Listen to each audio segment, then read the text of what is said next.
Hello, one. Welcome all trainers from all around the world who's truly tuning in to this broadcast. My name is Flava, together with the all-amazing Danelie. Here we are once again for the Pokémon UNITE World Championship Series. This is the last chance qualifiers for the West. APAC West. Yes, it's APAC West. It's literally the last spot for the teams within this particular region. And I think some people wondering, okay, we've got APAC East that is also happening on a different broadcast, but APAC West for us, okay? If you're wondering what countries are allowed to participate within this qualifier, we are looking at Malaysia, Singapore, Indonesia, and Thailand. So these four regions are the only regions allowed to compete within the APAC West block. East, I think Hong Kong, Taiwan, and the Philippines. Yes, correct. Yeah, only those two regions over there. Yeah, so as mentioned before, this is going to be the last chance qualifiers itself. These teams did not manage to go through the respective regional qualifiers before, and of course, this is their last opportunity to actually get the slot to Honolulu, win themselves the winning prize, and of course, the slot to the World Championship, and of course, a full paid trip over there. We're going to be running through all that later on. Of course, ladies and gentlemen, let's have a look at the team slots as provided for respective regionals over here. Starting off with the top left segment, we have Brazil, where they allocated two team slots. For Europe, we have 3 teams. Latin America North, 3 teams, and Latin America South, 2 teams. And then continuing on, we have 3 spots for teams from North America, 2 slots for OC, 1 slot for our EU IC champion, which we have already crowned, and of course our final champion for NAIC that's going to be happening next month, which is super exciting. But for all these regions, I do believe we do have our representatives ready to go. It's really just the NAIC slot left, and our last chance qualifier is happening today. Oh yeah, and it's definitely going to be a very bumpy ride, so hold on to your horses and to all your Pokemon, as we're definitely going to be join for a ride. And of course, not just that, we also have slots provided for these respective nations. Starting off with Japan, we have 3 team slots. For Korea, we have 1 team slot, and India, 1 team slot. Taiwan and Hong Kong has 1 slot, but of course, this time about Philippines has 2 team slots for themselves. Indonesia, 1 slot. Malaysia, Singapore, 1 team, and Thailand, 1 team. And then, of course, our final 2 slots, 1 apiece, 1 for the last chance qualifier for East of Asia, and then the last spot for the West side of Asia. It's going to be super exciting because we are basically looking at the last standing teams within our regions to participate for this slot. And this is I guess this is the only cross-region qualifier we're also seeing, because previous to this, as you do see with the slots, these were all regional qualifiers. So for example, teams in Indonesia were only allowed to play in the Indonesia qualifier. They were never going to encounter any teams from the Philippines or from Malaysia, Singapore. So we are going to be seeing a really good mix of teams here trying to go for this last spot. And as usual, when it comes to these inter-regional tournaments, you're going to get a mix of play styles. You're going to get a mix of metas, and I am keen to see what kind of craziness we're going to be seeing today. Oh yeah, and especially when you do see a mix from different regions competing this time about, it is definitely going to be something else, because before this, you only compete within teams within your own nation. But this time, when you have to engage with other nations, you have to have a good grasp of what the other nation has to offer. And of course, let's go through a little bit on the tournament rules that we have for the competition. It is a double elimination format, which means that you have 2 lifelines. If you do lose out both lifelines here in the competition, you'll be eliminated and make your leave through the tournament. All the matches will be best of 3s and tournament of the top 8 teams from day number 1. And teams are eliminated after losing 2 matches, the upper bracket and the lower bracket. And the winning team will qualify for the World Championship Series 2024. Yep, so not only are they just going to qualify for the World Championship Series, but you also get a whole bunch of other prizes on top of that. You're going to be getting a $7,500 US prize money victory cheer, I suppose. You know, you got that money to spend in Honolulu. And it's, of course, a paid trip to Worlds this year as well. So there is a lot on the line for these teams, and unfortunately, only one of these top 8 are going to be making it through. Now, very quickly, we'll skim through the game rules. It's just going to be a standard game of Pokemon UNITE, which is a 10-minute battle. It's on our most favorite map of all, Thea Sky Ruins, which say hello to Rayquaza. We're going to be seeing Rayquaza a lot today. No restrictions or level limits for held items. We are not allowing EX Pokemon, and unfortunately, we are still not going to be seeing Phalanx, as that Pokemon is still banned for the tournament. And then finally, Pokemon emblems, we don't have that in competitive play at all anyway. Yeah, there is potential that we might be seeing Phalanx of World Championships. We will just have to wait and see what the decisions are from tournament organizers. But of course, the draft rules are as follows. Now, if you have not been joining us through our original qualifiers, now for this time about, we have 4 bans in total. Two from respective teams. So during the first banning phase, both teams were banning 2 Pokemons, and then through the pick phase, you start off with the first pick, and then followed by vice versa to the opponent and back to yourself. And after the pick phase is complete, the preparation phase will require trainers to select the Pokemon that will be utilized during the match itself.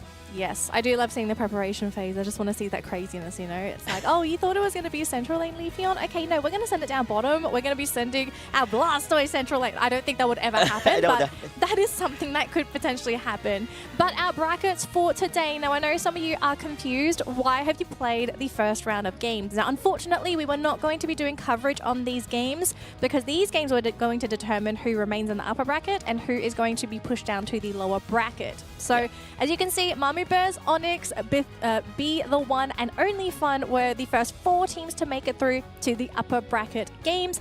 And unfortunately, that does mean we have to say a hello to 4 teams in the lower bracket. And speaking of lower bracket, we're going to be looking at these games on broadcast, starting off with RGM versus EG Phoenix. And then after that matchup, we'll be seeing Oracles playing against No Picture. Yeah, those are going to be our first two matches being featured here at the broadcast for today. Definitely exciting times. Now, this is the full bracket itself. Now, the idea is the winner for the upper bracket and the winner from the lower bracket will be meeting each other at the grand finals. And if the lower bracket winner does manage to actually win the first best of 3 series in the grand finals, it forces a grand finals reset where the winner for that grand finals reset will become the winner and champion for the championship, whereas the upper bracket winner is only required to win 1 best of 3 series to win the whole championship. Yep, so if you're in the upper bracket, you've got to make the most of your upper bracket advantage, right? The lower bracket team, it's a long path to victory, but let's be real. I mean, if you win the tournament and you came from the lower bracket, you absolutely deserve that victory. Oh, yeah. Now, again, very quickly, our prize pool for today, we're not only focusing on first place, but everyone participating in the games today are going to be awarded prize money. So, of course, in first place, if you do win the qualifiers, you're going to be taking home $7,500. The second place team, sure, they don't go to Honolulu, but they still take home $3,750 as a team. Third place will take home $3,000, fourth will take home $1,500, and then the remaining participants will be taking home $750. Oh yeah, that's going to be a lot of prizes over there for all the teams competing here today. So all the best to all the teams. At the end of the day, we'll get to know who the winner and champion here for the APAC West Last Chance qualifies. Bring back home that beautiful $7,500, the slot at Honolulu, as well as the full expense paid for the travels to there as well. So making it to the grand finals secures you a minimum of $3,750, whereas if you get in the lower bracket finals, just by being there, you secure yourself $3,000, which is a heap of prize over there for these teams. Yeah, so of course we do have the monetary motivation for these teams, but let's be real, all right? First place is where it's at. You want to go to Worlds, you want to represent your region at Worlds, you want to play against the other teams from all around the world too. Like, if you think about it, the World Championships, it is a melting pot of the best trainers from around the world that play Unite.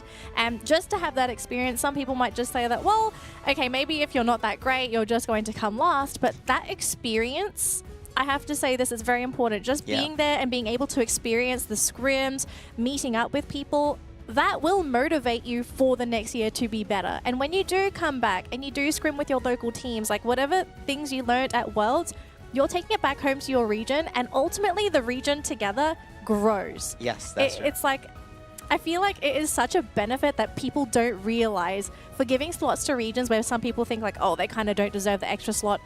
This is how you grow a region. You grow a region by giving them opportunities. And this is how community actually grows as well. You learn from this melting pot of champions. You're looking at some of the best of the best of the best of the Pokemon Unite teams that the world has to offer. You learn and get experience from all this. Whatever your placings may be, it will be great if you end up being the champion and come back, return home with all this knowledge and grow the potential of what your region can actually offer in the upcoming tournaments in Pokemon Unite ecosystem. Yeah.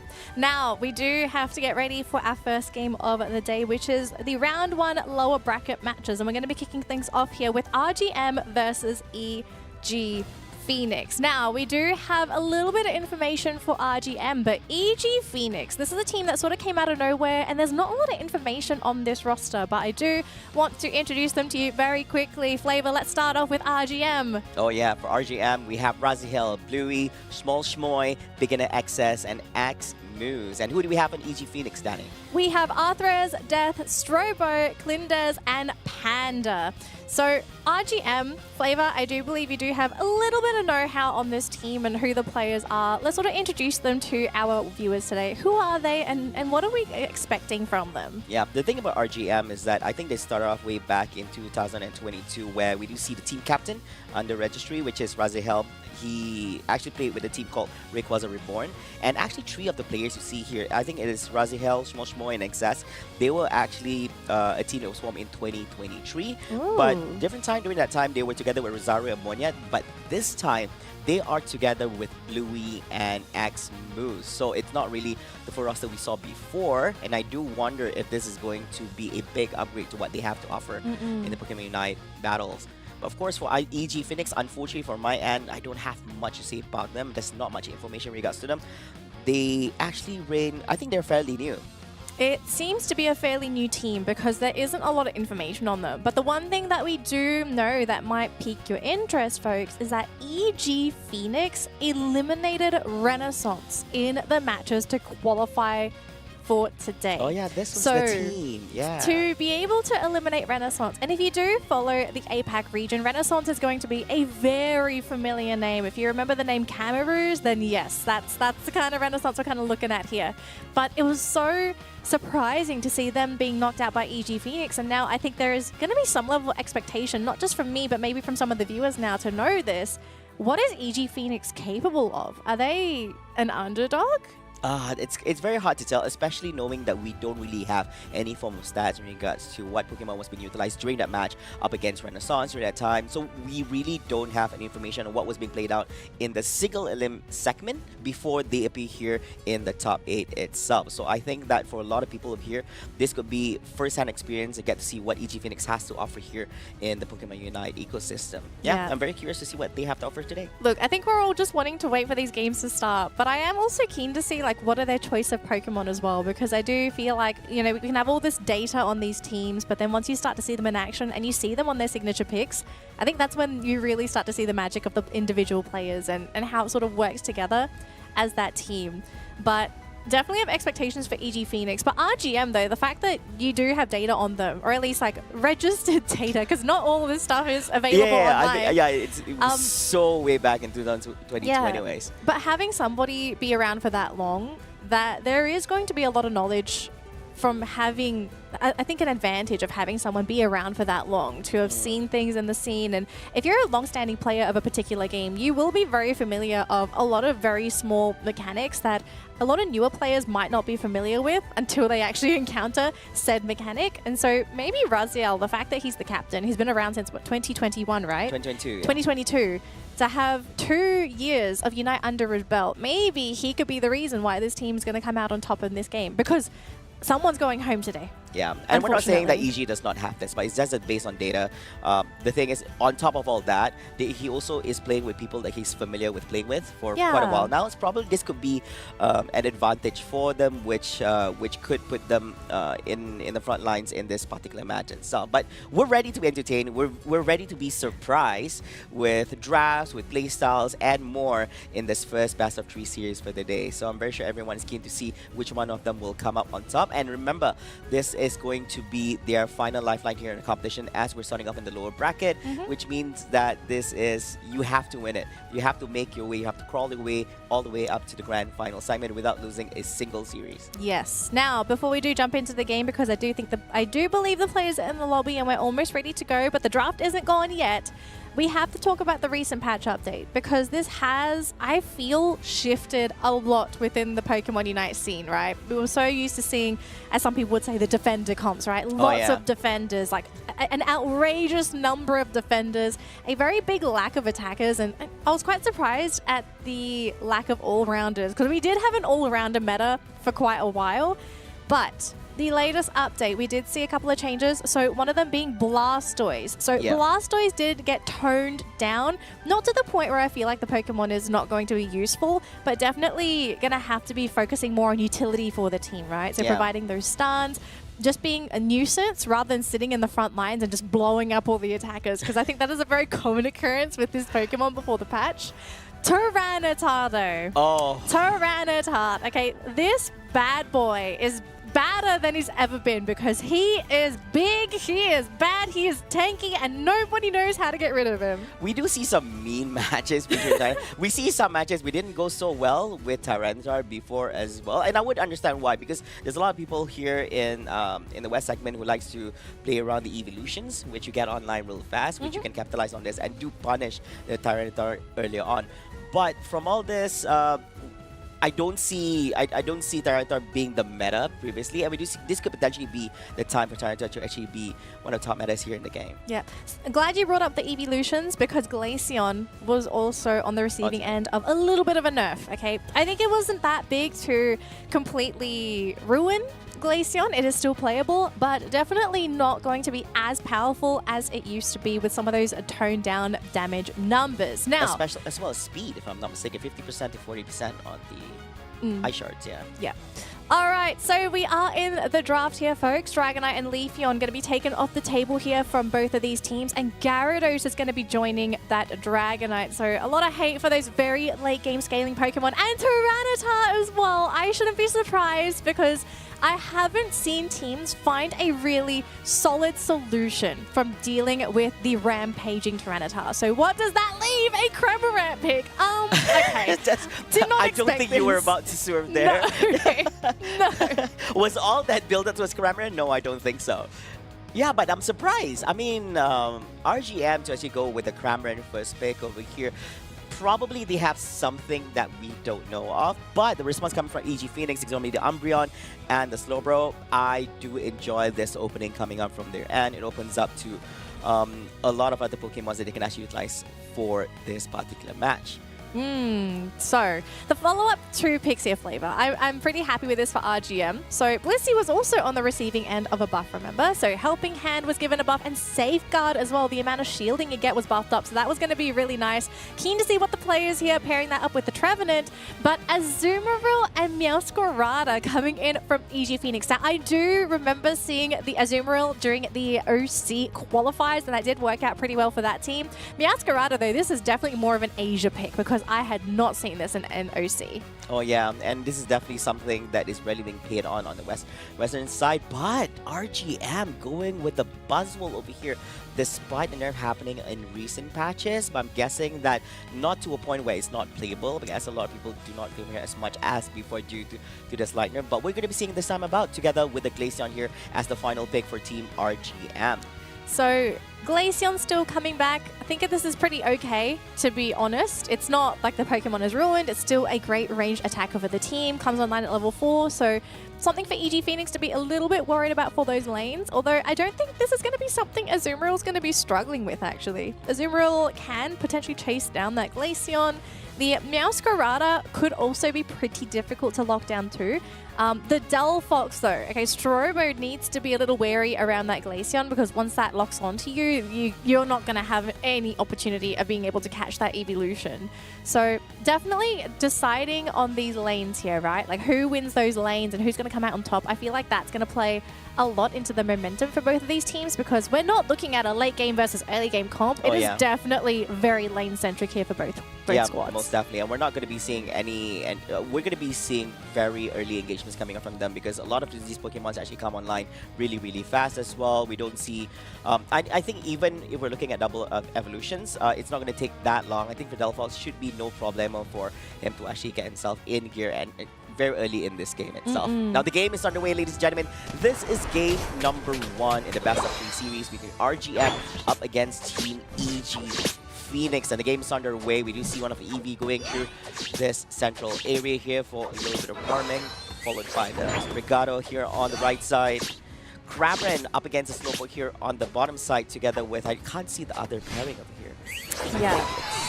Look, all you know is that Cramoran is a nightmare to lane against in that bottom lane, but looks like a top rotation coming in for RGM, wanting to try and go for the Marill and the Eevee, and it looks like they do manage to just scuffle on their way back to that goal zone, and unfortunately for Beginner, no goals for you, so he's not going to be able to get any stacks. Yeah. Oh, beginner access on this Buzzwole. I had a short conversation together with Leonard earlier on. We do wonder whether is beginner access actually, previously he actually used the name XS. We don't know whether is he actually the same person here.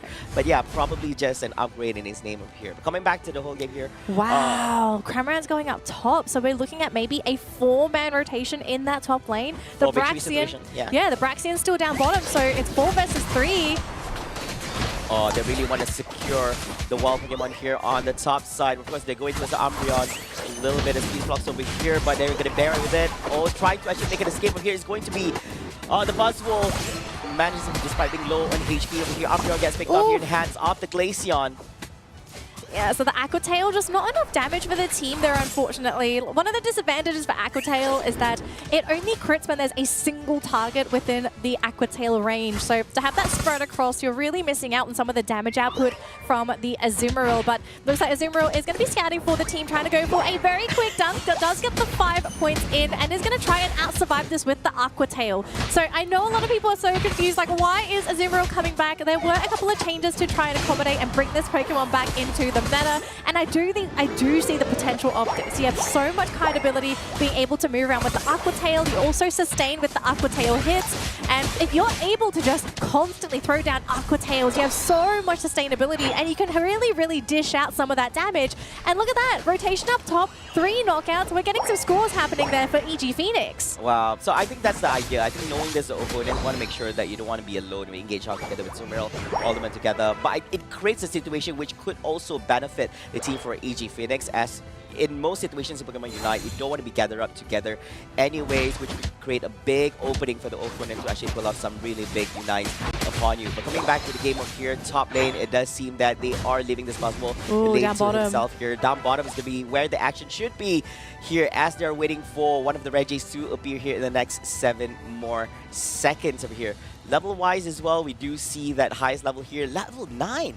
Wow, this Flava, which we have not been seeing for quite a while now. Yes. To get a little bit opening for himself. That was so fast as well. They just ripped through the Regieleki in that top lane. But down bottom it's a Regi, so no attack or defensive buffs, and it will be going in the way of RGM thanks to that Cramoran with the secure. So experience is on lockdown. They do also get a little bit of sustain. Are we going to see a push though as the Slowbro gets taken down, trying to defend the team with the Surf?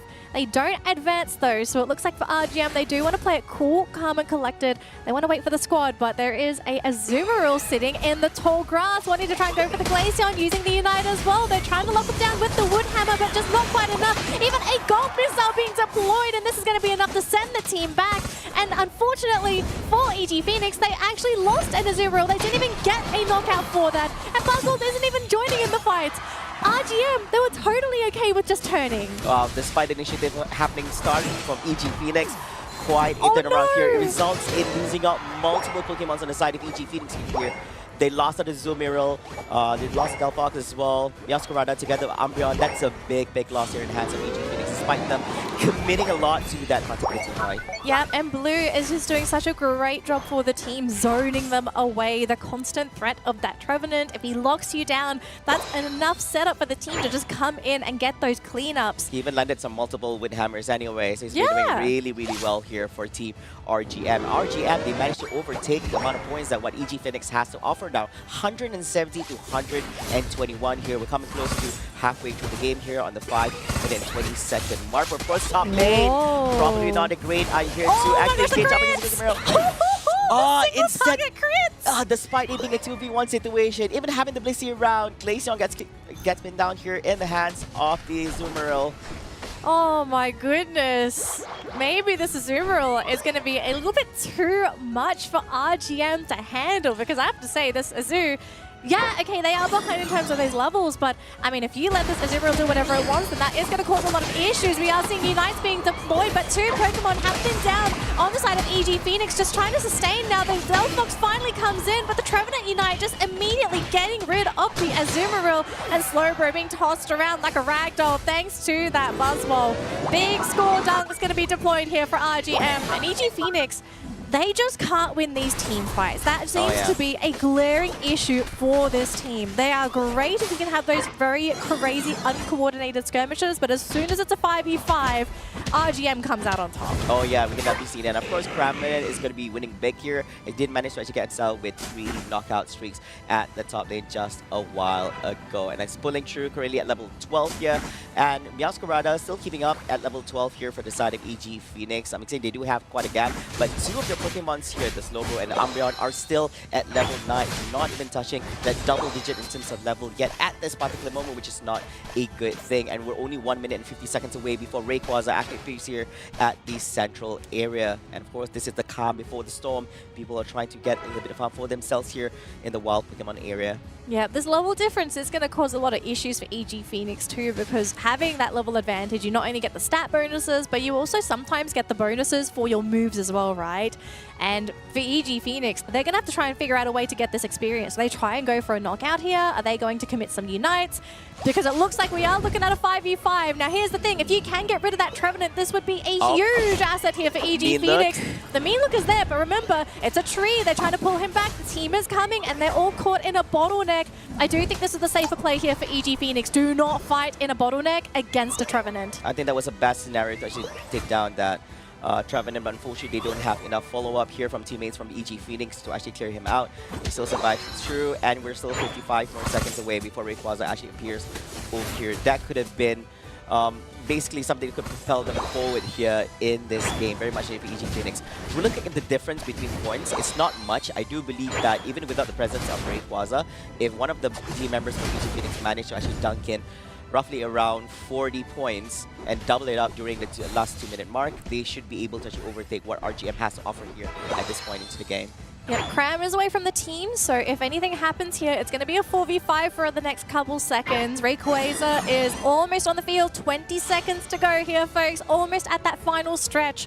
But a very big standoff is currently happening here with EG Phoenix. They can't afford to let it go. Yeah, they can't. Yeah, they're making such a risky play happen. But the thing is, if they can somehow pull this off and they're able to isolate some of these squishies on the side of RGM, this could be some great news for EG Phoenix, because they need this. They need this. I mean, do they really need this? If they're able to actually be a little bit naughty, they manage to find an opportunity to actually do a little bit of scoring. You see some team members from RGM to recover a little bit bases. Trevenant there in the bottom lane. We do see the Glaceon there being on the middle segment, trying to cover bases as much as possible. Even Cramorant trying to be as close as possible towards the top path goalpost as well, so that none of team members of EG Phoenix makes their way over there to the scoring. But right now, the responsibility of taking down this Rayquaza is all in the hands of EG Phoenix. RGM does not have to do anything right now other than they don't see the Azumarill. Azumarill's going to go for the back cap here for the team. How much does he have? 32, not enough. Not enough, but this is going to really light that fire up. And I think if you're RGM, after seeing the Azumarill back there,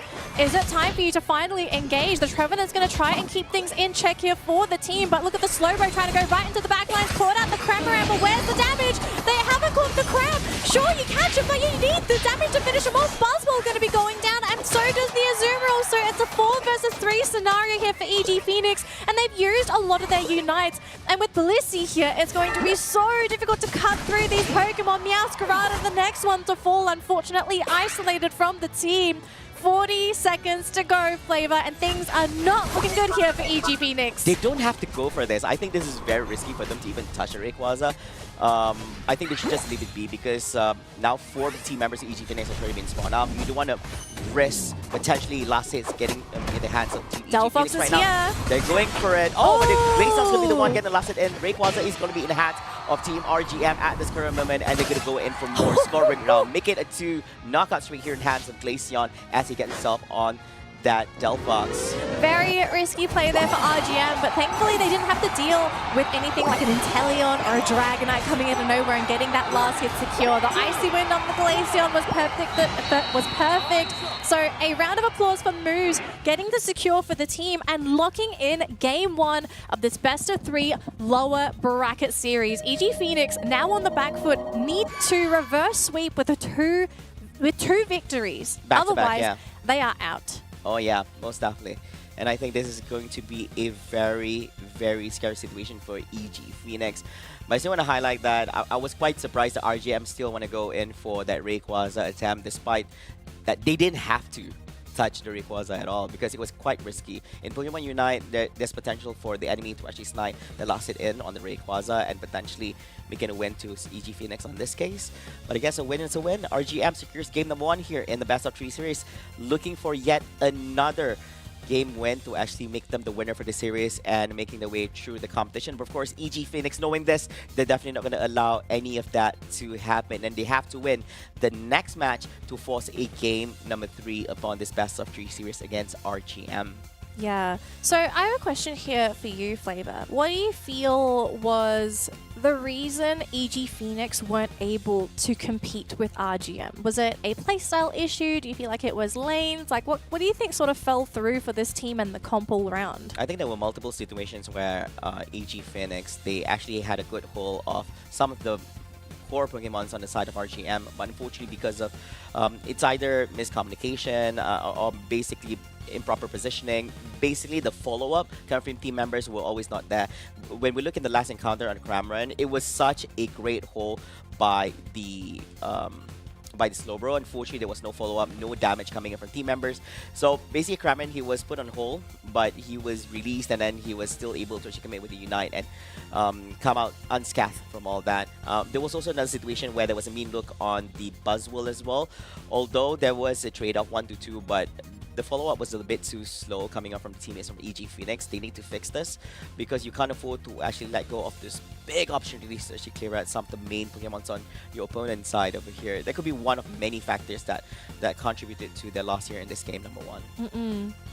I also kind of feel like RGM, they did a really good job of really ramping up their lanes. Like the fact that they also brought 4 Pokemon into the top lane. Oh, during the early segments, yeah. Yeah, and they were constantly shoving into EG Phoenix. And I also feel like for EG, they didn't get the levels that they wanted in the early game to sort of be able to ramp up themselves. Because they did have a lineup that could have applied pressure. I mean, you've got Meowscarada as well as Azumarill. These are very aggressive early game Pokemon, and they want to try and get those early knockouts, but it was just constantly RGM being the ones to start the fight and also to end the fight. And I think at the same time, one of the major factors, and I think some people are sick of hearing me saying this, is just they have Trevenant. He is still arguably one of the best defenders in the game, can give you so many openings when you're trying to either disengage or engage into a team for a fight. And then you compare that to Slowbro, who, great. He is the best single target lockdown Pokemon in the game. But if you want to compare the amount of control between these two defenders, I think a lot of people would pick Trevenant over Slowbro any day. Oh yeah, Trevenant has more to offer in this. And I think in most of the team fights between these two teams, I think the Trevenant is much more present on the front lines compared to Slowbro. So by the time the Slowbro is already there, it's a little bit too late as the team members already get caught by the team members of RGM. And I believe that it's quite unfortunate that we're witnessing here the lower bracket segment itself. We have our winner for this game number 1, and game number 2, it would decide on whether RGM goes to the next round, or will this be an opportunity for the opponent team EG Phoenix to force a game number 3 upon them.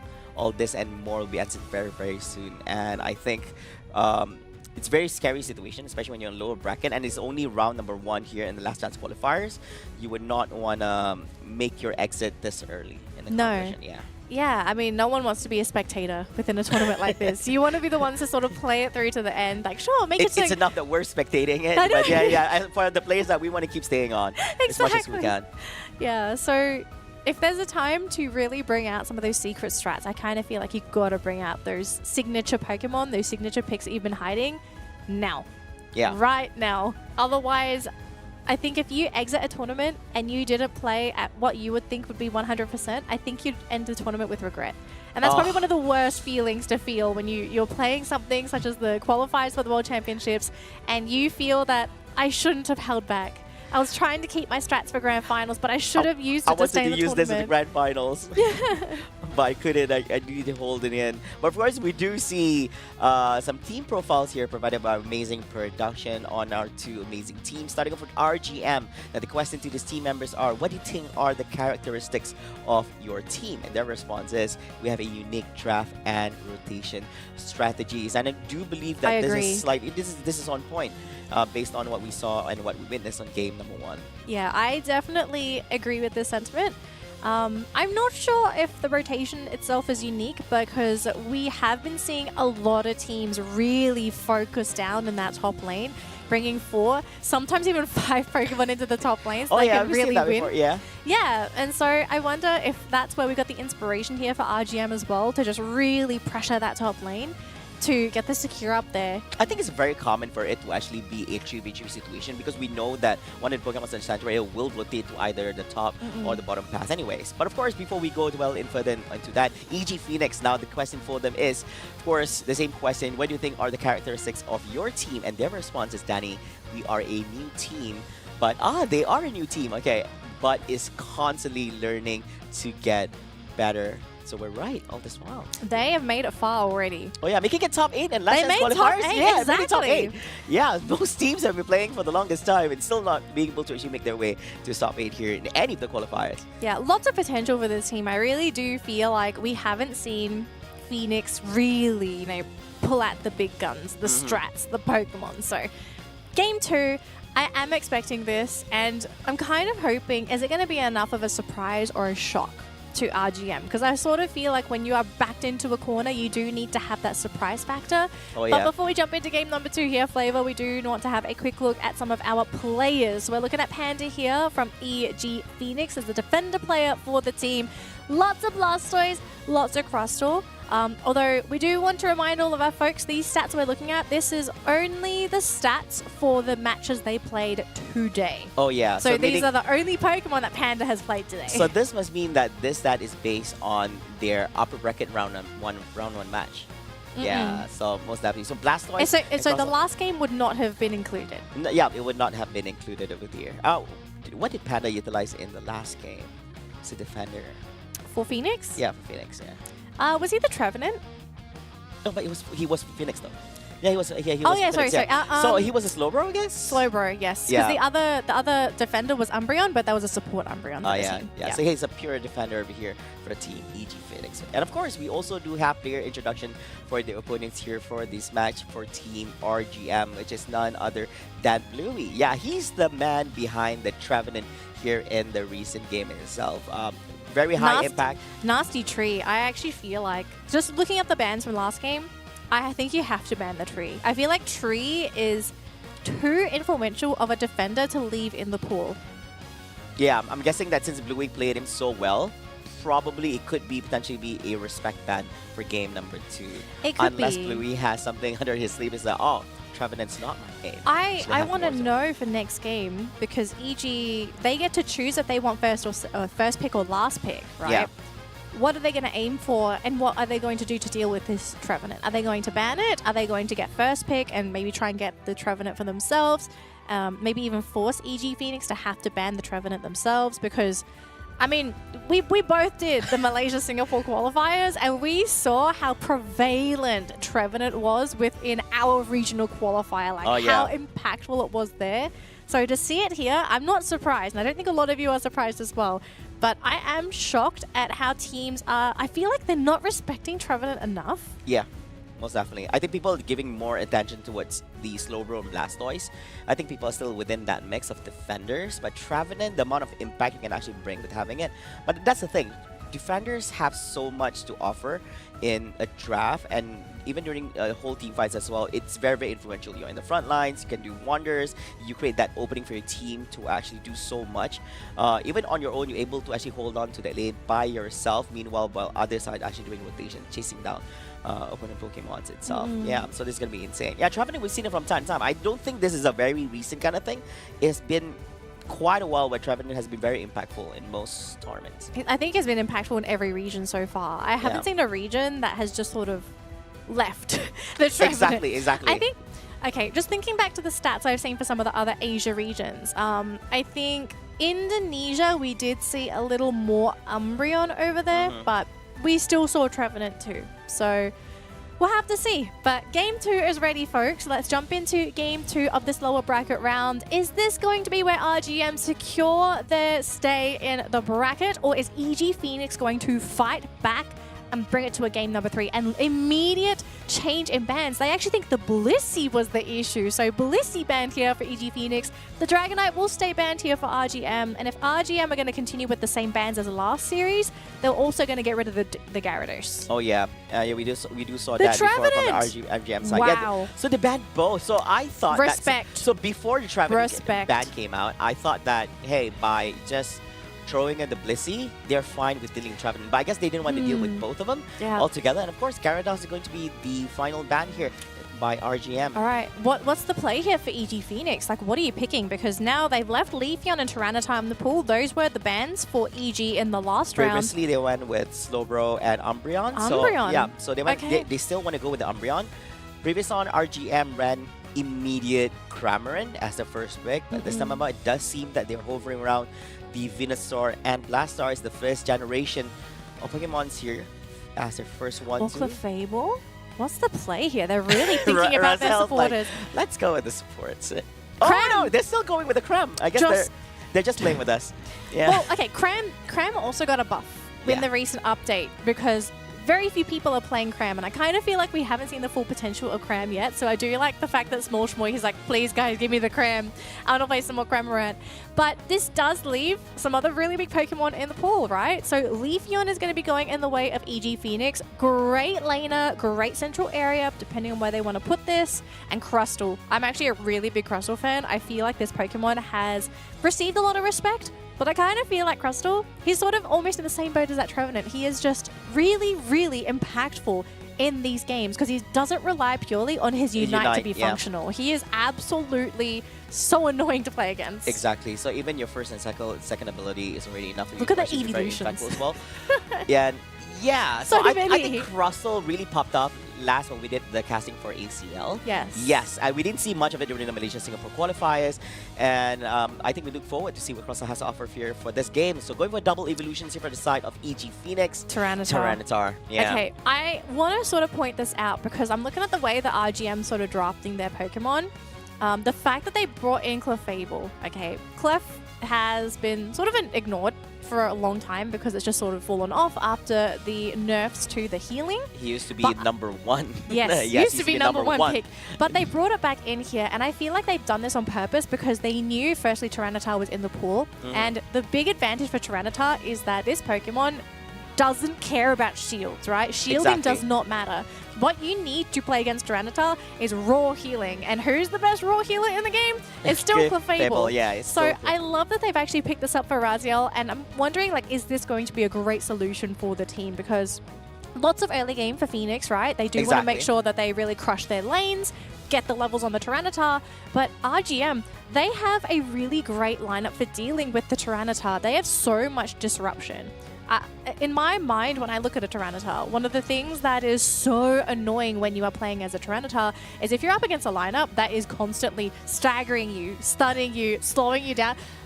Like, I don't even feel like I get to play the game sometimes. Yes, you're big and tanky and fat, and you can absorb a lot of the damage, but if you can't get on top of your targets, that's where this Pokemon really struggles. Oh, yeah. And you don't have a Blissey to give you helping hand He doesn't have much mobility. Yes, he has to say he doesn't have. He has sustain, but he's not that mobile in the game, so he can actually get on top of you. His only sort of mobile, I suppose, because the only real competitive Tyranitar build I've really seen is Ancient Powers, but that's like the only boost you get.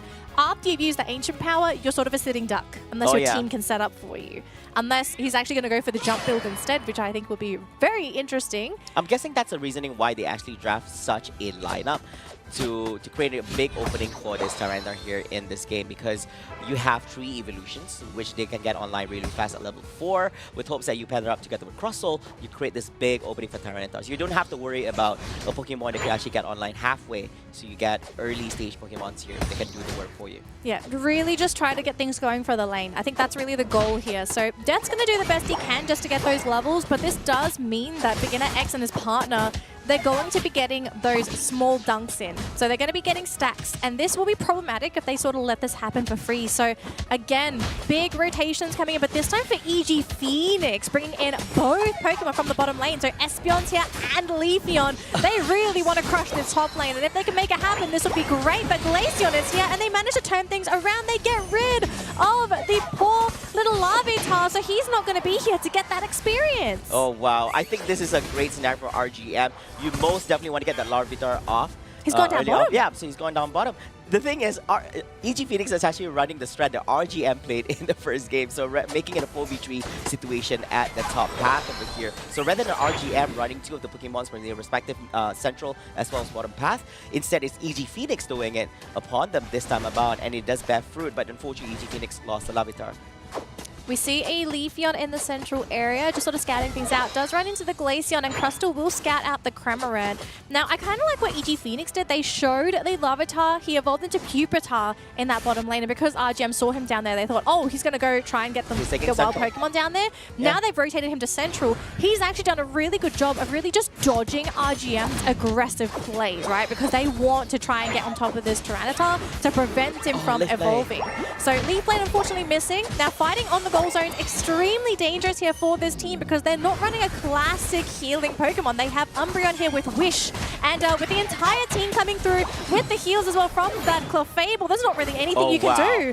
The evolutions, you're strong, but you're squishy. I think that it was quite an overextension coming up. 3 of the Pokemons at EG Phoenix, they made their way all the way to the front of the goalpost from RGM, but then a huge 3 Pokemon rotations from the central and the bottom caught them off guard. It was 5v3 situation, and great comms from RGM, great initiation, and got it.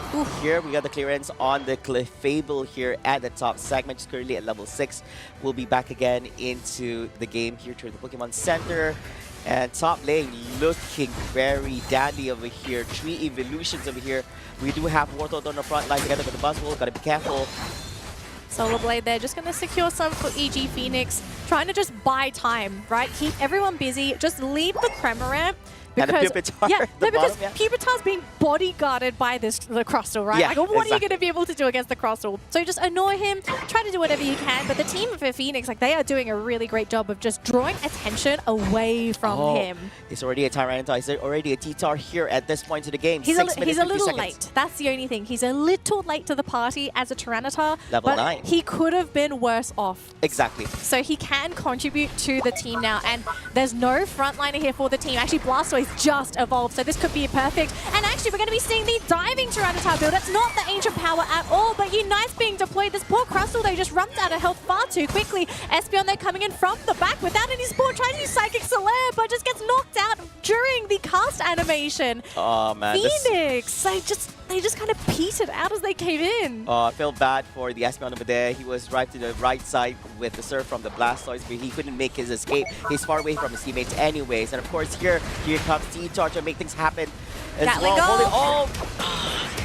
Glaceon coming in, holding the Blastoise in place as well. And that's going to be the Regigigan here as well. They did manage to get the T-Tar as well, but in return, Blastoise gets him down. Oh, looks like we've got Hydro Pump, I believe. Hydro Pump, yeah. From the Clefable. And didn't connect them to anybody, but the Unite has been used, so no more bump of healing there for RGM if a fight does break out. They're still going, though. Now, no Hydro Typhoon, unfortunately, yet for the Blastoise, still level 8, but they do want to sort of stick around, soak up the experience. Maybe they can turn things around. But Tyranitar, he's left. After getting knocked out, goes straight back into the central area, starts going after those wild Pokemon for experience yet again. Crustle will provide support in that central area, but you know, as much as you want to try and get those Altaria, very, very risky. Panda will try and give that opening for Death to give this experience, but it gets stolen. Oh no, not what you're looking for. That's quite unfortunate over there. The game has to resume over here. EG Phoenix still holding on in the lead here with 114 points. Bottom lane. Oh, Hydro Typhoon, they committed as well. Between 40 Pokemon on the side of EG Phoenix, but still gets knocked out here in the hands of these Leafeon. Meanwhile, creating an opening here for RGM team members here at the top half to actually get themselves the Regieleki. Commits with the Unite here. He's going to cross, so he's going to be holding on to this goalpost, but unfortunately, he gets knocked out here at the top half. Gets knocked out in the top path. Regieleki did go into the goal zone though, so it's actually pretty lucky for the team. If they sort of just let that happen, I actually think they might have been a little better off in that engagement. But look at that though, Hurricane connecting onto the Evolutions, almost getting the Espeon, but a Unite there. Emerald two-step does get the secure. Umbreon though really wants the Cramorant, needs one more basic attack ball. The Buzzball keeps his teammate alive. The X's are from Panda to try and get things, to get that reset going there for the Umbreon, but does go down. But oh my goodness, that Cram, that's teamwork right there. Oh yeah, great plays being displayed over there. It's quite unfortunate because the Leafeon couldn't U-turn back. He was already in between multiple Pokemon inside of RGM, and then Umbreon had to jump inside to actually do something about it as well. Meanwhile, here attention is going to be at the bottom lane as Regirock has spawned. It's going to be the center of attention. Oh, the gravity actually. Oh, holding up in the space, but it's Aspeon, the Unite. Leafeon! Leafeon gets the last hit in on Regirock. That's going to be the buff here for his teammates. Oh, this is bad news bears here, Flava, because we've just got one massive team fight victory here for the Phoenix. And it's a full knockout, I believe. It's almost a full wipe. We know for a fact that for Phoenix, they're putting everything into this Tyranitar. And we all know, viewers and casters and players included, we all know how huge Tyranitar can get in that late game if you let this Pokemon get the experience. And look, another minute and 10 seconds to go to Rayquaza. Tyranitar's level 13. This guy is getting big. Oh, that's huge. I think that's quite a gap. There's only one. He's at the highest level 13 at this current moment. But two of the Pokemon on the side of RGM, so the Glaceon together, Cameron is at level 12. We try to keep up as much as possible. There is quite a gap here, and it's definitely leaning towards EG Phoenix here on a benefit. And 47 more seconds on the clock before Rayquaza actually appears. This time, RGM has the back behind the backs and 96 points. They have to get points in. It's hard for them to score those points in unless they get rid of that Crustle and Tyranitar. They're the really big Pokemon to deal with. And I do want to sort of bring this up as well. Tyranitar, he is probably one of the hardest counters to the Rayquaza shield in the game. And so for our newer viewers that are tuning into the broadcast, in a game of Pokemon Unite, if you have the Rayquaza shield and you score points, unless the shield is broken, you're going to be able to score those points uncontested. Exactly. But there's only Tyranitar. I bet there's only two Pokemon? There's actually two Pokemon. But in this game, Tyranitar is the hardest counter to the Rayquaza shields because as long as the Sandstorm effect is around him, that goes through shields. Yep. That will cancel your score animation. And this is on top of the Water Bear. Yes. Water Bear is also another Pokemon that can do this. But Tyranitar, definitely much more consistent because it's an AoE around him, right? Just stand in the middle of the goal zones, keep triggering that Sandstorm. They have to get rid of you. Exactly. So you have multiple Pokemon spread open inside trying to do something about it. All you have to do is just play Severe and actually just have Sandstorm around you and force them away from any form of scoring over here. So for RGM, this Rayquaza shield is so important to them, but using the damage boost with the Rayquaza buff will be so key for them to getting rid of the Tyranitar while he's trying to defend. But Leafeon actually went for the back cap and is going to be the first Pokemon down. So it's 4v5. Typhoon gets used, connects on the multiple Pokemon. Glacial Stage as well. Buzzwell going into the fight too, trying to get rid of that Tyranitar. He is so low, but he's just not low enough. Umbreon though and Leafeon are still down. It's 5 Pokemon left here for RGM. I actually think Phoenix, they still have a chance of potentially defending this. It's going to come down to this Espeon and the Tyranitar. Oh, no. But Leafeon's back as well. This is another Pokemon that can go for the steals. Espeon, though, going down to that Cramorant. Tyranitar and Leafeon, it's up to you. You've either got to cancel these shields or you've got to steal this Rayquaza. Yeah, Umbreon making his way to the central area as well. Here comes Entry with the T-Tar. He's trying to make things happen. Who's going to be getting that last hit in? It is going to be... Oh, T-Tar gets the last hit in on the Rayquaza, which means that EG Phoenix oh my gosh! and going in for the push here. scoring even more points. T-Tar with 3 knockout streaks, make it 4 with that Buzzwole down, and that's going to be a full team wipe here as Blastoise becomes the final member from Team RGM, getting knocked out in the hands of the Tyranitar. I think it was inevitable. We were going to have to see it on broadcast at one point, and to get it in our first best of 3, I'm not surprised. As soon as it wasn't banned, it was picked up. To be fair, RGM did have an opportunity to take the Tyranitar themselves.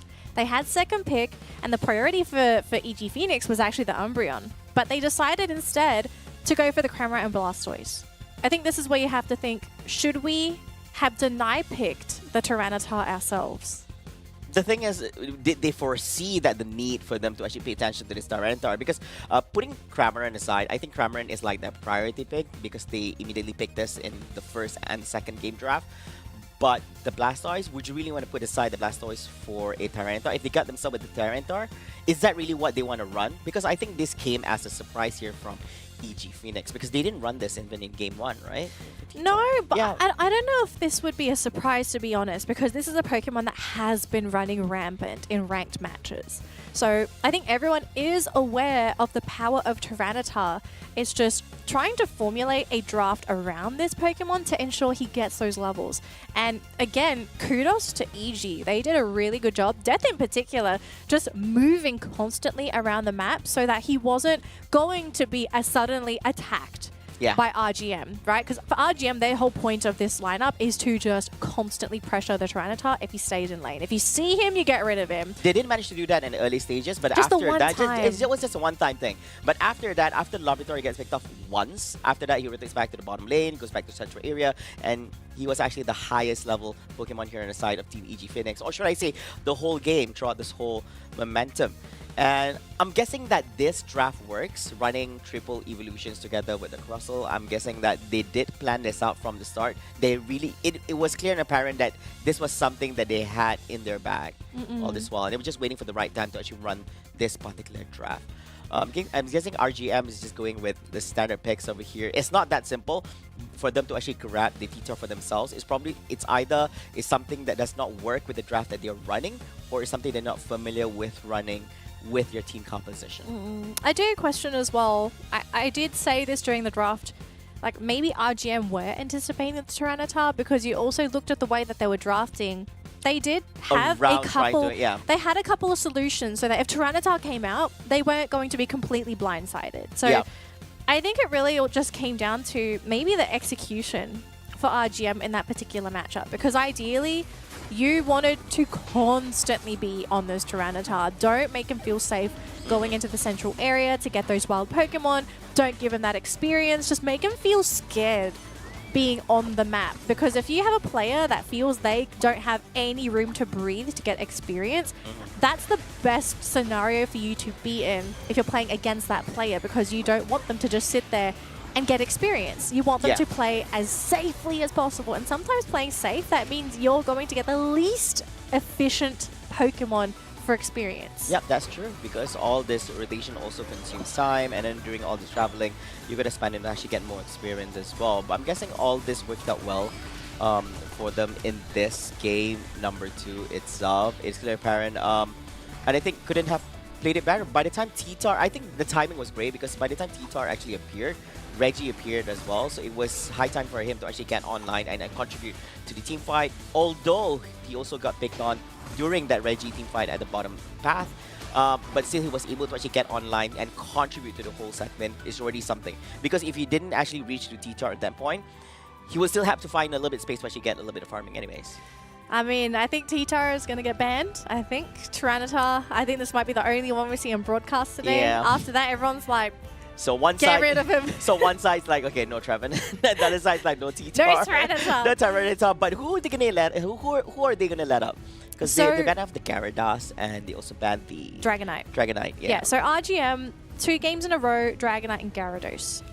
But for EG, so game 1 they banned out Tyranitar and Leafeon because they got second pick. Now because EG got first pick, Blissey and Trevenant. Those were the bans, leaving Leafeon and Tyranitar in the pool, which I have to say, I'm quite surprised that they didn't take the Leafeon themselves.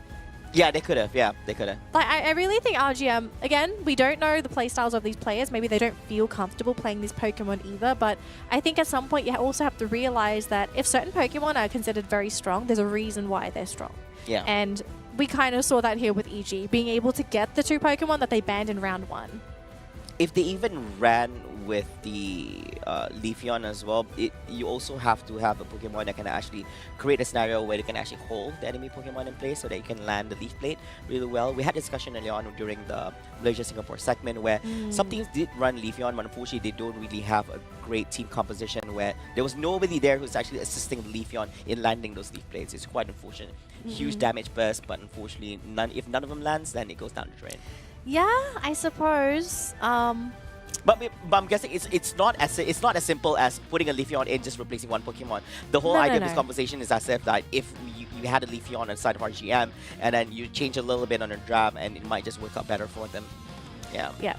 So moving on here, we're going to see some more details of our teams competing in the tournament. So for RGM, we asked them, how was your team formed? And their response was, our young team members who has a good sense about the game encouraged us to form a team. So that is a very cute little story, just to have some of the young trainers being like, hey guys, like, let's enter for the World Championship qualifiers. Like, why not? Let's do. We never know. Maybe it was just a case of like, let's do it for fun and just sort of see what happened. And look at where RGM are. They're top 8. Top 8. And they're 1 game up. Sure, it's 1-1, but they're 1 game away. Yeah, they're 1 game from away. Continuing on through the brackets. Exactly, and they still have their place here in the competition. Still, it all boils down to this final game number 3. But of course, we also do have the team profile here for Team EG Phoenix. Now, how was their team formed? Now, we come from the same community, and we decided to form a team together. Yeah, so that's a story behind it. I believe that EG Phoenix, I do wonder from which community specifically that they hail from as well, but it's so great to actually be from the same community, able to actually form this grade as well. So that is... RGM is from Indonesia. Yeah, Indonesia side. No, it's EG Phoenix. Oh, EG Phoenix. EG Phoenix, yeah. We're going to double check this with the production team to see if we can find where they're from. But we do know for a fact RGM is from Indonesia. Yeah, RGM is definitely from Indonesia. And they were actually in the Indonesia qualifiers as well. Yeah, so great informative information. For those who are actually tuning into the broadcast as well, if you do have more information in regards to both of the teams, do feel free to share them in the comment section. I'm more than happy to actually read them out and of course get to know better in regards to the trainers and the teams themselves.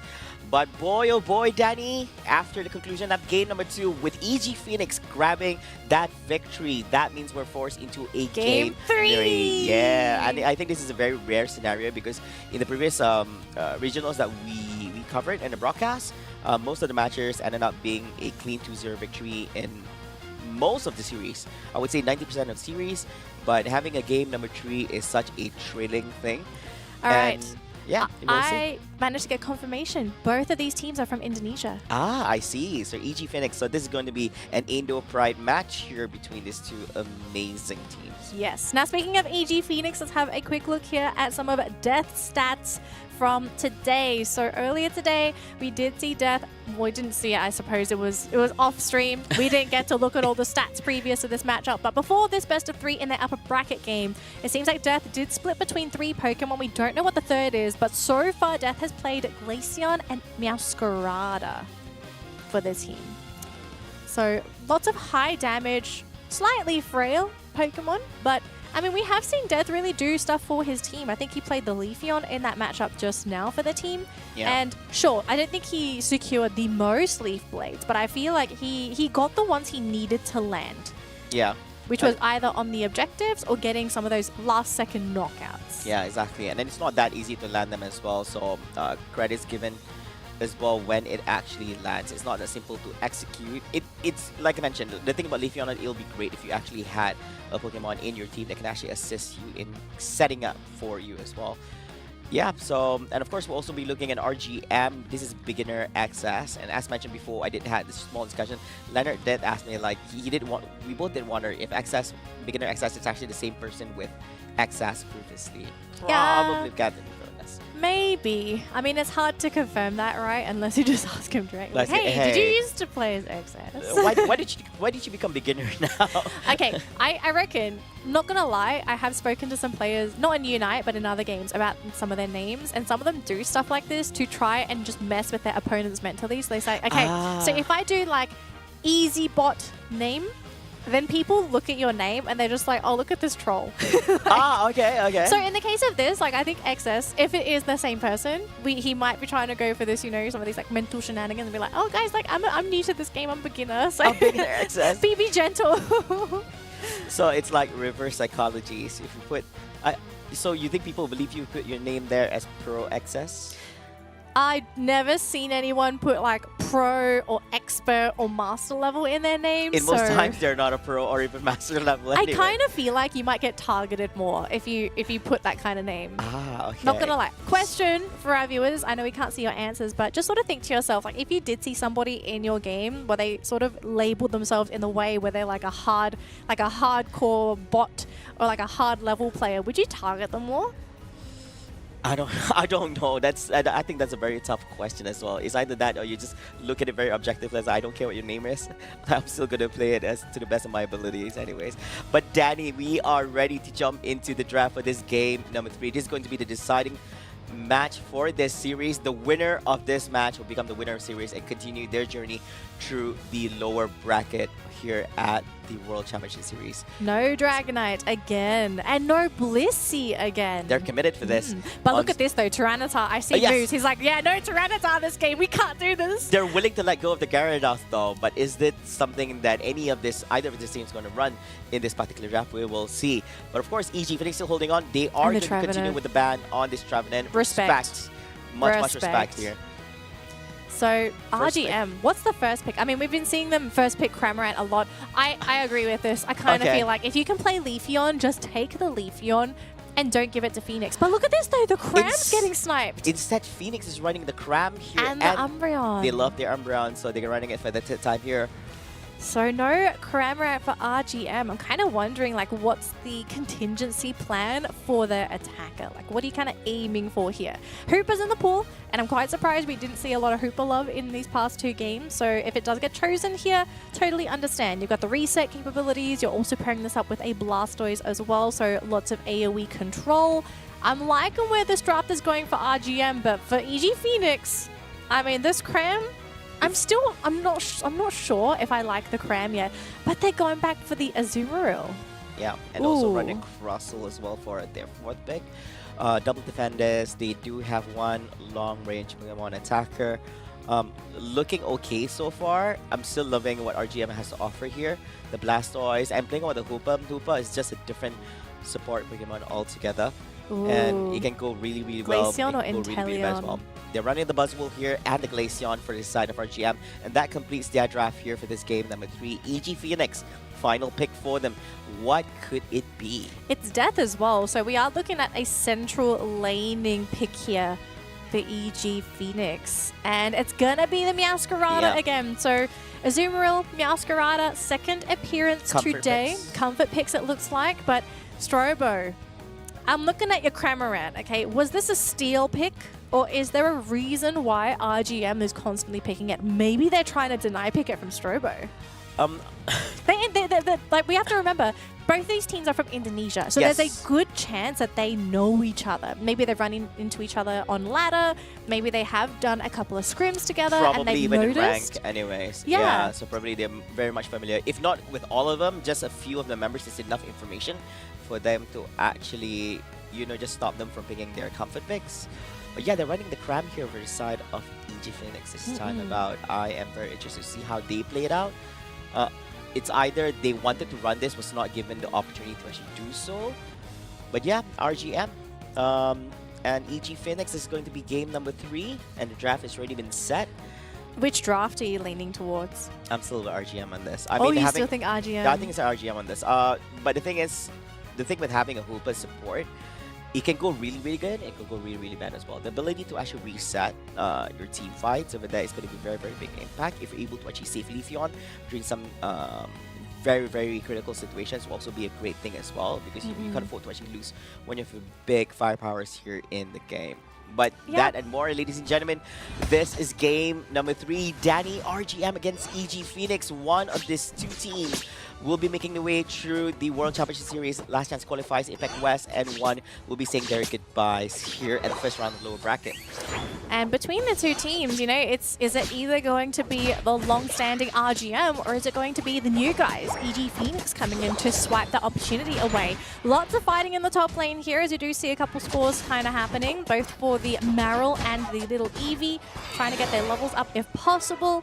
And for the rotations, we're still waiting to see what the plan is here. Is RGM and Phoenix going to go all in on these top lanes again? Because this has been a common trend amongst both teams. But look at the combination coming in from the Cramorant. So sure, Cramorant is not a super popular pick. Oh, super lucky though with the jump out. So very, very lucky Squirtle, no knockout. But one thing that Cramorant really brings to the table is that you can get a lot of damage thrown out in the span of 1 second. The Hurricane Whirlpool combination in lane, lots of zoning, you can catch Pokemon out, and then of course, depending on which build you want to go for the Cram, you can be equally annoying if you want to be more of a disruptor or a get-in-your-face diving Cram. That's true, and of course, the perks of having all that, at the same time as well, the drawback is that it's not easy to land. No, it's not easy to play Not easy to land at all, so it's either, if you're able to actually land all that without any form of assistance, without any form of setup with your teammate, that's like best case scenario for yourself. Of course, knowing that your opponent is not going to allow you to actually land those abilities as easy as it should be. Meanwhile, here top lane is going to be where all the action will be. Amra getting fractured here in the hands of the team members from Team RGM. They managed to send back the healthy Buzzwole back to the Pokemon Center, wondering when he'll be back again into the top path. Meanwhile, the smart! So we actually have out in between as well, though, before Strobo gets to the opportunity to do the scoring. Both Eevees, they're just like, get rid of the bed. Leave lane! As well, Aisha. Oh, that's a leave me alone! But I think they did have to give the Cramorant respect, because that Cramorant combo, the Surf Hurricane can one-shot these evolutions if they walk into it. Yes. So I think they're very much having to give that respect away. But now look at this beginner X Rock Tomb locking away that exit path, and we're going to be getting some big scores in this top lane for EG Phoenix. This game is now equalized again. Let me guess, Rock Tomb, and then you have an Umbreon Crustle to get a Zumbril in your face. That is like a horrible thing to happen. But we all here in the top lane putting on the pressure over here. We do see a little bit of big Glaceons. Viper True tries to return back through the wormhole and makes sure to come back to Pokemon Center, and will be coming back healthy over here. Meanwhile, Panda here getting a little bit of pressure from teammates from Team RGM at the top side. I am loving this Azumarill pick for the team.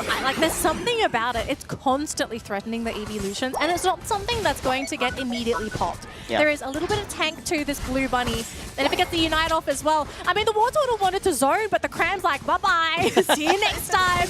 It's a Regice, though, so no attack or defensive bonuses. They do get the health regen. Emerald 2-step, though, will get rid of the Azumarill, so not just the objective, but also a knockout. Nice little bump of experience there, but top lane, some more scores going to be deployed, and also breaking that tier 1 goal zone. There wasn't really much that Blastoise was going to be able to do, unfortunately. Yeah, I think that's very much expected. EG Phoenix didn't mind losing out the bottom path over here, as long as they're able to actually take up on the top Cocos from the side of RGM. They managed to get the Regieleki as well. Now, a great thing about having a Panda here on the Crustle is that you can force some ejects from team member RGM by having the Rock Tomb. So I think that's a big advantage for them in approaching future team fights. And of course, the team members from RGM is going to screen out Regieleki from making his way to the goalposts. And it looks like the Crustal's just scouting out things in that top lane. Down bottom, though, we do have a bit of a defense being laid up here by RGM. Gatling got deployed as well. They get a second KO, and they might get another one. Oh, the Hooper, though, caught with the knee. Look, he's trying to teleport home. He will get home. He will. But it will come at the cost of that tier 1 goal zone. So both first goal zones broken on the side of RGM. And look at this. EG Phoenix are up to 200 points. Now, thankfully, we do get a 50-point score there from Moose to sort of save the day and equalize. That was a big 40, yeah. It's a big 40, but like it's not enough for them to feel comfortable. Exactly. They really want to tie up the points if they can. Yep, 97 to 200 is a 103-point gap over here for RGM to do a little bit of catch-up. We do see that every single game between RGM and EG Phoenix will always have the early game lead when it comes to AOS points over here. Of course, only during that first game segment, RGM was able to actually make a comeback from that and force EG Phoenix to actually go in for the Rayquaza. Yeah. Coming back to the game over here, in terms of difference, in terms of levels, we do see that highest levels are currently on the Masquerada, but then at level 12, but then I do see that RGM has it way better on average compared to what EG Phoenix has to offer. I have to say props to EG Phoenix. They are so good at scoring those points, but looks like the Crustal Rubble Rouser being forced to be used. Typhoon also being popped by the team as well. Leafeon is not going to be there for the team, so it leaves the rest of them to try and do the damage. Mean Look is going to be using catches at the Buzzwole for a second, but they do get the double knockout. Crustal and Azumarill back in base. They're going to have to try and defend this, but this Umbreon being thrown around like a soft toy thanks to Beginner XS. It's down to the Cram, forced to use the Gatling Gold. They can't score. The Mean Look even getting the catch with the Rock Tomb. Oh, yeah. Oh, that was great. That push from RGM completely skidded to a halt. Well, despite having the special attack and attack buff from taking down the Registeel, unfortunately EG Phoenix lost out 3 of his Pokemons from that engagement. They were able to actually defend the goal post from any form of scorings from any teammates for RGM. Meanwhile, at the top lane, you do see the Regieleki here in the hands of EG Phoenix making way to the top side. And of course, the Blastoise together with the Glaceon and a few of team members. The Buzzwole is going to be defending this goal post and hinder this Regieleki to progress through the top path. What a way, but still big gap over here. EG Phoenix extending the gap between them. 128 for RGM and 245 for EG Phoenix. Death is huge. Level 14 Meowscarada, and he's just been scoring so many points across the board. We still have a minute. Yeah, exactly. He is huge. I didn't realize how much experience this Meowscarada has just been eating across the map. Now, it did sort of come at the expense of his team in some cases, but I mean, if you're this big and you don't get knocked out here, this is a huge advantage for the team because Meowscarada can really dish out some big numbers. Oh yeah, most definitely over here. And we do see if potentially this Meowscarada could actually make it to 15. Even before Rayquaza actually appears quite a tall order, I would say. I believe that is very much achievable during the last 2-minute segments over here. 49 seconds away before Rayquaza actually appears here in the central area. We do see the team members from Team RGM gathering around at the bottom path segment. I think they're getting ready over here for, but the next Reggie is coming out in the next 7 seconds though. Look, if it's a Registeel or a Regirock, this is going to spell some really big bad news for RGM because like Phoenix can absolutely shred this and they've got the entire team and it's Registeel, so this is a attack buff right before Rayquaza. If Phoenix gets this, it's going to be insane. Yeah, you're looking at Meowscarada, Cramorant, got the Azumarill with this on their hands. Oh yeah. This is huge. Okay, they're getting it. So for RGM to come back from this, you have to capitalize on the tiniest mistake EG Phoenix makes. You got to cash them out. You have to pray that they get a little bit too overconfident.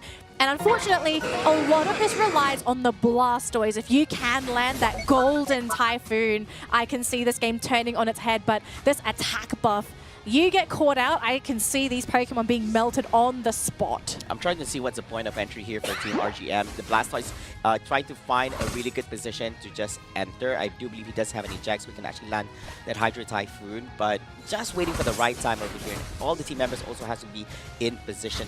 They're doing a little bit of poking here on the Rayquaza. The Surf trying to drive the Pokemon. Mean Look! Oh, it's going to be high time here. Hydro Typhoon hitting off of multiple Pokemon. Gets sent back to the Pokemon Center. But the Leafeon! Oh no, leaving Leafeon all to himself. Might be a slight miscom over here as well. There's going to be Unbound coming on for Hoopa, but he gets cleared out as well. 4 Pokemons getting knocked out in the hands of EG Phoenix. Oh, make it 5. That's a full knockout wipe here in the hands of Team EG Phoenix. Meowscarada with 3 knockout streaks under his belt. And of course, Rayquaza all to themselves, Danny. RGM, it was all on them. And at the end of the day, the Crustal, the Umbreon combination, the lockdown between these two Pokemon, as soon as they caught the Blastoise, it forced RGM to fight into them. And because the Typhoon was used, like EG Phoenix, they knew what was coming. Yeah. Oh my gosh, RGM, they just needed that opening and they just couldn't find it. I had a short gasp when Hydro Typhoon was committed and then he got sent back to the Pokemon Center. to the damage hold. And, oh man, and then Leafeon gets picked up immediately right after. I think they probably didn't think the Blastoise was going to make it out. To make it out, it was like, hey, I survived. Hey, I'm fine, guys. Oh, but the Leafeon's not that great. I mean, look, Phoenix played this game to perfection, and I kind of wonder, was it because they gave away this Cramorant pick? Because the Cramorant, extremely threatening by itself, and forced RGM to have to commit 2 to 3 players to get rid of the pesky Cramorant every single time. And they didn't have a really great way of actually fighting into the Gatling Gulp Missile Unite either, right? It's such a great Unite. It's great for zoning. It's huge AoE. The only time I ever see Cramorants hate using Unites is up against a comp that just pops them, right? So if you're up against a Leafeon who is way over leveled and has that Solar Blade ready, sometimes you can just pop the Cramorant during the Unite. But that wasn't the case here. The game was either even or it was way in favor of EG Phoenix because we saw death. This guy was huge. This guy was huge. His damage numbers might not look impressive here, but I think he did a really great job doing what he needed to for the team. He was getting those constant scores when RGM wasn't around. He was soloing the Regieleki in that top lane and preventing RGM from taking it themselves. And I mean, when they did have that team fight, Death just did what he needed to do. He brought Death. Yeah, exactly. He brought Death most definitely over here on this game number 3. And of course, Danny, we have to say this after the conclusion of this game number 3 with that game 3 win to EG Phoenix. That makes them the winner of the series with a 2-1 victory over Team RGM. EG Phoenix will continue their crawl here to the lower bracket, but unfortunately, we have to say our goodbyes to Team RGM here. Yeah, but I'm pretty sure they're going to be rooting on for their brothers in arms as well, because both these teams, they are from Indonesia, and for EG Phoenix, kind of excited for these guys because they might play, I think the best way to describe their play style, it's very different, yes, right? Their very, drafting style, very different. Their choice of Pokemon, very different. But they're new guys. And one of the things I love commentating about new teams is that they definitely bring a gust of fresh air into the competitive scene. They have a different point of view. They see things differently. And sometimes you need to have somebody that hasn't been within the space for so long to give you those ideas, because never in your right mind would maybe some of the old players assume that like, oh, this is viable, oh, this is cool. Never would have run this or played this because you're too used to too used to having people tell you, oh, that Pokemon is not that great. This is the meta. You have to play like this. Yeah, it's actually stopping you from doing things that you actually want as well, and you stick to the stigma, the norms that you usually encounter during tournaments or even during casual or even in ranked games anyways. Yeah, so that is it.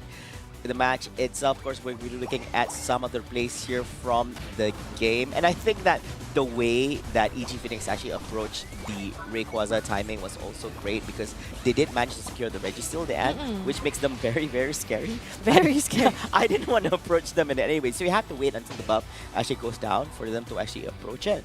But I think that all the team members from Team RGM was also very, very saturated. You have the Blastoise approaching from the top side, trying to make his way on the inside. I get the idea, like, he had noble intentions. He wanted to save the Blastoise just in case the Blastoise doesn't make it, but he did make it.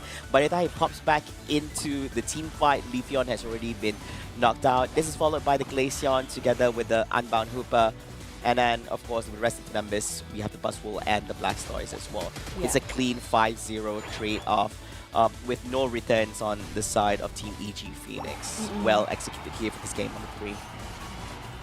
So, what is going to be on the agenda here for EG Phoenix? Because as they proceed, they are going to have to play up against one of the teams that get knocked down from the upper bracket. Yes. And those teams, okay, firstly, for them to make it that far, that's a sign, okay? And we've got some really big names playing right now in the upper bracket. So for any of them to go down, I think this would be a very, very big challenge for EG Phoenix. But we're not going to be seeing them play yet, because we are going to be seeing a different set of teams after this, because we are still in round 1 of the lower bracket matches. But I have to say, I mean, we're off to a really good start, right? Oh yeah, most definitely. Off to a great start. We had an Indonesian matchup for match number 1. Really excited to see what match number 2 is going to be. But before that, though, our favorite segment, Drawing with the Casters, as we sort of break things down, what happened in that previous matchup here, and sort of break down how EG Phoenix kind of won that matchup.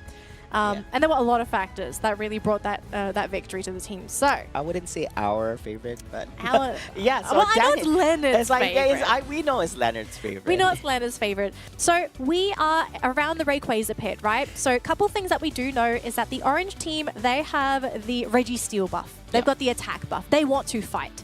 And so, of course, on the other side for RGM, they're trying to find that opening, because if they take one wrong fight, you know how it goes, right? Oh, yeah. The entire team goes down together.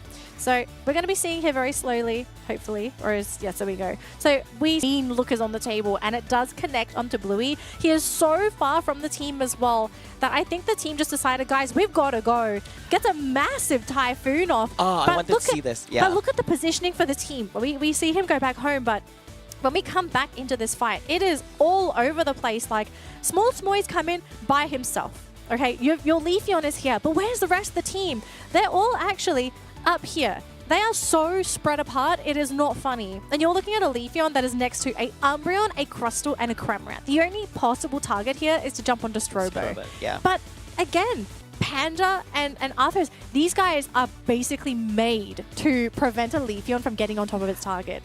And so if I remember how to do this, there we go. We're going to keep on going.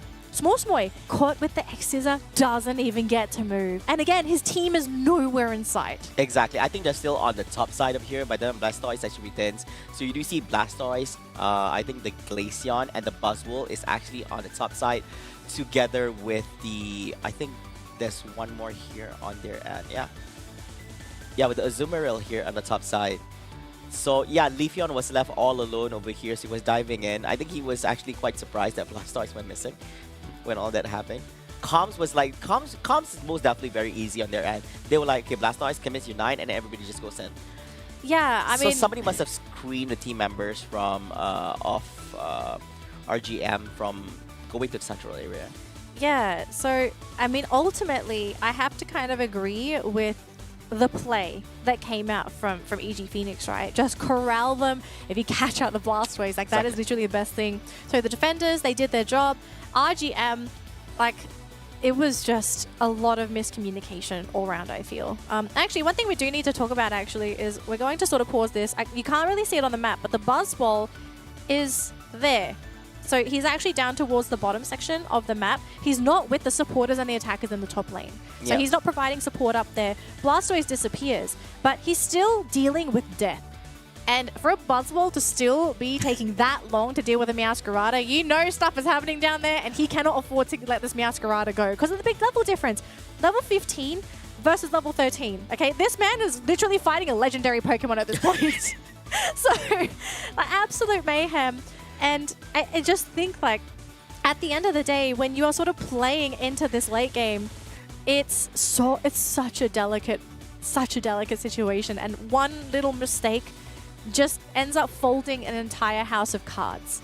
So I just think the prep here for EG Phoenix, they just did such a good job with the setup. The Registeel, getting those levels early on. Like I keep mentioning in previous broadcasts about macro, right? Yeah. And macro is it's a thing in esports, and I do like to bring this up, where you talk about the resources, right? How have you prepared yourself for this final engagement? Micro is the actual mechanical skill of you pressing the buttons and making the decisions, but micro, it's your experience, it's your positioning, it's how you've prepared yourself to come into the next situation. And if we look at the micro for Phoenix, they had levels, they had points, they had position, they had buffs, they literally had everything. Consistently across 3 games, and that's a very important thing. Basically, they pay attention to, they must have understood the game to a micro level where they understood from some timings, they need to achieve certain things as well. So this is very, very important, because it's not as simple as just playing out the game. I wish you could just press buttons and win. without any plans at hand. So you have to understand where your position should be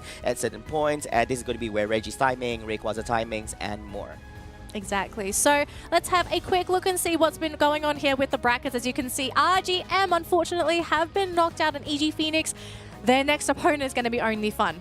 Oh, yeah. I can tell that series is definitely going to be fun, Flava. Oh, yeah, most definitely over here. And of course, ladies and gentlemen, up next also, we're also going to be witnessing the match in between Team Oracle up against Team No Picture. They hail from the upper bracket after losing out against their opponent, which is Team Be The One and Team Only Fun.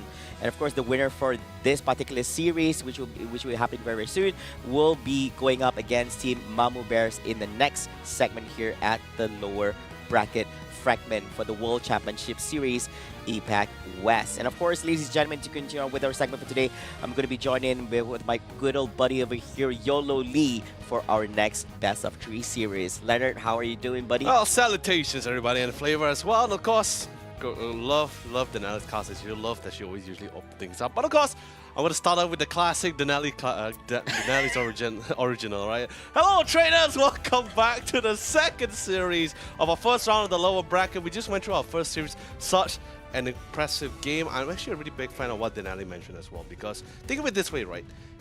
All of our current players are so used to seeing the more traditional composition and drafting. That's true, yeah. Like Inteleons, the Trevenants, the Blastoise. These are very something that people are somewhat visually prepared for or bracing themselves. But something out of the blue, when you start seeing, like, especially after the patch, you start seeing a lot more Cramorant.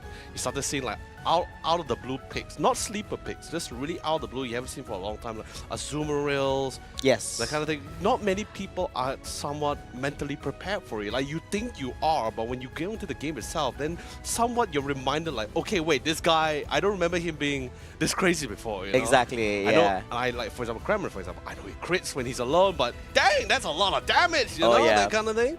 Especially that last fight towards the Rayquaza bit. I think that was really fantastic how they really isolate the pickoff. Sure, it was really well done that the Hoopa was able to save the Blastoise. But sadly for the Leafeon, you know, you take away the defender, you leave the Speedster alone. Yeah, exactly. I think it's supposed to be the other way around. Yeah, like you're supposed to take away the Speedster in that situation. Correct, but what makes matters worse is that it's not more of why the whole team wasn't there to support, but the Cramorant was just literally hitting the back lines without them noticing. But of course, that being said, what happened in the past will stay in the past. Let's quickly focus on the present. So currently, we're going to our second series of our round one lower brackets here. It's going to be Oracle versus No Picture here. And on the court flavor, we've seen some of them before. Definitely missed them for sure. But let's just quickly see how excited this game is going to be. Yeah, of course. And starting off with the Oracle, we do have Jimmy Cooks, Uzima, Philosopher, Mike Tam, and Victins here on their end. Of course, for Team No Picture, we have Kamad, Teenza, Lullaby, Sensei, and Sakura playing for this team. And of course, as mentioned before, this is still the lower bracket segment, round number 1. They're fighting with their final lifeline over here. The team that actually wins the series will continue their journey, whereas the other team that does not win their series will have to say their goodbyes here at the World Championship Series Last Chance Qualifiers APAC West. And of course, we're also going to be looking at some of the team profiles here, starting off with Team Oracle. Based on the previous data in their upper bracket segment, round number 1, they have 100% pick rate on Talonflame. Interesting. Yeah, which is actually, I was really curious as well, because I saw some of their match histories back in the qualifiers. And by the way, as just I'll talk about that later. So during the qualifiers, majority of their series, it has always been Talonflame being picked up here by one of their teammates, going by Mike Tam. And if you notice as well, Mike Tam, very similar to, I guess, Oracle and No Picture is pretty much in a similar case where they both have a really great mentor in their team. They're very experienced players. In this case, for Oracle, it would be Mike Tam. He's been here since from back in 2022 here, pretty much the prime beginning of Pokemon UNITE in the esports scene as well. So he has been spamming a lot of Talonflame, but he has a bunch of other Pokemon in his kit as well to somewhat answer to the kind of competition which Oracle would like to bring into the game. Just to scramble around with the data, so just to make sure it doesn't look like I'm a pure Talonflame player, let's play some other Pokemon just to give it a little bit of mix here in the pool. But I'm very, very surprised. 100% I would assume that if I'm not mistaken, I'm not sure whether it was a 2-0 or a 2-1 match happening in the upper bracket segment. But if he actually played 100% for 3 matches, that speaks volumes, because not many people actually run Sandflame, despite it being the number 1 Pokemon when it comes to highest attack across the board, from level 1 to level 15, except level 4, 5, and 6 to Leafeon. He's number 1 in that, but he's so fragile. So it's not that True. easy to maneuver this particular Pokemon. But more of that later on. No picture here for the team profile. So 100% break rate on the Dodrio and the Greedent as well as Meowth, Scarada, and Sableye. Oh, okay, so I'm guessing that so they 100% everything, meaning that they managed to replicate the same picks for both games. Okay, so here's the thing. Is that the idea? No, okay, so here's the interesting thing. Right? So far, like if you talk about who's the one who's been picking Greedent all the way, it's actually in the hands of Sensei. And Greedent was also one of his most played Pokemon, accumulating this entire time. Same goes for Dodrio, which is going to be in the hands of Teensar. Now, a lot of people would tend to recognize some of these players as well, especially Como, Teensar, and Qualifier. They were actually here for the ACL for 2023 and 2024 as well here. Although yes, without the two missing members, which is Kitty and Blue Sky, take it into the new edition, which is Sensei and Sakura. I'm actually really excited to see what kind of synergy we actually can come with the two new additions here. Yeah, and I think this, like I said before, I would assume they were given the opportunity to redraft the same Pokemons for game number 1 and game number 2 for our production to come out with such stats, because they didn't even have room for a 6th Pokemon to fit into the whole notion, because no picture has 0% on Absol. So I would assume that the production didn't actually had any stats for a 6th Pokemon, so they had to put one Pokemon inside, but it's 0%. No, I mean like, you know, they've just been able to successfully bring out the exact same Pokemon. And it's like, what are the odds of that happening? I know, but which is why, coming back to what I was mentioning earlier, which was the fact that, you know, these are the kind of Pokemon which you just don't often see, right? It's definitely it's not your traditional picks or composition as well. It's not even meta. So it throws off a lot of players, especially when you're expecting, like, okay, we're gonna wait for that Inteleon, we're gonna wait for that Metagross or that Tyranitar, Blaziken. Suddenly out of the blue you get a Greedent. Just like, what are you? And then next thing you know, when you fight against him, he's like, oh my god, he's eating so many of these orange berries and just constantly healing up. Oh yeah, I think that's very dangerous though. But remember, the idea is throw off your opponents and not yourself. True. Unfortunately, they got ended up here in the lower bracket. We do hope they would throw off their opponents this time here in the lower bracket segment up against Team Oracle. Now, of course, ladies and gentlemen, here we go. The draft for game number 1. We're going to start off with the banning phase here. We do see a ban on a Gyarados from the side of Team Oracle. No picture is going to be banning on that Mimikyu. Still waiting for the final to ban Sableye on the Oracle side. The thing is, I'm all in for. I'm actually really impressed with the fact that they were able to just bring so much success from the Greedent and all this kind of picks as well. But at the same time, you can think of it as them really hiding a lot of their cards because they haven't really bring in the Asia. Greedent could have been the Asia since it is one of his most played Pokemon. His comfort pick as it is. Yes, yeah. But the fact that he was able to get to the stage top 8. By the way, we had 59 teams during the qualifiers. Although yes, we had 3 regions here in the LCQ West, still 59 teams is insane here to me. But of course, back to the drafting, Sableye being in the band here, probably most likely going to be a respectable one. No picture, totally understandable, going with the Mimikyu and Umbreon. This does open up the map for their speedsters. In other words, Leafeon comes into the lineup, which I'm really surprised that Oracle, since they had the first option or the priority first pick here, they decided to let the Leafeon through, allowing Teensar to lock it in for himself. I think they're more comfortable in running the Sylveon here for the draft they're about to bring in. They are going to be locking in that Trevenant as their defender on front lines, and of course, this is going to be the Blaziken here on their end as an all-rounder. It's pretty great. Still seems pretty standard, except for the Cramorant. But I think that was something that we're going to be expected. And if they do lock in the Cramorant, that will be Sakura's most played Pokemon. Oh if no, they so choose probably to go for it. they true. I think with this kind of lineup, I think they're running with a Hoopa. Alright. Yeah, so basically they're running it. Is anyone going to set it well? The thing is, you have a Cramorant and a Leafeon.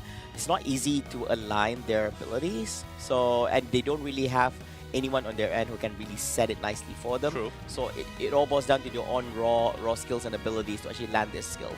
The thing is, right, you have really good early pace. Right? I mean, besides the Bastard, you have this Leafeon, you have this Cramorant constantly running around. I'm only concerned with the fact that can you really hold yourself long enough? Because like previous games that we've been seeing, like teams going up against the Cramorant, they don't really have a really good answer or really getting to that back line here. Yeah. Blaziken in particular has not much problems with this. Same goes with the Trevenant.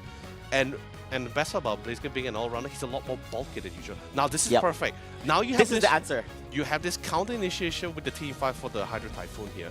And you also have a really fantastic initiator or setter with with the Crustle. And let's be honest, Crustle has been one of the best go-to to really set things up for you, especially for your all range composition or your early game comps as well. Great engagement, and with the Rumble Rouser at this current moment, which is also in the free package form, became an unstoppable skill. Yep. He has so much shields, he can just run to the back line if he chooses to go for it. Exactly. As well. You have your sturdy passive, you can actually be in the front lines, and you're paired off together with the Blastoise as well. So you're running double defenders on your side for Team No Picture, so you can sustain. So as long as Sakura can actually have really good positioning here in this game, he should be having a great time against their opponents. Yeah, so of course, ladies and gentlemen, that concludes the draft here for that game number 1. Do share with us which draft that you're in favor with, because in a few short moments, next 10 minutes, it's going to be a bumpy ride between these two teams as they are fighting for a victory here for the game number 1 in this best of 3 series. Now, Leonard, just by looking at the draft itself, is there any draft that you're in favor with?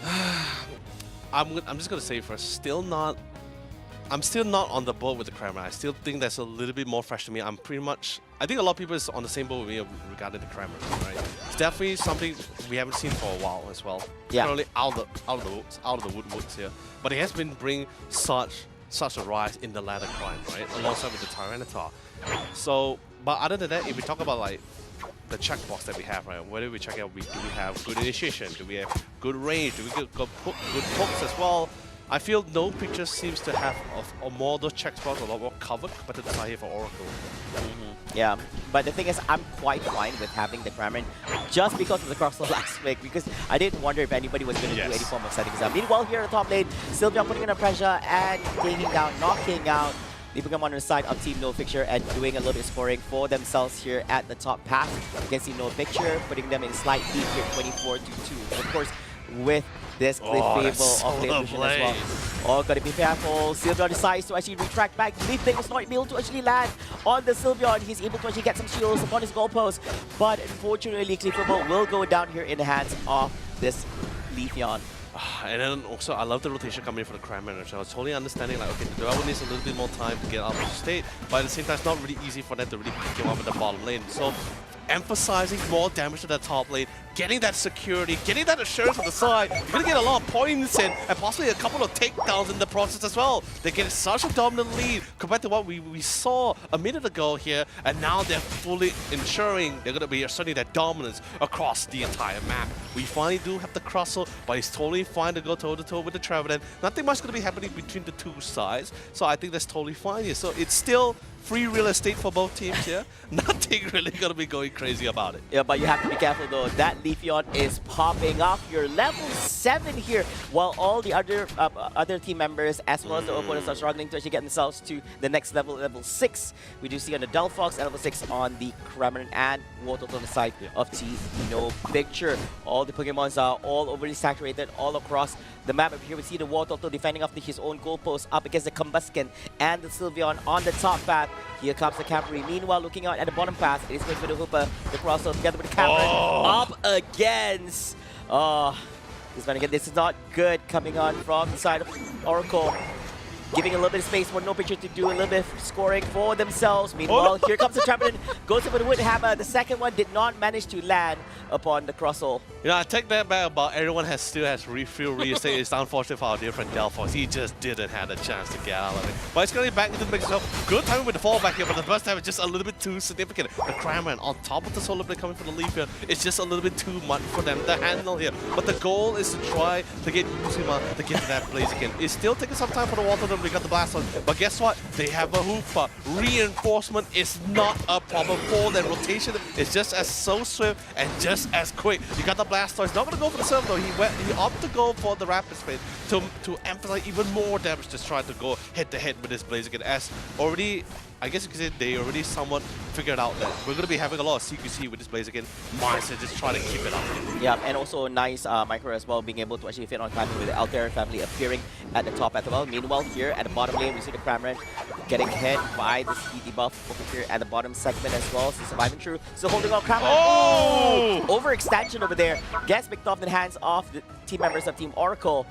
At this point, just a 1-0 trade-off here, deciding towards Oracle, but still, No Picture in the lead here with 171 points. Which is totally fine, but we all know that this is Pokemon Unite. Anything can happen, and the tables could quickly be turned at any state of the game here. But now I'm a little bit concerned, right, Flava, right? See, not a lot. We see a couple of skirmishes here that, of course, no picture. It has the lead in terms of that department as well here. But Jimmy Cooks still hasn't found a way to really break things apart here, or at least try to find the chink in the armor in no pictures defenses. Ooh, Hydro Typhoon being expanded as well, hitting off on 4 Pokemon. But where is the follow-up? Didn't even actually get Sylveon blasting as well. Trevin is now down for the count, looking for 3. They managed to get yet another. It's going to be the Del Fox, and this time the Clefable will go down, making it a full man team wipe in the hands of Team No Picture. And they did manage to get the cute little Clamoran to actually do a little bit of scoring at the bottom path here, while the other remaining members are at the top path. Not just clearing up team members from Team Oracle, but also getting their hands on this Reggie Lucky at this point into the game. A huge win there for No Picture. It's absolutely insane, especially with the Hydro Typhoon beautifully well positioned. You get 4 people to throw the knockup as well. And the best part about it, everyone was so in sync to the communication from No Picture from that fight. The reason why I say that is because everyone was just so prioritized at just getting rid of the one Pokemon the closest to them. Melt him away, pick him up, move on to the next one as well. Beautiful positioning, everyone was able to get the damage out. However, it is a really nice bonus to take down the Leafeon. There's a lot of HP coming from a level 11 Pokemon initially just now as well. Oh no, they're trying to shove him away from the portal here. Oh no, of course. Rock to be displayed as well, not being able to actually put the Blaze again. Blaze in the face, is that going to be enough? No enough. Rubber Rouser is utilized as well. Here comes the chase from behind. Sylveon still hunting down this Russell from behind. Down goes the shield, low on HP as well. Here comes the Pokemon Unite around the Registeel segment. Down goes 2 of the Pokemon from the side of Oracle. And they trade off 2 from the side of No Picture as well, making it a 3v3 situation here at the bottom segment. Even have the Registeel helping their end as well. So much damage output happening in the lines, and of course, a quick reset. Yuzuma, you know what it means. You gotta get out of here. You gotta book it, my friend. Nice timing by Sally. He commits the eject button. Can he try to counter? Oh, he took down the Solar Blade, but eventually he still fall. But he still made quite the play. Fantastic work. However, the outcome was still going to be in the favor of our dear friend Leafeon, or Teamza in this case. What a fight. That was a close one, let's be honest. Leafeon was definitely in trouble over there, but despite committing... For a second, yeah. Exactly. Despite committing with the Unite, unfortunately Blaziken still gets traded off over there in hands of Team No Picture. Look, I love it just now before that fight, right? It was... He got lured in. He got bait. They were fishing for a Blaziken and they got him right out of it. Just right as he got into the tall grasses, gets hit by a Solar Blade instantly. It's like, oh my god. But it feels bad though. He was actually chasing down the team members in No Picture, but then because of the Hooper, and he actually resets 2 of the Pokemon, and instead he gets chased down on the left side. Meanwhile, here on the top side, of course, commits with the Unite, but Rock League doing wonders over here. Trapping 3 Pokemon on the top of Oracle, but where is the follow-up, Leonard?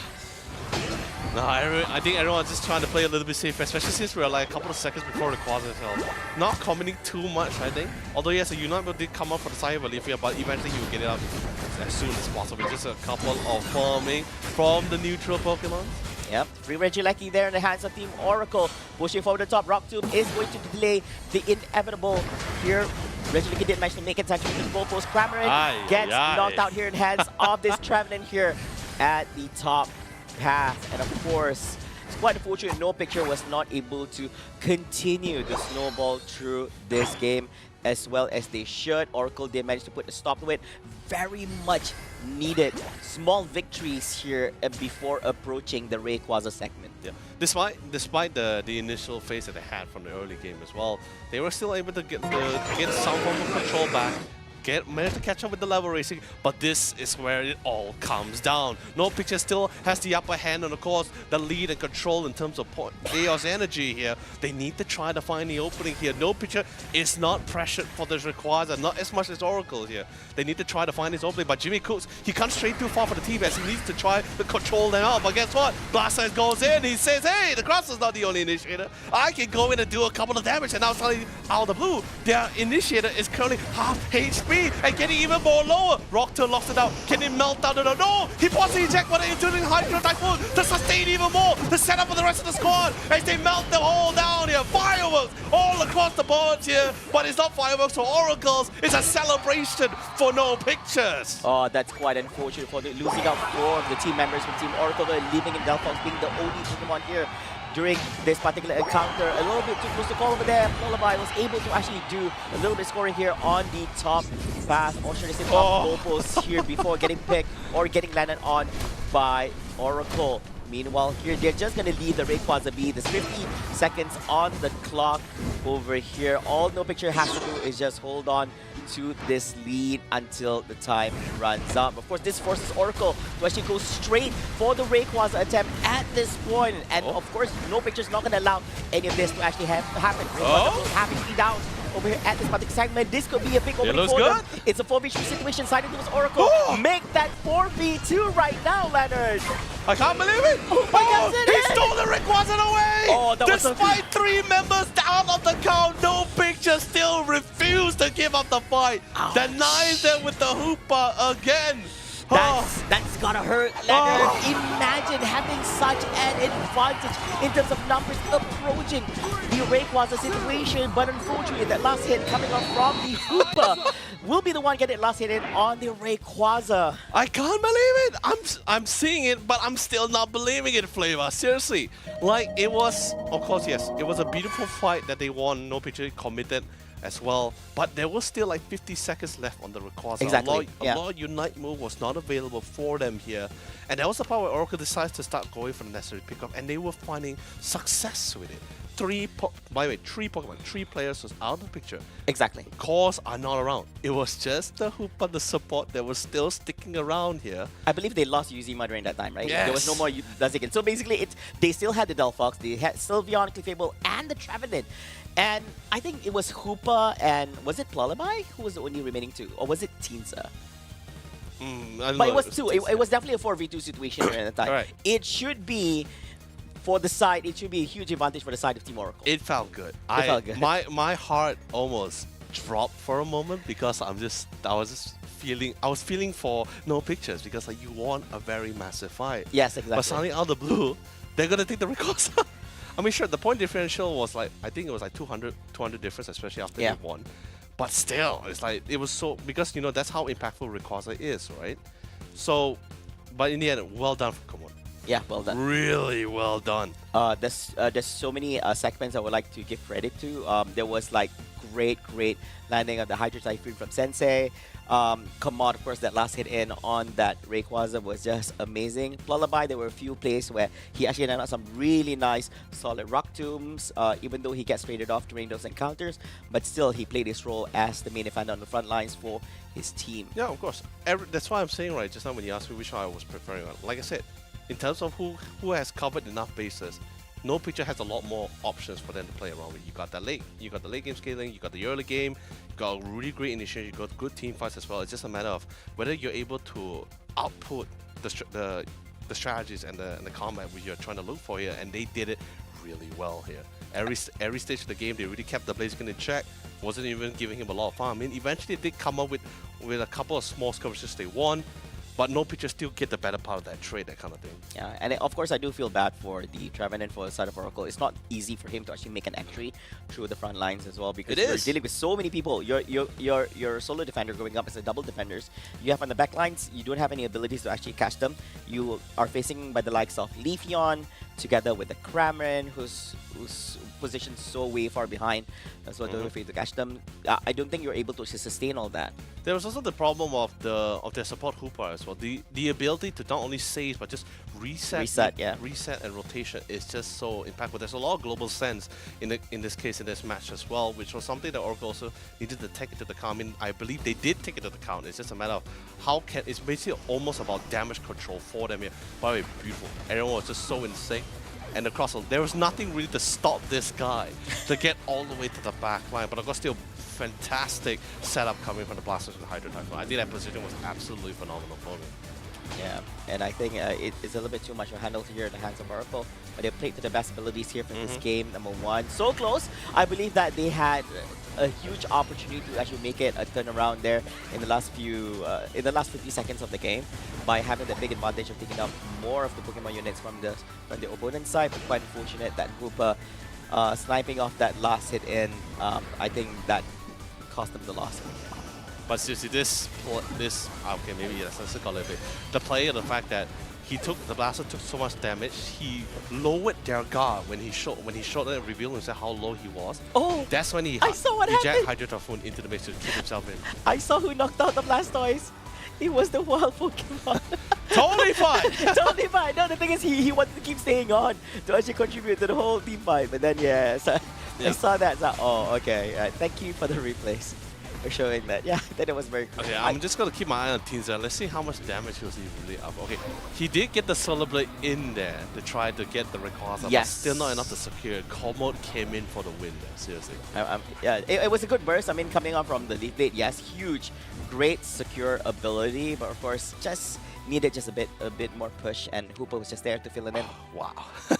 That's all I can say, wow.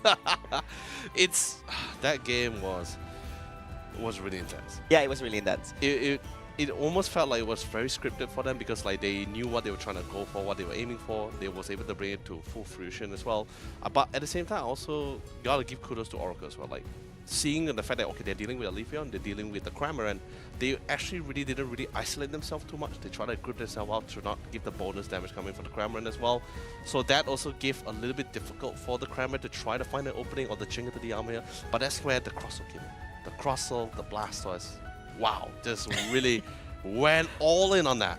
And then suddenly out of the blue, the Cramorant, or at least Sakura in this case here, was just like, hey, I don't need to go for isolation pickup. Woo, that's a beautiful setup for me. I'm going for it. Exactly. So all you have to do is I'm just waiting for the call.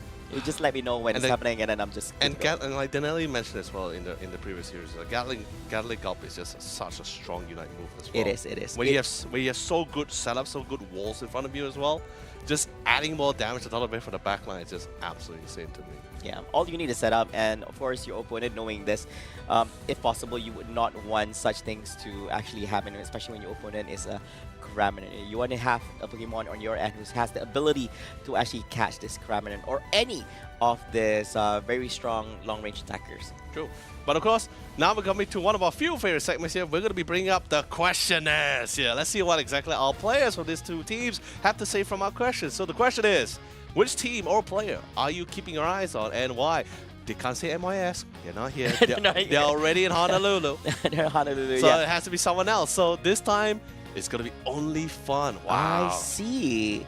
So Only Fun, who's still in the competition, by the way. Yeah, Only Fun, I believe that they're the ones who actually, so this is from No Picture, right? So Only Fun is the team that actually knocked them down from the upper bracket. Yes. Yeah, so I guess it makes sense that they're keeping their eyes on a much stronger opponent. I mean, they also came in, if I'm not mistaken, third place or fourth place in our previous qualifier as well. Yes, correct. Only Fun, yeah. And that was in the same series with MYS as well. So the competition is even more crazier. Yeah, that's true. And of course, for Oracle, Leonard, for the team profile, which team or player are you keeping your eyes on and why? And for them, that's Z from EG Phoenix.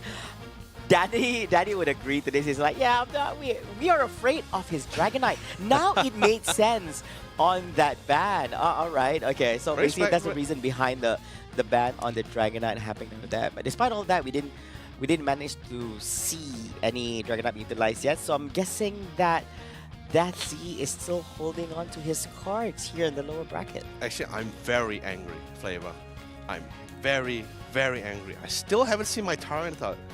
Yuzima, where is your Tyranitar? I know you played the Tyranitar. It's not banned. Bring in the Tyranitar. Exactly what that's what I'm saying. It's open. It's open. Does it not fit into your current composition of draft? Oh no, they did bring it to their composition in the qualifiers. So that's why I'm trying to say. But that don't count. If it ain't on the broadcast, it don't count. Fine, but of course, there's gonna be Philosopher from the side here for Team Oracle here as their attacker here. He was the one who was playing the Delphox initially as well. So here's the interesting thing. I think maybe in that last series, maybe what they lacked was just that burst damage. Don't get me wrong. Sylveon, yeah, you got the blaze skin, but Sylveon Delphox is more on. It's not really that high burst damage. That's like not something like Leafeon with the Solar Blade. It's more dot. It's more like damage over time kind of scenario as well here. So maybe that's something that wasn't really keeping all the beefy tankers in check, right? It didn't. They weren't so afraid of it, especially with the lead that they had. But it's so different than the other two choices being displayed as well. The Espeon as well as the Gardevoir, which actually deals burst damage, I would say. So probably it's a little bit different, or he's just that good with utilizing multiple Pokemons here. Now here we're looking at Teensar, who actually played out the Leafeon early on in game number 1. Frequently used Pokemon, 100% Dodrio, meaning that he didn't have the opportunity to actually utilize other Pokemons in the upper bracket segment. So he was given both, or should I say 3 games, just plain Dodrio. And I don't blame him, because like Dodrio is one of his most played Pokemon community for the side of Teensar. And at the same time, like I mentioned just now, Common Teensar Plowby was previously in team loading back in ACL. So they already have some form of synergy advantage when it comes to in such a professional stage like this as well here. So nothing is really phasing them too much. However, I am still looking for, you know, the Tyranitar especially. Okay, I get it. I can feel the anger and disappointment. I get it. Teensar is their central player, okay? Yeah. I know he plays a mean speedster, but at the same time, if you look in his player history, Tyranitar was also one of his top 4 most played Pokemon. He's trying to get there. Like, I know. He's trying to get there. I get the challenge. Tyranitar going to the central area. It's a challenge here. You're definitely opening up to a lot of invasion from your opponent's side. Yeah, you're not going to be able to rotate as well compared to the other species in his lineup as well. But still, fine. You know what? I had to let it go. I can't be a child about this. Gotta let it go. Back to the drafting. This is going to be the second game, and of course, Flava, just want to remind all our amazing viewers as well, this is the lower bracket here. It's winner takes all kind of scenario here. You can't drop a single game. You drop it. That's pretty much your. I mean, this is the last chance qualifier. So can't drop a single series. Yeah, this is your last chance here for Oracle here. So if they can't bounce back with this, and they are bouncing back strong with coming and bring in Gyarados here. Oh yeah. Still, Leafeon is still in the float if you want to try to opt to go for it. First appearance here in the broadcast, I would say. For today okay, so they took the Cranberry. So they're going with the Gyarados here, and so basically they are going to be running the Eldegoss and the Cramorant here for the side of Oracle. Meanwhile, for No Picture, they're running with the Sylveon. I believe that this is... No, it's not. Actually, Sylveon was being run by Oracle in the game number 1. So this time it's going to be hands on No Picture, together with Travanen, and Leafeon is locked in. All right, now I'm really curious. They have led the Leafeon through once more again here. But this is what Danelie said before, right? It's a matter of whether they are comfortable in utilizing that kind of Pokemon here. But still, they didn't ban it, they didn't take it, they still let it through. They let Sakura take his most played Pokemon, Sylveon as well. You got good initiation, you got good team fight as well. Seems like No Picture is on board with this, but Oracle is coming in strong with 3 of their best picks here and coming in with a crosser. Now that seems a little bit more better, a lot more options for them. But Talonflame, you still need to buy the necessary amount of time to get him online here. And Café. Oh yeah, the Glibbles over there. Yeah, so I think No Picture, they're very, very much comfortable running with double defenders. It worked out well for them in game number 1, and definitely going to keep running it for this particular game again. This time, they also get the hands on the Leafeon to be played. Right. Interesting enough, I'm not sure whether there's any good sets from No Picture. I think it's a little bit shaky with there. But I'm very curious. Oracle running this Talonflame for themselves. And as mentioned before, a very fragile Pokemon, despite having very, very, very high attack across the board from level 1 to level 15, except for level 4, 5, 6 at second place. Insane. If you play this out very well, you are able to actually melt down Pokemons like Leafeon or even the Sylveon here on the front lines and the back lines. True. But then again, okay, think of it this way, right? You have this nice early comp, except for the Blasters for the side for No Picture, right? But on the other hand, on the side for Oracle, you have really great scaling. The Gyarados is fantastic too. It's a late game as well. Talonflame is also going to be able to get there. Just a matter of, it feels like there's going to be a lot of responsibility on the Cramorant to really set things up for them. Like, I'm not going to doubt Mike Temp. Such a great guy. Used to play in real life first as well, alongside with AXQ, Wash Novice, and Sugar and Logical as well. Pretty great guy. Let's see whether he's going to be able to bring out the win necessary here. But while he tries to get himself there, whether the team can really turtle it out long enough. You know? Yeah, that's true. Yeah, of course, ladies and gentlemen, we are jumping straight to the game over here. We do see the laning phase coming on from the team members of Oracle and No Picture. They are going to be running the Fletchling here. It's going to become a Talonflame later at second evolution here through the central area. Meanwhile, we do have the EV jumping up into Leafeon here on the side of Team No Picture, where he is rotating his way towards the top segment. Got to be careful on that magic card. Might just get caught off guard here in the hands of Leafeon, making his way, flaming through the bottom segment, get hit by the Leaf Bait. Here comes the Jack, and he's going to be returning back to the Pokemon Center safe and sound. But of course, he has to hop his way back into the waters and back into the top path. Very good, Joe. Didn't really allow No Picture to get the first KO No, here. please not on a magic card. I know, but at the same time, this does delay him slightly as well, Exactly. regardless, because this is gonna force it to reset back to the spawn area at the Pokemon Center. So. Rest of the squad still trying to buy an extra amount of time. Still Magikarp. The rest of the squad was able to get to that level 4 to get to that nice advantage. That Sylveon is here with the Hyper Voice into the Solar Blade. My God! Absolutely shredding away the Fletchling here. It's tough. Yep, it's very, very tough. Sadly, there was a, I believe Tencent put a sign here, you know, no birds allowed. No entry, please. Oh, top lane and looking a little bit spicy over here. War Turtle together with Claypool trying to do a little bit scoring, but unfortunately getting screened out by the Magikarp together with the Eldegoss here at the top path from Team Oracle. Meanwhile, looking at the bottom lane, we do have the Traveler together with the Sylveon going up against the Crustle as well as the Kremlin. Loads and loads of firepower here coming up from both ends. They're going to rotate through the central area, clearing up the outer family, beating up two of the Pokemon, make it 3 from the side of No Picture, getting cleared down in hands of Team Oracle. All 3 and more in the hands of this Talonflame. Oh, that's the breakthrough they're looking for. Mike Tam found it as well. They said, hey, fine, individually, sure, we're not that great, but once we're together, ape together strong. And they were able to get beautiful takedowns here, elevating them into the lead here in terms of the level. And look at the Talonflame now, he's level 9! Exactly. Mike Tam is absolutely flying around. I mean, he also has a skill called Fly, but he's gonna absolutely soar around the field here. And I don't think they're gonna have any true answer about it. Commits to Unite move, only able to isolate the War Turtle who became the Blastoise. Unfortunately, he just had the Hydro Typhoon to try to counteract, not like what he did in the previous round. But Gyarados is here, Leafer comes with the Solar Blade. Mike Tam finds an opportunity to get to secure the second takedown here. And now they're winning a lot of this skirmishing, garnering a lot of EXP here. And like I said, their late game scaling is very scary here.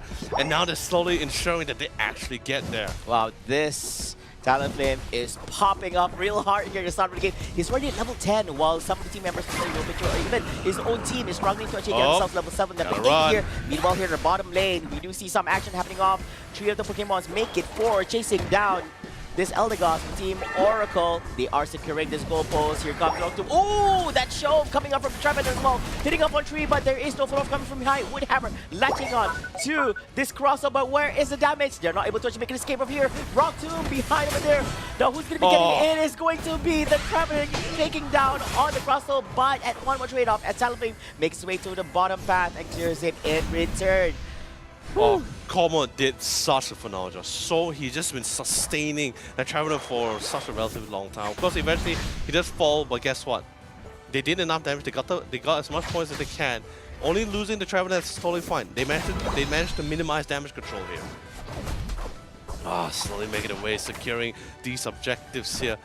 Although the Clefable, Common was still going to be the problem here as he is playing the Clefable. They really need to try to minimize it. He has been really insane with those heals so far. Sakura on the other hand gets caught up. Hydro Typhoon is absolutely perfect. Where's the catch up point to 2 here? He did commit the Unite move here and instantly was able to knock out 2 players in the process here. Comes in the rest of the squad. Talonflame was able to get on top of Commode. Can he pick it up before he can try to sustain any longer? No, unfortunately not. He was able to get him as well. Can he get Tencent in the process here? He's trying to run for it. He's not going to fall for the bait for it either. Going to say, you're not fine. I'll let you walk for now. We'll be back again for more. Yeah, very close call there for the Leafeon. Managed to make his way towards the Pokemon Center on his side, which is on the right side for Team No Picture. Meanwhile, this Mike Tam is just snowballing through this match. Currently at level 12. Well, some team members is trying to make their way into the double digits for themselves. Reggie Lackey getting secured by Team Oracle, making his way through the top path here towards the right segment. No Picture will have to fend this off, and it does seem that Oracle is committed to actually follow and babysit this Reggie Lackey towards its path. They did manage to get their hands on this Blastoise in the hands of the Eldegoss, Leonard. Which is totally fine. They just wanted to get the objective as well. They saw an opportunity, especially with the intel they got from the top lane. They say, fine, we are just gonna try to get this whatever skirmish we can. They try to defend and get the Reggie Lackey as long as possible, but just couldn't do it as well. Now it's just a matter of really just catching things up. Level race, of course, Oracle is definitely still in the lead for that one, but look at this, despite the initial pick-off, Tencent was still able to catch up all the way to level 12. Really phenomenal. Oh yeah, I think he's trying to get to keep up as much as possible. This time they're trying to run down this Gyarados. You want to be in the heat of the battle, but he does commit this Unite. Instead of engaging, he is disengaging with it. You see that Tornado Swirl going up as well. Still have the shield, still surviving as much as possible. On, but you're Woodhammer here, holding the Crossel in place. But Crossel decides to exit his way and rock him from behind, but that's not stopping the team members. No Picture from pursuing him even further. Here comes the jump from the Gyarados on the back line. Manages to actually catch on the Leafeon, but he will go down here, getting knocked out here in the hands of the Sylvia. All this is not over yet. Here comes Unite from this Talonflame, but not being able to clear anyone. That is fantastic. Dashing back. Hydro Typhoon be committed as well. That is 2 KO straight series. Make it 3 in the hands of Talonflame. I mean, that's why they call that's why they're called the birds of prey, right? Absolutely waiting for the most opportune moment here to get them all. Literally four takedowns in this entire process. A little bit slow, but eventually got all 4 here. My Tam on an absolute roll here.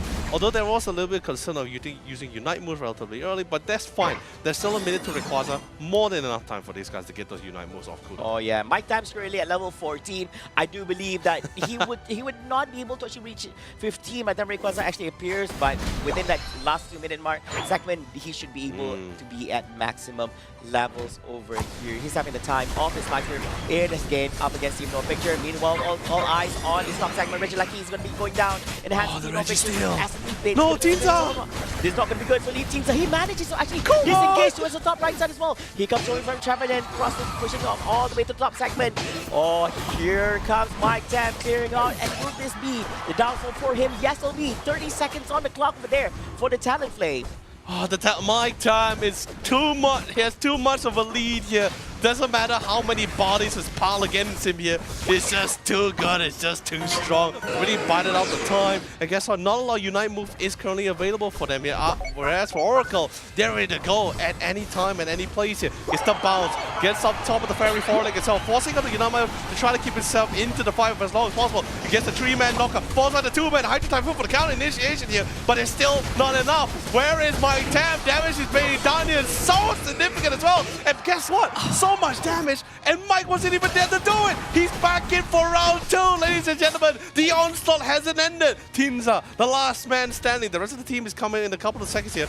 He is just going to do what he can. Just dump as many points as possible. But currently in the lead here for No Picture, 256 up against 124. But Teamza is all alone over here. He's getting slowed down, but chased down by 4 Pokemons on the side of Team Oracle. And he's going to be down for the count for the next 22 more seconds. But Oracle trying to find some space here to do a little bit scoring for themselves as they are currently behind by 52 points up against Team No Picture.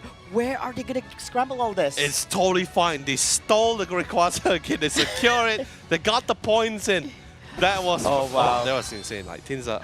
But it was quite unfortunate for No Picture. Like, they did manage to secure the Rayquaza. I'm guessing that's best case scenario for them because they got the Rayquaza. They lost out 4 Pokemon on their end. Meanwhile, we have to put on hold that as bottom lane is going to be where our attention should be, as we do see some of the team members for Oracle gather around with some defense for Team No Picture, holding them in position. Woodhammer, here comes Axiza, shoving them to behind. Talonflame managed to grab this Clefable all the way into the left segment. And he's going to go down here in hands of Mike Tam. They're just doing what they can to get as many points as. That's 50 points of Jimmy Cooks. He is eventually going to fall. Pops with the Hydro Typhoon, currently off cooldown as well. Mike Tam getting control with the Horn Leech into the Woodhammer. Guess what? Any chances for them to dunk any more points is completely lost. It is a lost cause. And ladies and gentlemen, No Picture from such a bombardment of takedowns coming in from my Tam. Now, just to No picture brought it back. Just to confirm on this, on the last 10 seconds, nothing funny happened, and that is going to be the final score: 356 for Team No Picture and 304 for Oracle, with Teenza being the final Pokemon from Team No Picture to do a huge scoring, making the win for the team. No, I'm just gonna say first. I mean, stealing that Rayquaza is the biggest one for sure. Yeah. That 100 points additional definitely saved No Picture's life here. But I can tell you, while we're looking at the scoreline, yes, I know it's all about the AS energy flavor. It is all about But- objective gaming. But you just gotta give kudos to Mike Tam. 16 battle won. He literally sent 16 Pokemon to the Pokemon Center. Exactly. Alone he did that, but unfortunately all those numbers means nothing if you're not able to actually outscore your opponents in the match. You know, while we're talking about like individual plays, right? Don't get me wrong, everyone did really great things, that's phenomenal, but come on. So many saves, so many great healings as well. Like just really like pivotal moments that he was there to really ensure his team's sustainability in those a lot of these fights. So it's just absolutely phenomenal. Just that Mike Tam was just crazy with the damage. He's just too much in the lead. I mean, it's totally understandable, right? But other than that, Como was just able to facilitate his teammates' survivability. It's absolutely insane to me. Like, yeah, look at the score screen, right? So they have a very significant scaling, right? Until at one point where it was just like a flat line for them. Exactly. Yeah, they were not able to progress anymore. Just slightly before the 6-minute mark of the year, they were just stuck at 304 by 5 minutes and probably 5 minutes 40 seconds. Over there, there's no form of progression. Meanwhile, it was just upscaling for the side of No Picture of here, and they managed to overtake by just slightly before the 9-minute mark over here, and making it a victory for them by the last scoring by Teenza's Leafeon. It was too close to call. Let's admit, it was too close to call. It was such a, despite it looking very positive for the side of Oracle, just by looking at how Teenza's bird was just performing so amazing in this game, but unfortunately it was not enough. Oh, to Mike secure Tam. the- No, but we're going to be checking the highlights. I actually really want to see the highlight once more, because especially towards the Rayquaza bit here, because we saw the transition as we seen the lead coming in for the side for Oracle here, but I want to see like how did it actually finally concluded here. So still moving on. I think one of the things that I'm highly disappointed is that I do wish that there was more we can see from the Gyarados here for this time, because most of the times we do see the Unite being committed was more towards disengaging, or probably just to save himself from actually getting picked off during some of the team fights. If it was actually utilized in a much more combat manner during team fights, it could have generated a much more bigger and more positive results for the team over here. Those are some of the things that we actually don't see. Because the thing about Gyarados is a Pokemon that you want to keep being infighting as much as possible. You can't be passive when playing this particular Pokemon. He has the right approach to it. I think it's one of the great segments where you utilize Unite where it's for the team.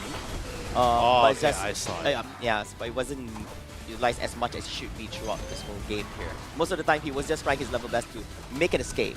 Yeah, from team fights. Ah, man, this was really unfortunate here. I think at one point, not sure were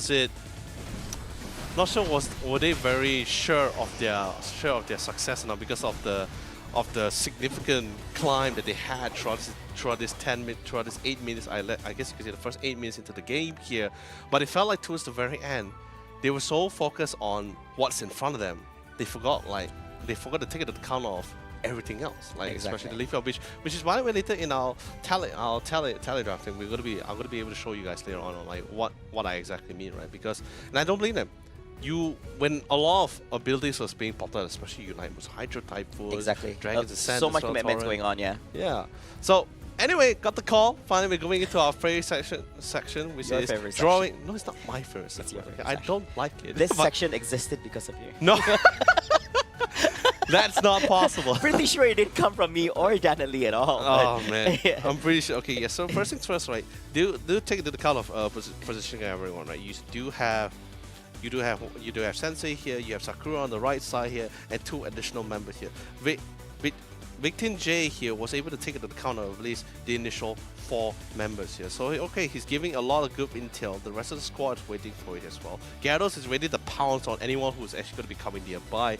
Although, as much as he wants to get on top of Komoot here, he has a priority. He wants to try to burst down somebody as quickly as much as possible here.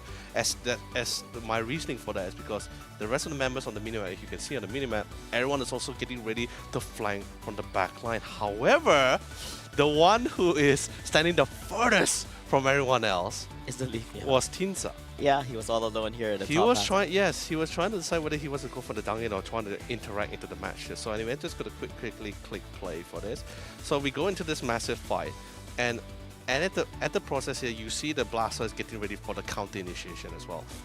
They saw the bounce coming in from the Gyarados. They saw Vic Jin is also positioning, not running away from the fight, positioning himself to best support his rest of the squad. So in other words, it was a very clear message for no pitches on their side where, alright, a fight might actually go down here. Let's see how much we can get out of it. And Teensar was still playing at the top side. He hasn't really rotated out of it. He was still within the vicinity, trying to see if he can try to make out of this whatever opportunity he can get out of this situation. So yeah, and I think this was beautifully done. You see this Gyarados, he was just popping up because most of the team members from the opponents were already there to begin with. Yes. But basically the Blasters still managed to pop up the Hydro type.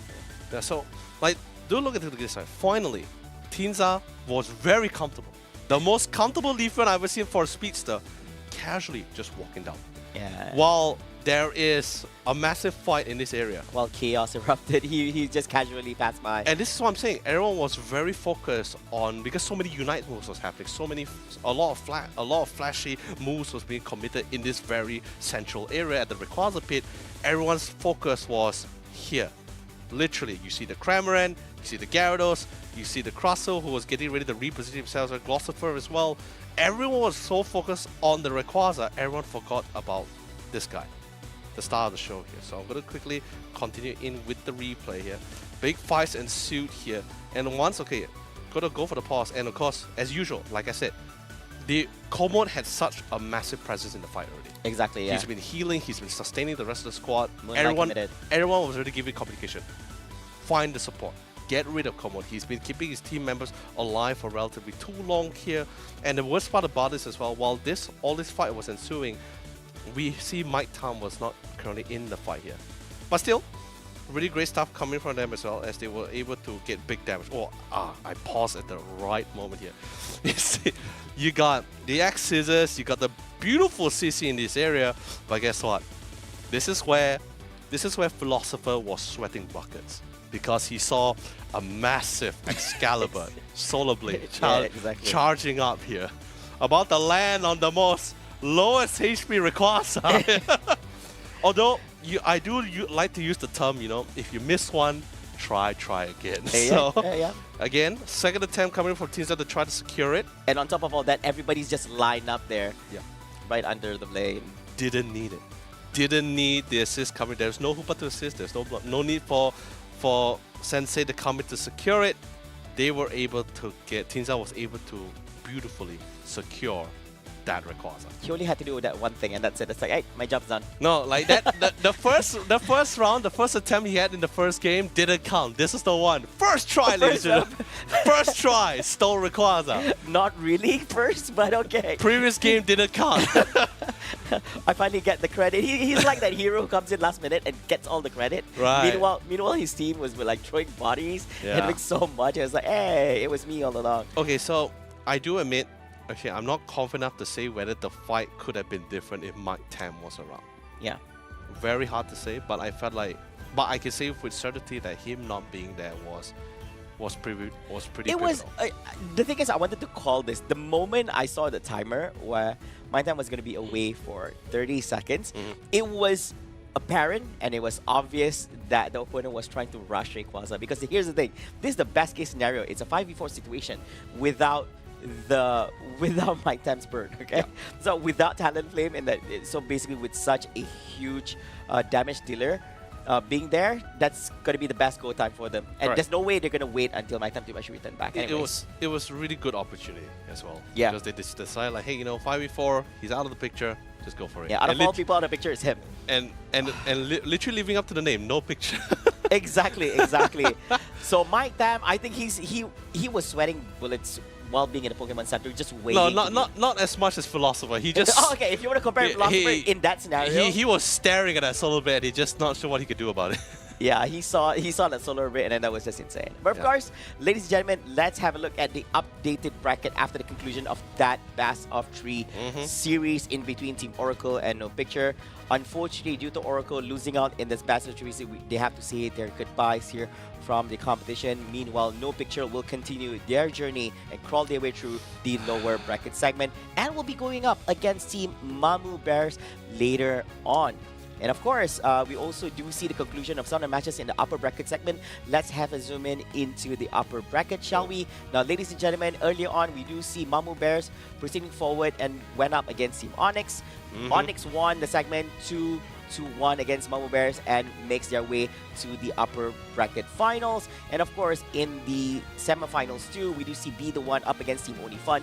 Be The One wins 2-0 against them and will be going up against Team Onyx later on at the winners bracket finals. Yes, and currently, so we're looking back to the lower bracket as well, which we were broadcasting as well.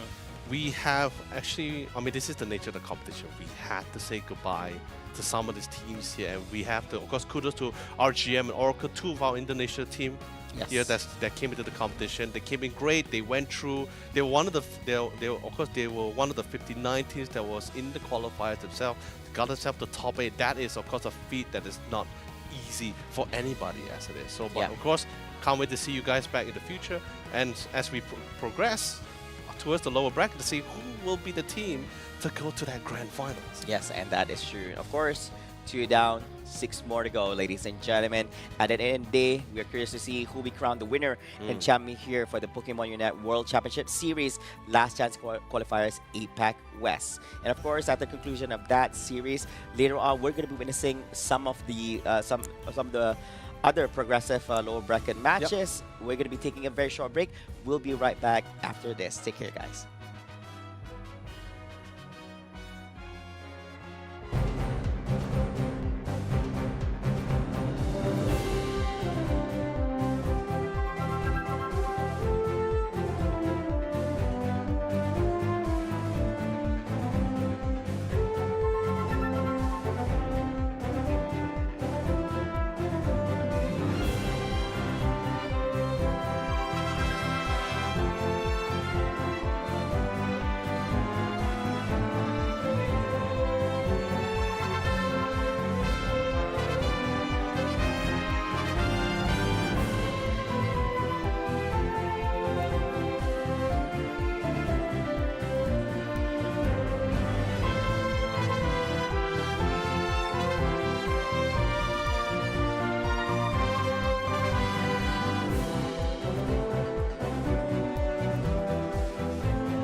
What is up, Pokemon trainers, and welcome back to the last chance qualifiers for APAC West. We've concluded our first 2 lower bracket games, and we are going to be continuing on with the lower brackets with our next matchup. My name is Danelie, and of course joining me is the wonderful Yololee, Mr. Leonard. You've seen a lot of Cramorant today, and you've been disappointed, but I'm just like, Cram, like, come on, we haven't had Cram in such a long time. I'm gonna have a leg cramp if this keeps going on. Let's be honest here, seriously, because like I said it off stream, but I would say it here right now. I was very jealous of them because they got the Tyranitar, okay, they got all the they got the fun ones, and I got a bloody bird. Okay, you know what? I got 2 birds. we get the fun game, okay, because we get to watch only fun. Yes, only fun. Playing up against EG Phoenix. And this one should be a really great one too, because I think for a lot of people tuning into the broadcast, you probably saw what happened during the Malaysia-Singapore qualifiers. Only Fun played in that qualifier, and I believe they came in 3rd. And they actually had a very good run in the tournament. So I feel like they are one of the favorites to win the last chance qualifier, but they have to go up against EG Phoenix, another team that has a lot of potential. I agree. It's definitely quite the dark horse as it is, and the crazy thing about this as well, when you're facing against like new, like in this case, literally new players, new rosters, new teams as well. There's not a lot of really intel for you to really bounce by, not a lot of voids you can refer to. However, you can probably get some intel if you have played with some of them before in the past, whether is it climbing up the ladder or not. As of right now, as of this moment, especially from the Indonesian players, they straight away kept saying, get rid of Death Seas Dragonite. Like, get rid of that Pokemon from their hands, because that's a little bit of too much of a threat here. So far, we didn't get to see it, but they know how it is. So I think that's the only intel that Only Fun can get out of it, or maybe from the series if they were watching initially from the beginning of the day. However, Only Fun, you guys know that some of these players as well, returning players, but is it from different actually, no, not really different, like still the same team. Still the same team, same roster. They did play on different teams in the past. I think some people would be familiar with Solo. We have seen Solo play Unite for years now. This man's a mainstay within the competitive scene in APAC. It's like the Grand Elder. Rufus as well, yes. And then, of course, Genkai. I think Genkai is one of the newer faces in the scene. We did see him play in ACL, and he has really been showing a lot of potential. But again, I'm kind of curious to see what EG Phoenix bring to the table in this matchup. You know, again, it's another matchup of like oldies versus new guys. And they have probably seen each other's games because they have been broadcast. There's also going to be data online for them to sort of look at. Now, I want to sort of bring us back to some of these Pokemon picks. And I do want to talk about the Dragonite, right? So Dragonite has been constantly banned against Phoenix. But here's the thing, okay? Only Fun also can play Dragonite. So the question is that, are we going to continue to see Dragonite be banned, or is someone going to let it through, and is Only Fun potentially going to get it? The thing is, I feel Only Fun has played against like Pokemon like Dragonite before, so I think they're still going to stick, instead of like dwelling with the idea on like what can they do or not. But of course, speaking of which first, this is going to be the accumulated stats from Team Only Fun, and of course, this is the stats which is only for this series alone, what they have been playing so far. We have a 75% pick rate coming in from the Blaziken, absolutely without fail. I mean, of course, that's going to be the courtesy in the hands of Genkai alongside the Eldegoss and alongside the Umbra. I think this is pretty standard so far, since a lot of those rounds, they didn't really get the opportunity to steal away that Trapland here. And I'm actually glad to see Blaziken here, because we have not seen any Blaziken in the lower bracket yet. So I think if you are facing up against Only Fun, I think banning Blaziken might have to be something you need to put on the table, because to have a 75% pick rate, we're not seeing the win rate of this, unfortunately, but pick rate, I mean, if you're picking Blaziken this often, firstly, it's not getting banned, and secondly, obviously, if you're picking it, you're comfortable with it. Now, back onto EG Phoenix. We did see this team play on broadcast. Previously, it was our first matchup, and all the Pokemon we saw here, this is basically what they've been using all of today. So we do have the collective data of the upper bracket matches and the lower bracket match. Lots of Azumarill. I think this has been a bit of a surprise to me to see the rise of Azumarill yet again, because this Pokemon has never really seen much of the light of competitive play, because the consensus for Azumarill is that if you're picking Azumarill, there are other all-rounders and other Pokemon in general that do what Azumarill does, but better. Yeah, I mean, definitely for sure. But at the same time, this is what I'm saying to, that's why I was like mentioning to Flava, is that kind of thing where they just bring, because do take it into account. Maybe because of the fact that why Azumarill yes, it's something that most players are not really able to prepare for mentally and or even throughout the game itself. Yeah, who's screaming for Azumarill? Right? But also at the same time, it somewhat works for EG Phoenix because two of their players in particular, DevC and Clintz here, both actually play a lot of Azumarill. It's actually one of their top 4 most played one as well. So it's somewhat, it fits for them. It's like pretty much taking down 2 birds with 1 stone in this case here. It's like, hey, you know, not many people are prepared for the Azumarill. I play a lot of Azumarill. Let's try to give this a try since we're also bringing in the Cramorant, since it feels like it's somewhat working in this patch at this current moment. Yeah, and it's not just the Azumarill too. Meowscarada has showed its face a couple times in the games today as well. Now, Meowscarada is a pretty interesting case because this hasn't really been a Pokemon to appear on the western side of the Unite scene. It's really been a Asia exclusive for some reason. But I do feel like Meowscarada, there are a lot of possibilities to explore with this Pokemon. It is extremely mobile. It can solo objectives on its own. Definitely. It has a lot of potential as well if you do let this snowball. And so I feel like for teams, if you are not preparing for Meowscarada, because not every team plays Meowscarada here, course. but we do see a lot of it in ranked games, is this another Pokemon that you might be underestimating? Because when you are playing in a tournament like this at the last chance qualifier and you're in the lower bracket, you can't afford to underestimate your opponent anymore. You Correct. are both backed into a wall, and only one team is going to come out alive in this Colosseum. So you need to respect everything that comes to you, even if it's something that you see and you're just like, what's this, right? No, it's that kind of thing where, like, you know, people have I guess every region has their own ideology or their own concept of things, right? That kind of thing where some teams, especially in, I believe it's for all region, everyone likes to go for this early game composition. It has been like one of the few go-to kind of Evolutions. Yeah, so the Evolutions, you've got Mimikyu as well.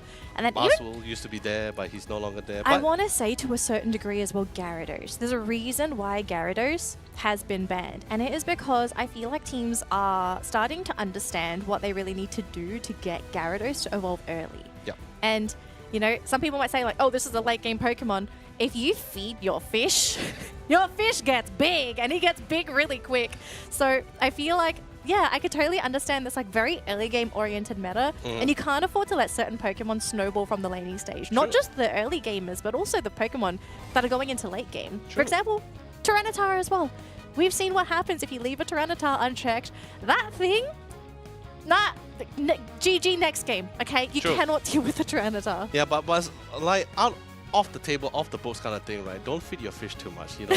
Moderately feed them. Just don't feed them a lot in one go. They will, you know. There's a proper way to feed your fish. Okay, you feed your fish. You don't feed the fish to the other people. Okay, so you make sure you feed that little Magikarp, and Magikarp makes it through. Okay, it's not banned. I'm totally fine with this. Very understandable ban. Getting rid of Leafeon and the Tyranitar. Leafeon has been the only Pokemon that has not been touched for this past few patches at all here. No nose, nothing.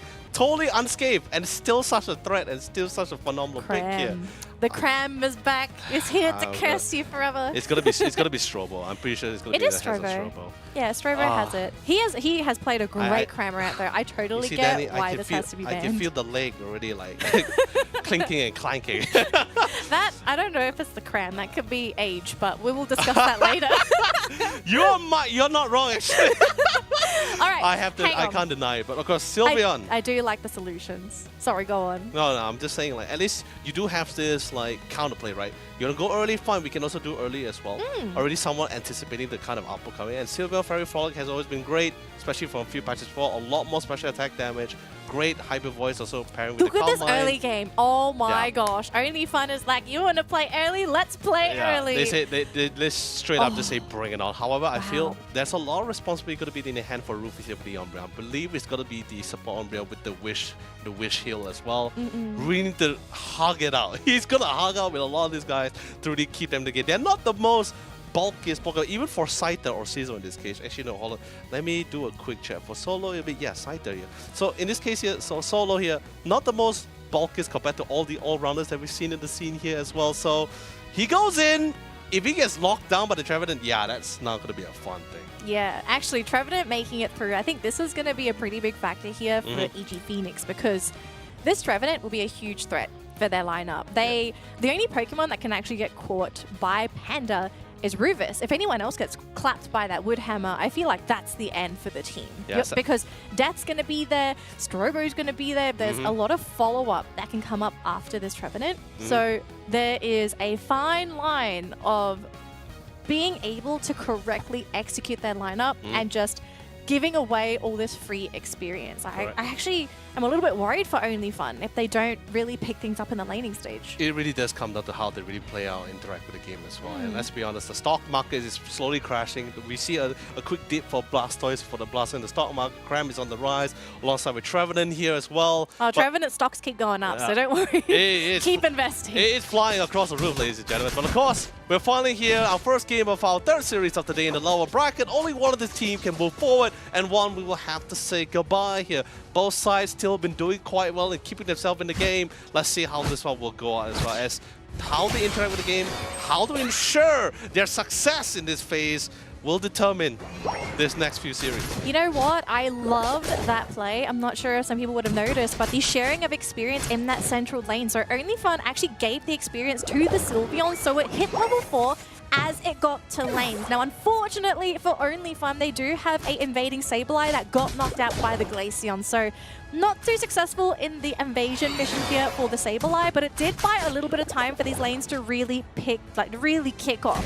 Solo, though, if he actually gets knocked out, which he does, that is huge because I feel like they're going to be losing a lot of momentum in this top lane. Now, Azu's just going to walk on out of there. Sure, you lose the Chansey. It could be worse, okay? You need to keep your Azu here. But look at this, though. They've run into the Glaceon and hit in the bushes, but can they turn things around? Because this is still a squishy Pokemon, and they do get that Glaceon. They get a double knockout. This top lane for Only Fun.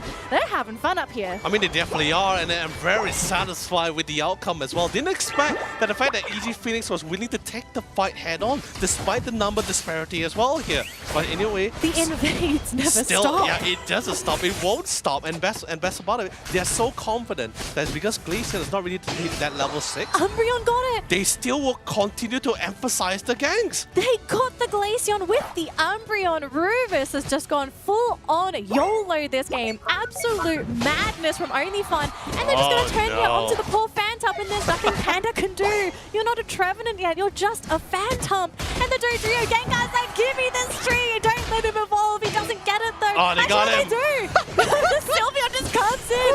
Oh, my gosh. Only Fun is playing so fast. It's not funny. It's crazy because they're not giving any moments for EG Phoenix to even breathe at this point. They're really choking them out of option and of area. And up top, even the Blissey is struggling. So Solo gets a solo knockout on the Blissey. And I mean, Azu's just like, guys, what do I do? Someone stop this samurai of a bug flying Pokemon here because he shouldn't have been given this much opportunity here. It's insane to me. Okay. Here. Oh my gosh, look at this. Death's like, no, not the Sableye again. I can't deal with this. He's not. Now, Icicle Spears, but like, you've used this now on the Sableye. Dodrio's like, hang on, give me this Glaceon. I don't care.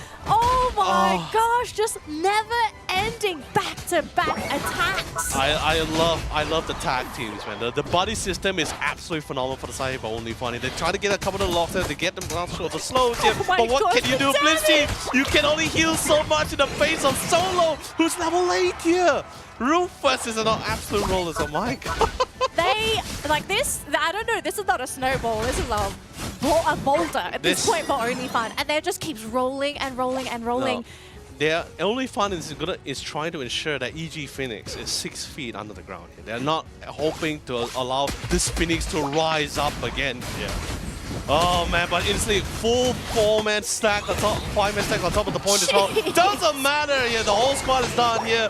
Just keep piling on. They want the Regieleki in. They will get it. A couple of more points into the lineup as well. The rest of the squad tried to come into the mix as well, but it doesn't matter. It's gone. Second goal post. It's 6 minutes as well. Pops the Unite move very brawling to secure that takedown. So many, let's be honest, Nurse Joy is currently busy at the front desk because the whole entries of Pokemon flooding in from the floodgates is just too much for her to handle. Jeez, the crazy thing as well is that nobody has touched the bottom Regi either. So that's up for grabs. And you can see EG, right? They know this game is tough. If they can break that bottom goal zone, if they can take that Regi steal for themselves, that would be huge to get that attack buff. So for EG Phoenix, they are in such a delicate spot right now. But the thing OnlyFun also understands, right? They can't really afford to fight into EG Phoenix as 5 because the whole reason of their lineup is to go for these crazy battles. But now they're going to go for the turn. We get a first knockout though onto the Cramorant. So a lot of damage not available, not on the table. But this Trevenant though, Panda, if he can keep on zoning and give these openings to death, there is still a chance for this team. Oh man, he was such a phenomenal tango dance partner for Solo here. Really kept him in check long enough as well. No one really fell for him. Oh my gosh, they're just like, you're gonna score with your Azumarill. We could do this with Dodrio and the Umbreon as well. Rufus is there too. They're just scoring in the home base. No, they're just multitasking here at this point. It's like, hey, you know, I think you guys know how to keep your space here. Panda tried to hold on long spot of Peripheral, also committed clashes on 3 players as well. Although they do manage to get on top of Solo here. Eventually even get the Sylveon. So that's a lot of EXP. That's great. That's phenomenal. They got the punish. They made it much success, especially with all the intel of the back cappers here coming into it. And the attack buff too. So if you're OnlyFun, you can't just walk into this and say, we're going to fight 5-on-5. Rufus though going to start with the foul play again. But look at that bush. We do see the Sableye scouting things out for the team. It's just the defender and the support right now trying to keep tabs on where this team is. And thankfully, it's a free Regieleki, so this will be taken. And EG Phoenix have to deal with this because their top lane is completely exposed. And so is their home base. Oh man, but I'm so concerned. Panda has a lot of things on his plate at this moment. Like, there's too many fast-paced Pokemon to really keep in check. There's Dodrio, there's Solo decided as well with the dual wing bit. It's so hard to try to picture who wants to get on top of it, but thankfully they just dive right in! And because of the intel, they saw the Regieleki being interacted, being pulled back by 2 players. They decided, you know, it's fine, 5v3, no problem. We got the damage, we got the people, we just overwhelm them.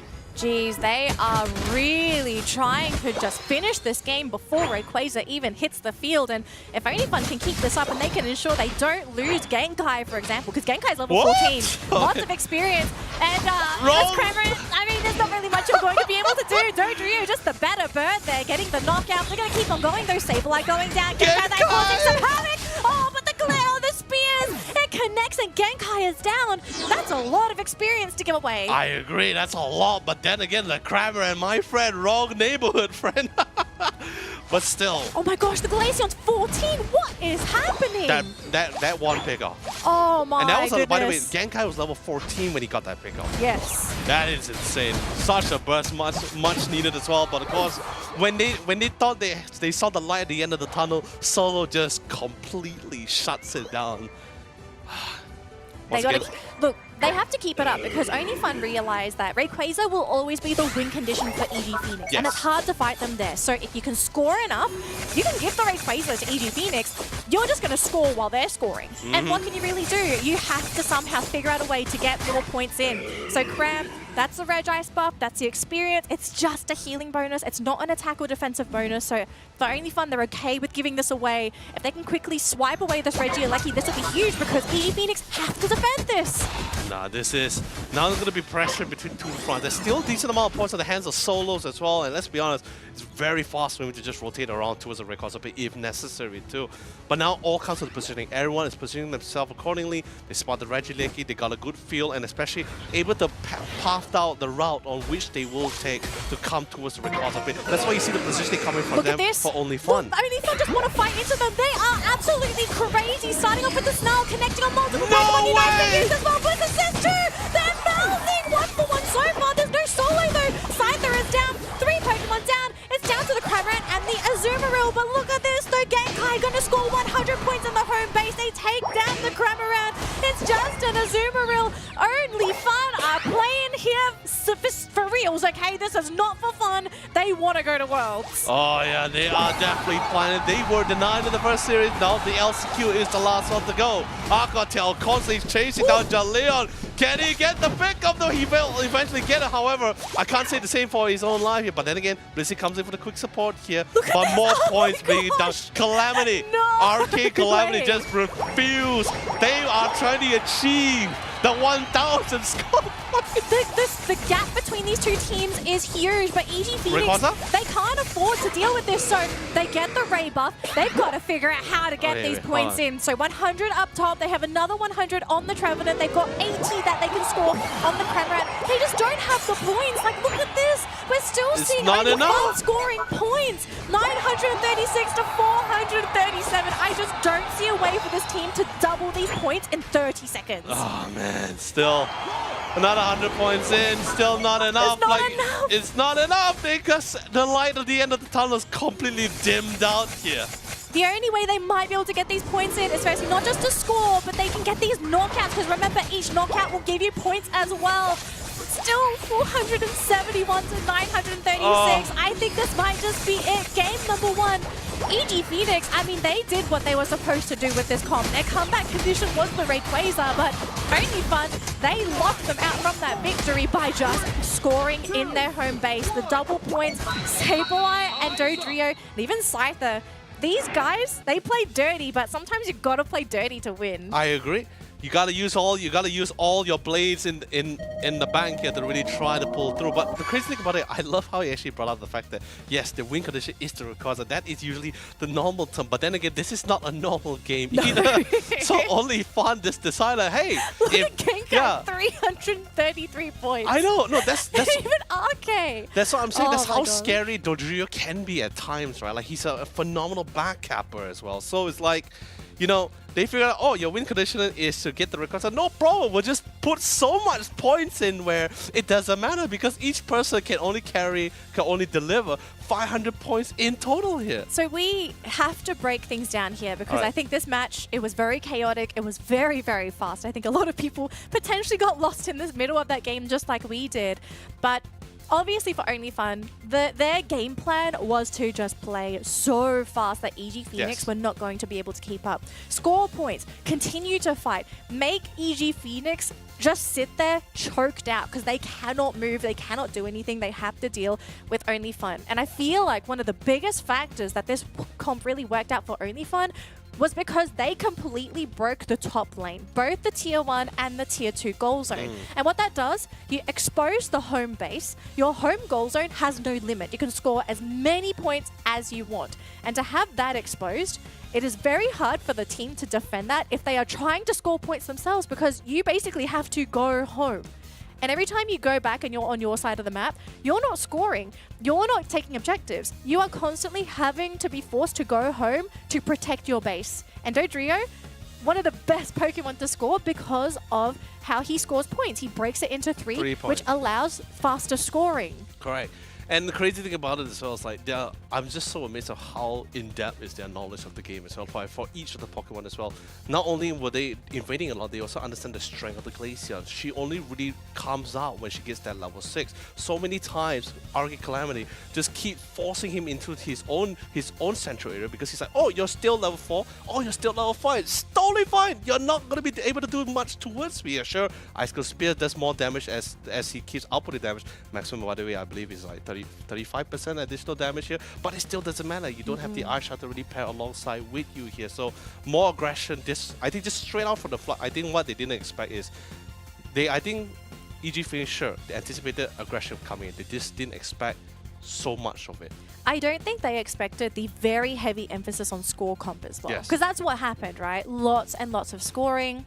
And if you really look at the Pokemon that EG Phoenix are running, these Pokemon are actually not built to score themselves. They sort of want to be there and fight 5-on-5. They want those full team fights. Yes. On the other side though, Only Fun, the whole point of that team is not to fight as 5. It's actually to fight these very small spread out skirmishes because individually the Pokemon on Only Fun are really great when they're left on their own. Left Yes. unchecked, not having to deal with 4 other Pokemon. They just want to go in, snap up the knockout, and then just sort of be on their merry way. And the crazy thing about it is that every skirmish won just keeps setting back EG Phoenix by a long mile here because suddenly out of the blue, leveling is being delayed, farming is also being delayed here, trying to force a fight, but you're going to be forcing a team fight into a team which is like 5 or 3 levels ahead of you of their time. It's just like a little bit too much for them to deal with. But anyway, Highlights is currently here. We get to witness such magnificence once again. Yeah, We're gonna see it again. Look, if I'm EG Phoenix and I just experienced that game, I'd be looking for solutions to draft a lineup or to at least pick up some Pokemon that would be good at defending these goal zones, from preventing the score comp from happening to begin with.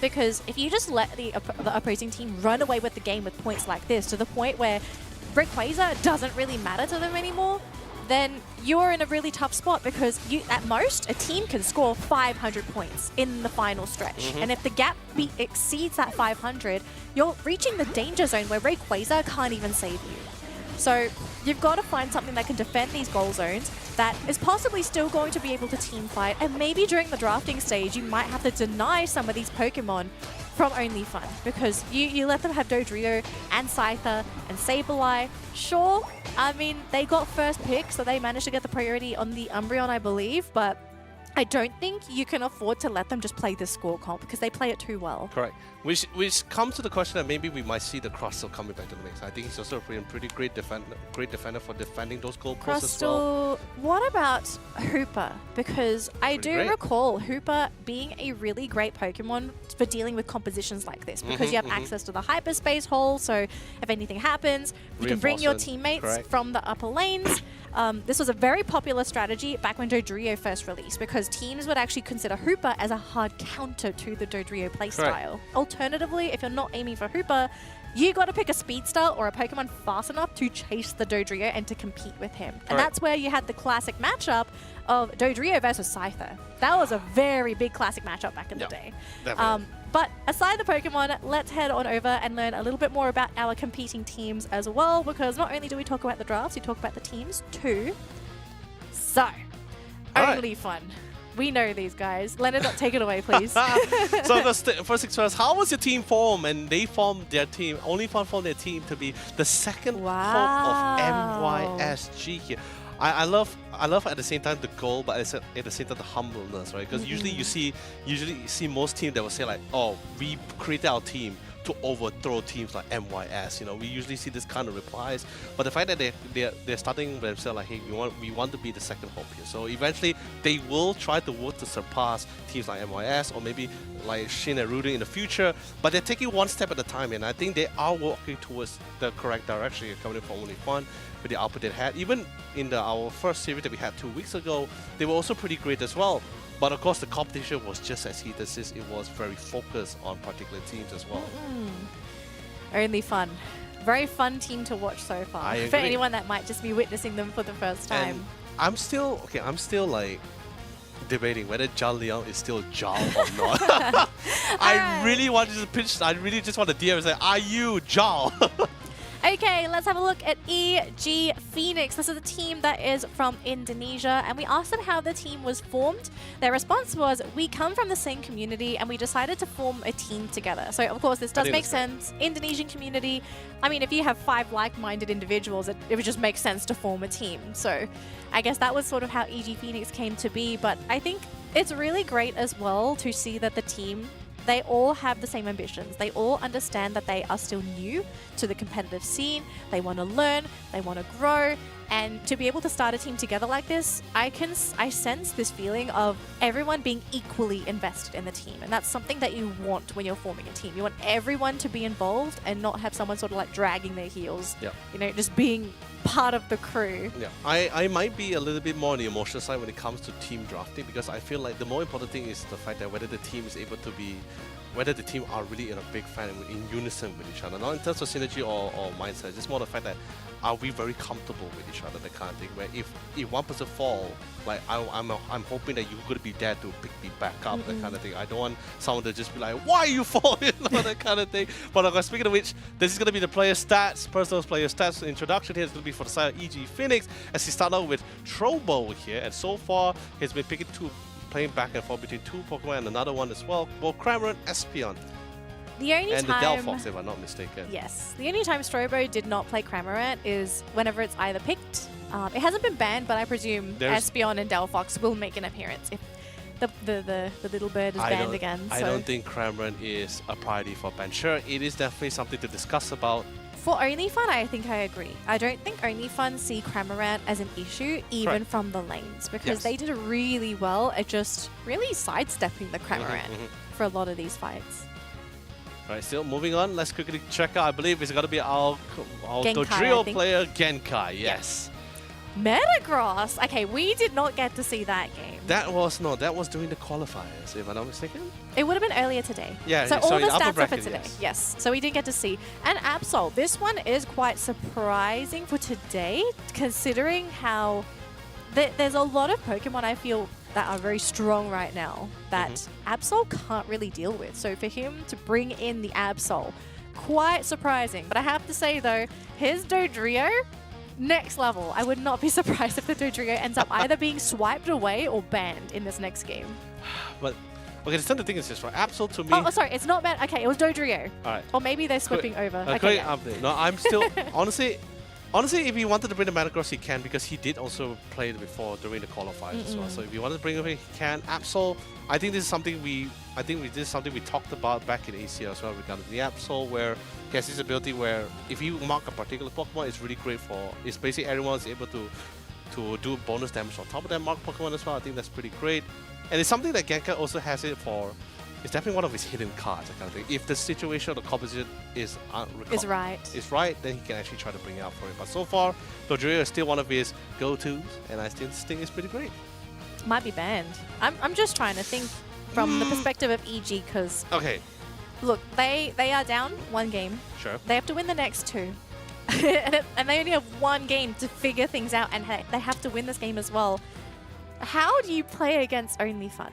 Because they played a very uncharacteristic match of Pokemon Unite. Very, very fast, True. very in your face, very score comp heavy. We're so used to seeing a lot of these 5-on-5 fights at the Rayquaza. So for them to play like this and having to adapt to this in the span of one match, I can absolutely sense the stress levels of rising for this team. The thing is this, right? Even just from seeing their past games as well and the composition, it feels like they're more of a team that's all about that scaling, right? Whether sure you got that early game. The late game as well. Yes. Yes. So and I think this is also hurts at the same time because you only have one player who's a defender focus only.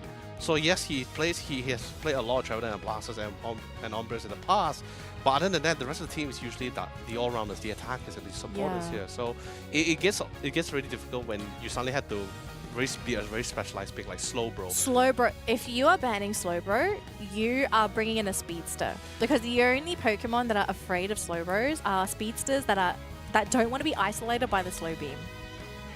Are we maybe seeing Zoro Comfey here to compete with Only Fun?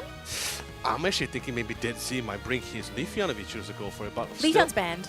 Oh, Leafeon's banned. Oh, they banned it, sorry. I feel like it might be Good ban. Zoro Comfey here, because like again, Zoro Comfey, the main issue for this comp in the early game in particular is being isolated, which is where Slow Beam really comes in handy. If it's not that, it has to be another Speedster, another Pokemon that's in your face and doesn't want to be singled out. Dev Sea also, the other species that he has on his belt would be the Meowscarada if he chooses to bring it into this lineup as well. But that's of course with the emphasis of the fact that if they do want to bring in another speedster, or maybe an all-rounder that doesn't really like to be controlled that much here. Maybe. I mean, Tyranitar's banned, so no Tyranitar gaming for us, unfortunately. But we do have the Hooper picked up for Only Fun. So this would have been a great Pokemon for Phoenix to potentially have if they're going up against Score Comp, but Genkai has picked up the Gyarados. So this is definitely a more late game scaling Pokemon that also wants to team fight.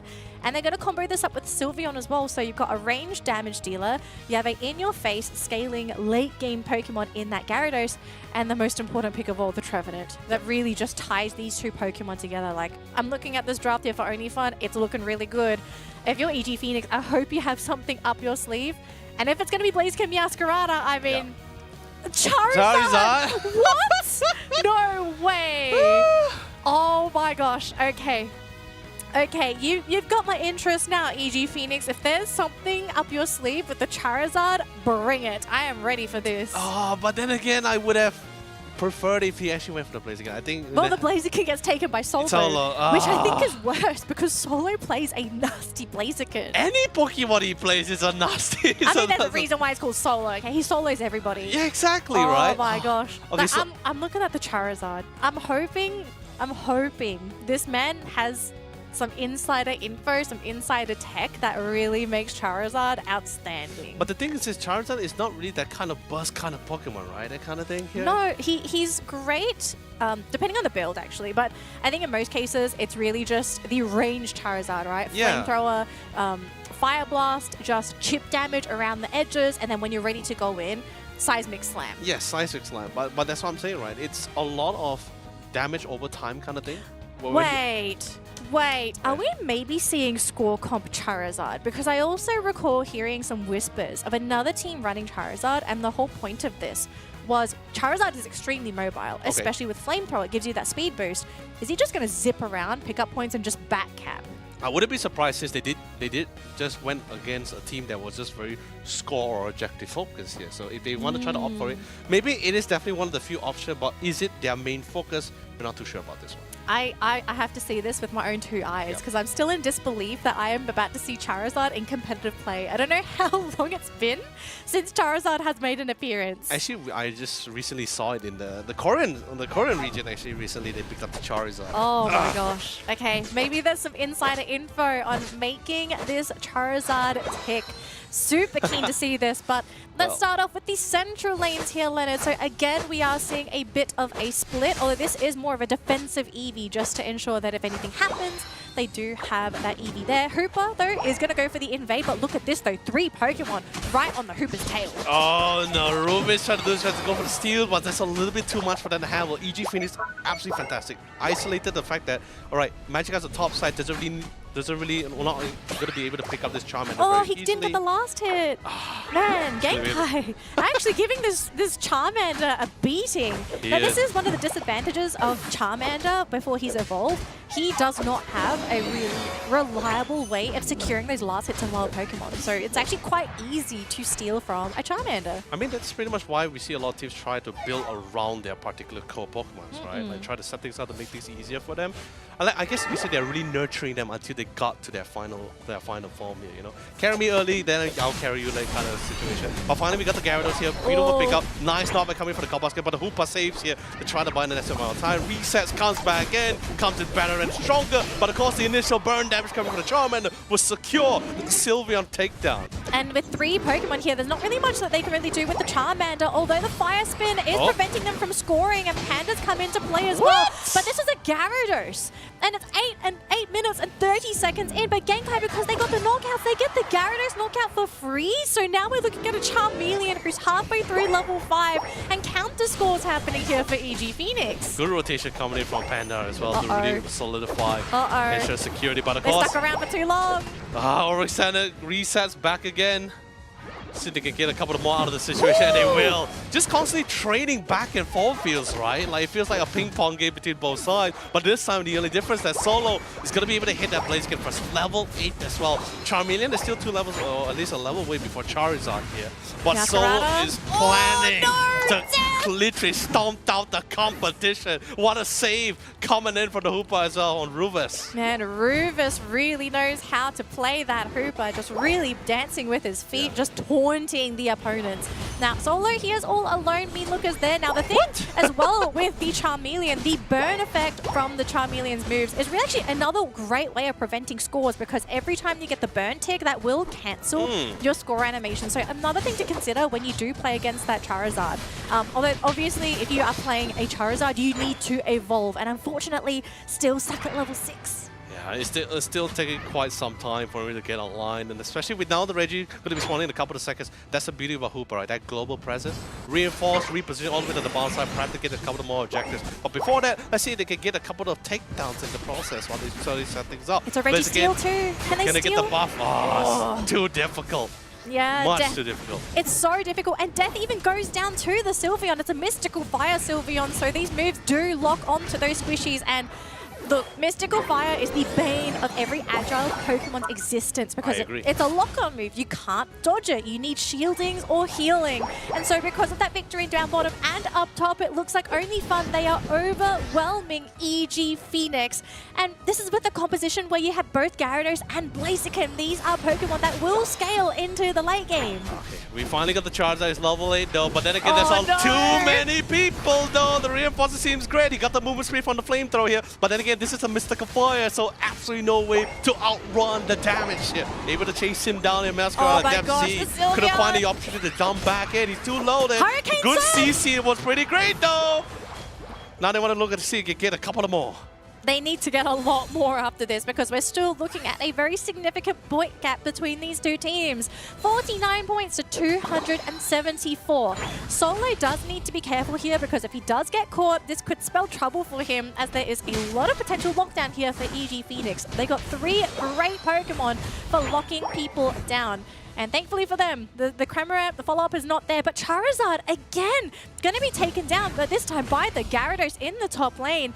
This Charizard, I mean, he's trying to do his best to get to that level 9, so he has access to Seismic Slam, but with every time he gets knocked out, it's delaying his level ups. And so, like, I just don't feel the impact of this Charizard pick, unfortunately. I was also concerned in terms of the damage as well, but like I said, it's just a matter of how they play the game, and only fun is really making use of that in-depth knowledge that they had to really stomp out the competition. But Rufus, I really got to give the Rufus. He's so aware of across the map as well to help assist if anyone was to go for that individual fights was 1v1s here. I don't know how many times he saved so many allies here, or at least stepped up for those pickups as well.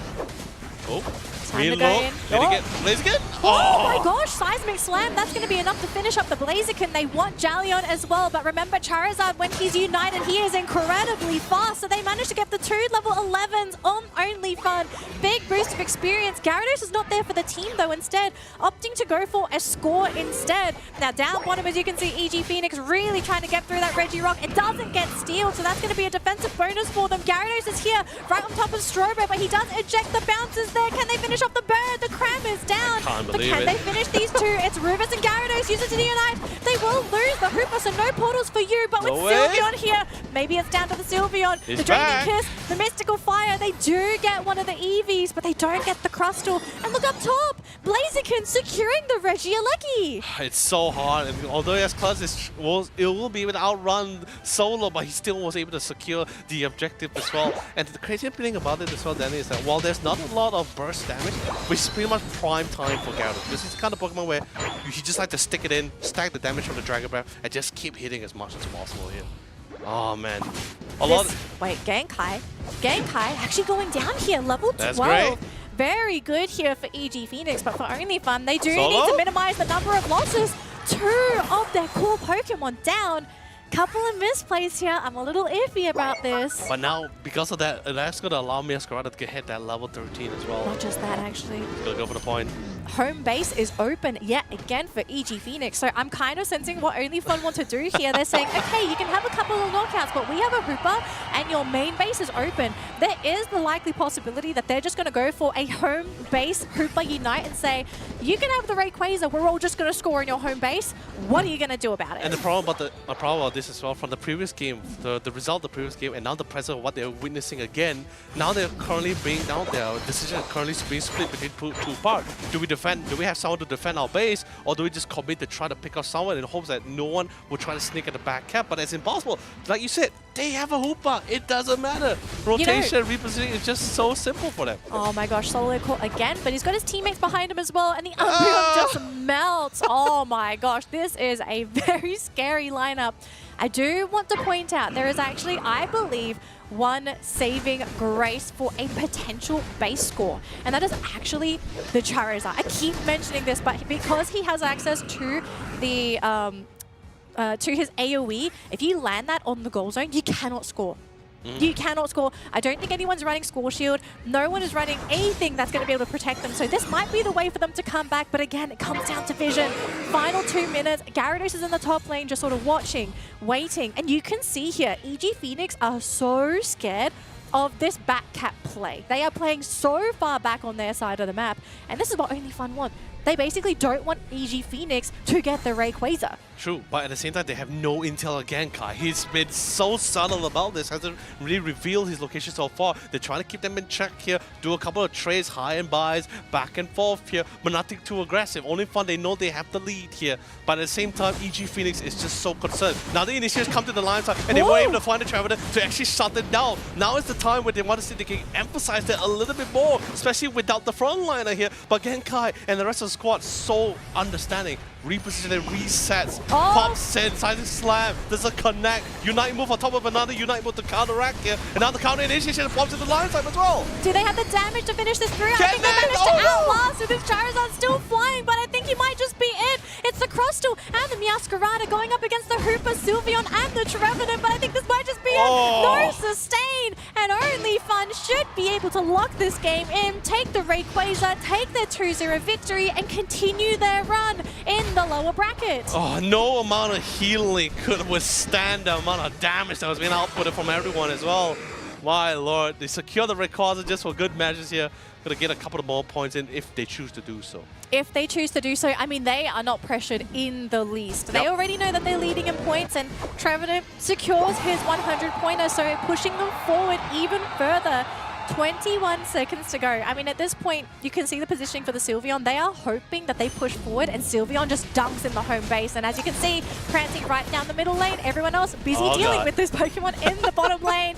100 points, easy peasy for the Sylveon, and we are going to see another dunk here, but this time from the Hooper. So Only Fun, a 2-0 victory over EG Phoenix. They are going to keep the hope alive for Malaysia and Singapore. Man, that is... what a way. I mean, I guess this is what you should expect from a team who's definitely aiming to secure the final spot to go to Honolulu, right? This is what you would expect for the team that is coming from one of our top 8 as well. The team that's also aspiring to be the second team to follow MYS. Like, you can tell already, like, Only Fun, like, everyone in the region respects MYS. I've heard basically everybody say the exact same thing. They all look up to MYS. The team is so well coordinated. They're so invested. And a lot of teams want to be like that. And so for Only Fun, you can see it with the way that this team really plays. I just love the... we're not hearing it, but you can see by the way that they're playing, there is so much communication happening. Everyone communicating where they are. Can they take the objective? Can we take this fight? Are we going to be able to make any kind of back caps happen? Can you deal with this while I go for this cheeky score or this Rayquaza? So the Only Fun, like, we've already seen them during the Malaysia-Singapore qualifiers. Sure, they came third there, but I mean, just watching this game, they have the potential to be the team that goes to Hawaii at the end of today. But it's got to be through a lower bracket run, and let's be real, that's brutal. You know, I'm very scared, Danelie. Let's be honest here, right? Because not just because of the powers coming out from a team like Only Fun, but a team like Only Fun that's currently in the lower bracket. What kind of team do you have to be to send them here to the lower bracket? And I know they just went through against Be The One here. It was one of our teams that's currently still in the upper bracket, Be The One. They're the Thai team here. I think we're definitely going to be able to see their gameplay in the upper bracket finals later on. But still, such a well thought out plan. It felt like it was really well telegraphed coming from Only Fun. Every aspect of the round with the composition that they had, tackling the right moment and right time. I think the correct thing would be just the really right timings. Timings, understanding the limitations of their draft, and I also feel like when they are drafting, they are also at the same time considering what is available for their opponents, right? They also understand like what Pokemon bring to the table for their opponents. How are they going to have to play around it? Is there something that they have to avoid? What weaknesses can they sort of, you know, take advantage of? That's why I say that's why I can never get enough of the drafting phase, because there's so many things that's really going down. That's really something that we really can't see. It's not something so plain and simple like, oh, this guy picked this because he's countering this guy. No, it's... I wish it was that simple. Yeah, exactly. I wish it was that simple, but no, it's like we picked this just because of the fact that it just plays off with what the intention they were trying to go for here. I honestly was rooting for the Charizard to work because I'm hoping somebody can really, you know, find something that makes Charizard seem like an attractive pick. But it seems like, unfortunately, this Pokemon is still going to be relegated to being a very niche choice.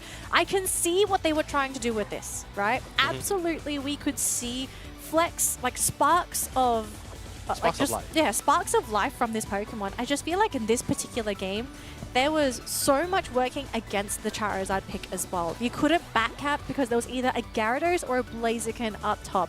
You couldn't really fight into your opponents either because they had so many get-out-of-free cards. There was the Hooper Portal. You couldn't really jump on the Sylveon because you have the Fairy Frolic.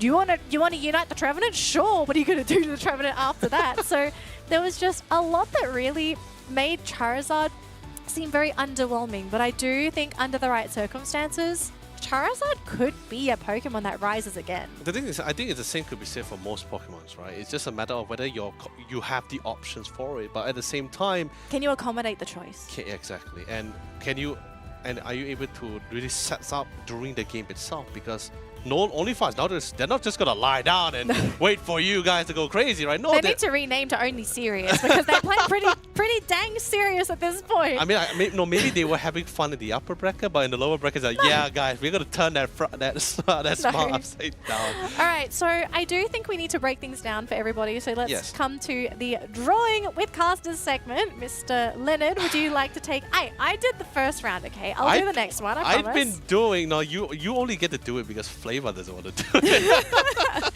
Hey, we're doing it together. Don't worry. All right. So the watch is in slow motion, but a lot happened in this Rayquaza fight to begin with, right?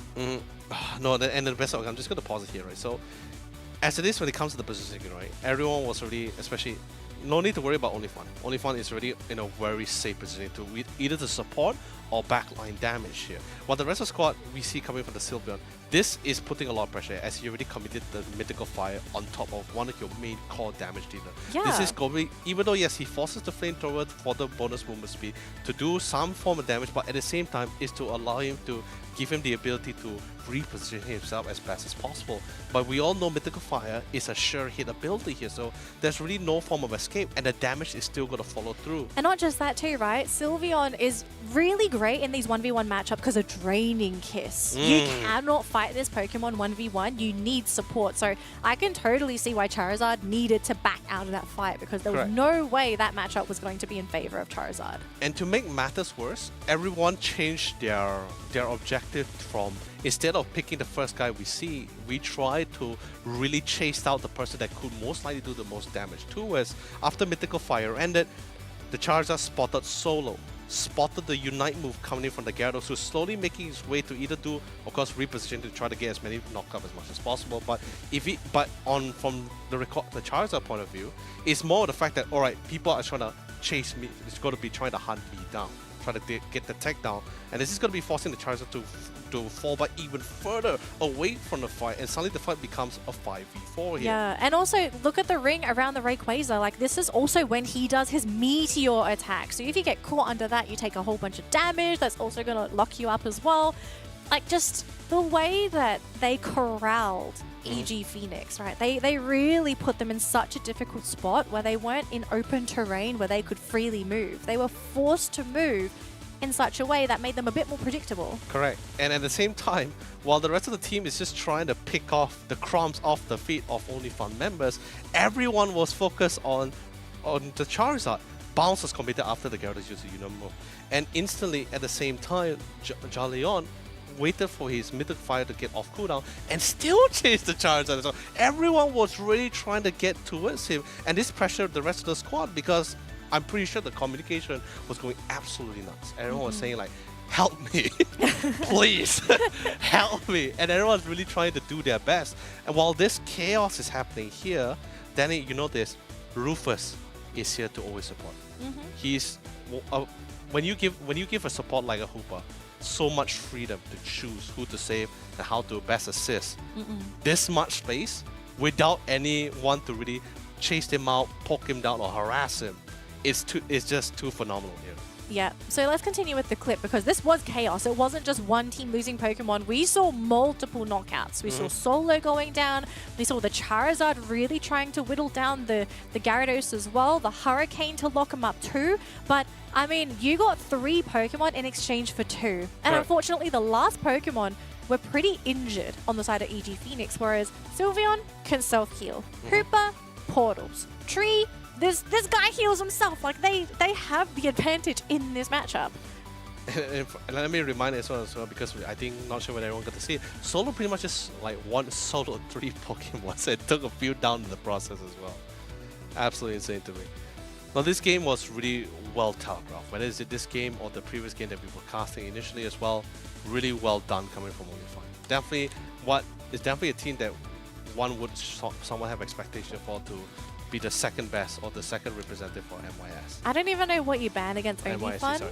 It's okay. It's very, that's why I'm saying it's very, because currently, yes, we are going in the right direction, right? Because like, yes, we're increasing the number of bans. This definitely opens things up to more strategies, able to somewhat like block out or ban out certain Pokemon that could have been usually detrimental here. It breaks out from the traditional picking, right? Because usually you get one ban, we're gonna be saying like, okay, this guy's gonna get the Inteleon and he's gonna get the Glaceon. It's got to be like that, rinse and repeat, right? But now we're getting more bans. We're moving to a really great direction here. But sometimes, I believe in the future we're going to be going to even better directions here. And I believe we're going to get more bans. And having more bans definitely makes things a lot more easier. However, with 2 bans, when you play against a team like Only Fawn or MYS, it's very difficult to ban those heroes without taking some of their heroes because everyone has such a versatile pool. And I think we also need to talk about the fact that if we add more bans, this is actually a disadvantage for newer players and newer teams because they have to expand their pool of playable Pokemon. So, like for the pros, the guys that really play Unite, they know how to play multiple Pokemon for their roles. Like they're totally okay with this. But that's going to be the end of that lower bracket matchup. Let's have a quick update on what's been happening overall today because it's not just this game that's happening. We have multiple games happening back to back. So starting off with the upper bracket, Onyx are able to push themselves through to the upper bracket final along with Be The One. So we have our upper bracket finalists ready to go, ready to lock in their spot in that grand final. But as we move down to the lower bracket, Only Fun managed to beat out EG Phoenix 2-0, knocking EG Phoenix out of the competition. And at the same time, Mamu Bears winning their matchup against No Picture 2-1, meaning the next matchup in the lower bracket is going to be Only Fun versus Mamu Bears. But look, the matchup I'm looking forward to the most, that upper bracket final, Be The One and Onyx. So excited with this one. And joining me for this game is going to be none other than the wonderful Professor Flava. Welcome back to the desk, Flava. I know you enjoyed that previous game, but this one might be even better. Oh yeah, most definitely. So thanks so much for having me back here at the casting table, and hopefully you guys have enjoyed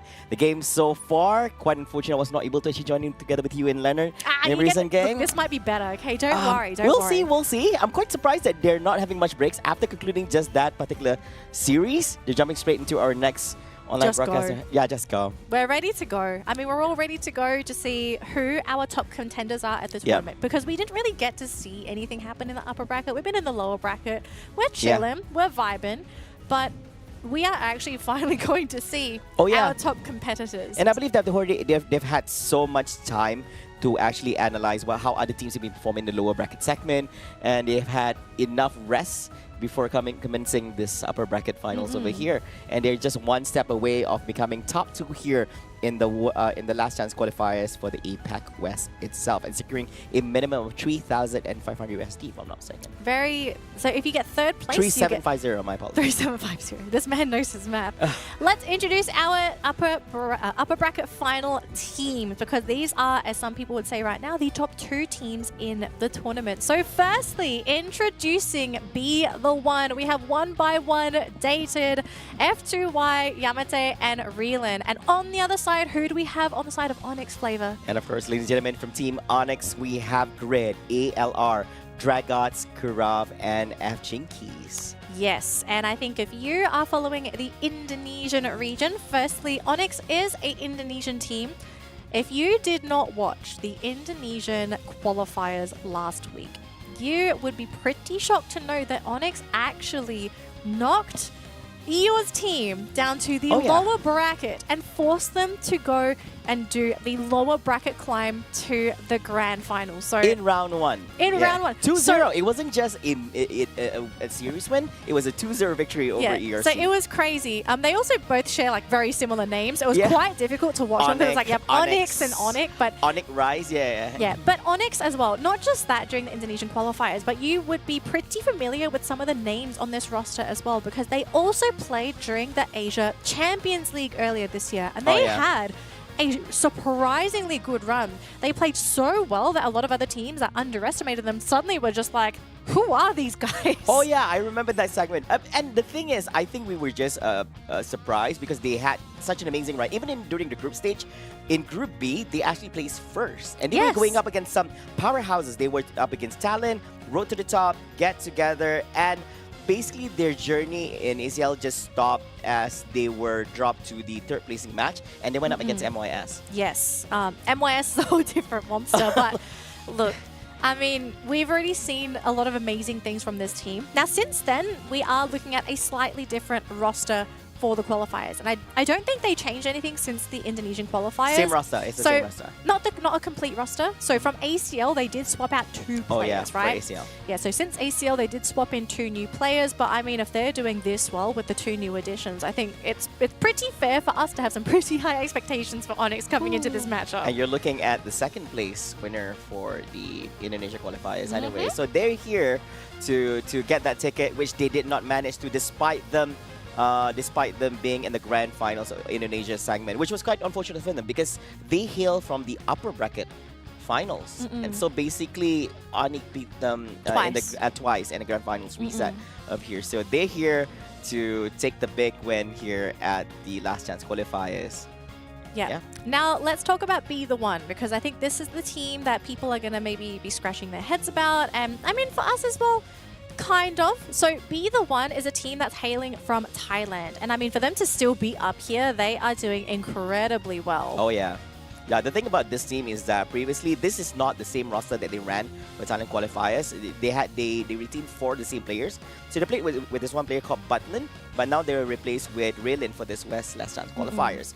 And they made it to top 8 for the Thailand qualifiers, but unfortunately, they made an early exit as they lost in the round 1 of the upper bracket. I think they went up against Team Angry Dog, and then they lost in the lower bracket up against Boss Battle Sam Popper.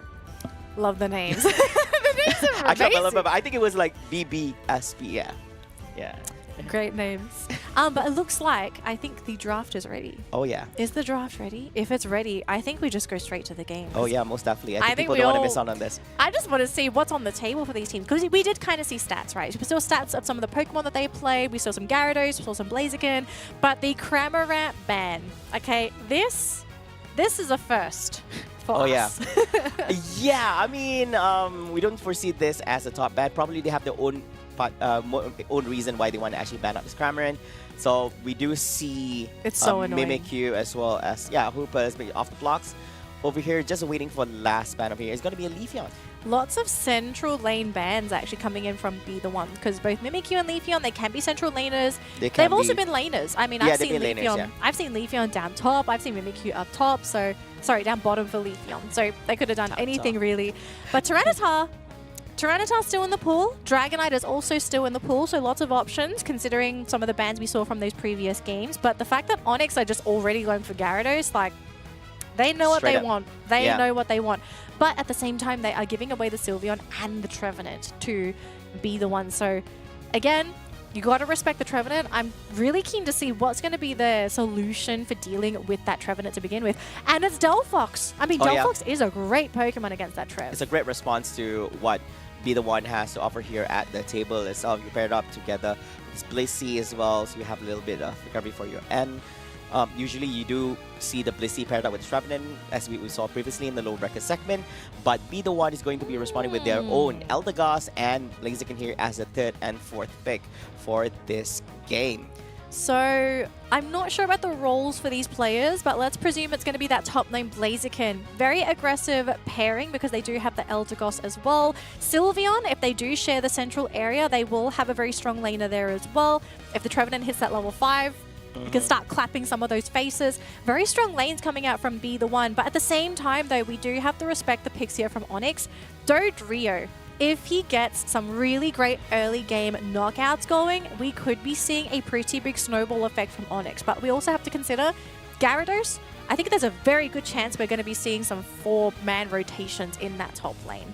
So for Be The One, I think I do agree with the Zoro pick. They need something to pressure these side lanes, but now there's pressure on both central laners. Exactly. Who's the one that gets the ball rolling for their team? Yeah, it's truly a battle between this Zoroark up against this Dodrio here in this battle. Who is going to come out on top? A lot of aggression coming out from both sides of the team. I do believe that there's going to be no dull moments throughout this 10-minute segment in this game, number one. I'm looking at the Zoro here. We're seeing 2 stacking items, if I'm not mistaken. We've got the biscuit and the weight. So is this maybe some crazy stuff. Like, is the Sylveon still going into lane, or is this maybe like central lane Sylveon? I'm guessing we'll see all this transpire a little bit more later as well. You do want to get that Sylveon to actually get online real fast at level 4. I do believe It's that very easy to get Sylveon very, to very, fall. very easy. And of But- course, you don't want to get stuck at level 3 if you go to the lane, especially in the first spawn of the Elder family, so you can actually get as much experience as possible for your side. I want to see these lanes. You know, we have to see where the lanes are going to be. I mean, Onyx is pretty standard across the board. I don't see any shenanigans happening from them. But be the one. Where are they sending these Pokemon? Is it the central lane Blaziken? Is it maybe central lane Zoroark? It is going to be, I do believe it's Zoro in that central lane, but I they're think they're going to be sharing. It's bottom lane Zoro, maybe. Yeah, they're playing bottom. Okay, for some reason, they're just having 3 Pokemons on the central area over here. But it's before they laning make their way- Zoro. Yeah, so I think they're just making their way to the bottom side. Yeah, so- and Okay. a quick Sylveon, and then immediately going to the top lane here. I mean, providing this- assist with teammates. It is fair because you do want to compete with that Magikarp as well. Do not let the Magikarp get that early evolution to the Gyarados. Oh yeah, quick. Let's see over here, making his way, trying to make his game. He does have high mobility. If here is gonna be no problem, but does not have to Oh, make no. Oh, quite unfortunate over here. Zora gets picked off in the hands of Team Onyx at this current moment. And they're sending Dodrio down there as well, so pretty interesting choice for Onyx to basically just give up on that top lane. Instead, they do want to prioritize that bottom lane, maybe try and slow down the Zoro as well, because this is a double stacking Zoro. But we do have the Sylveon rotating down bottom, so we could be seeing a punish here on G Finkies, but he has the eject button, so he can zip on out of there. And it looks like most of the lane Pokemon do get taken up there by Onyx. Yeah. So that's going to be great there for the team to get that experience. If anything, Onyx need to keep the ball rolling, get the evolution there for their Magikarp. That is still level 4, so lots of experience. Quite surprised that we're not seeing as many battles as I thought we would.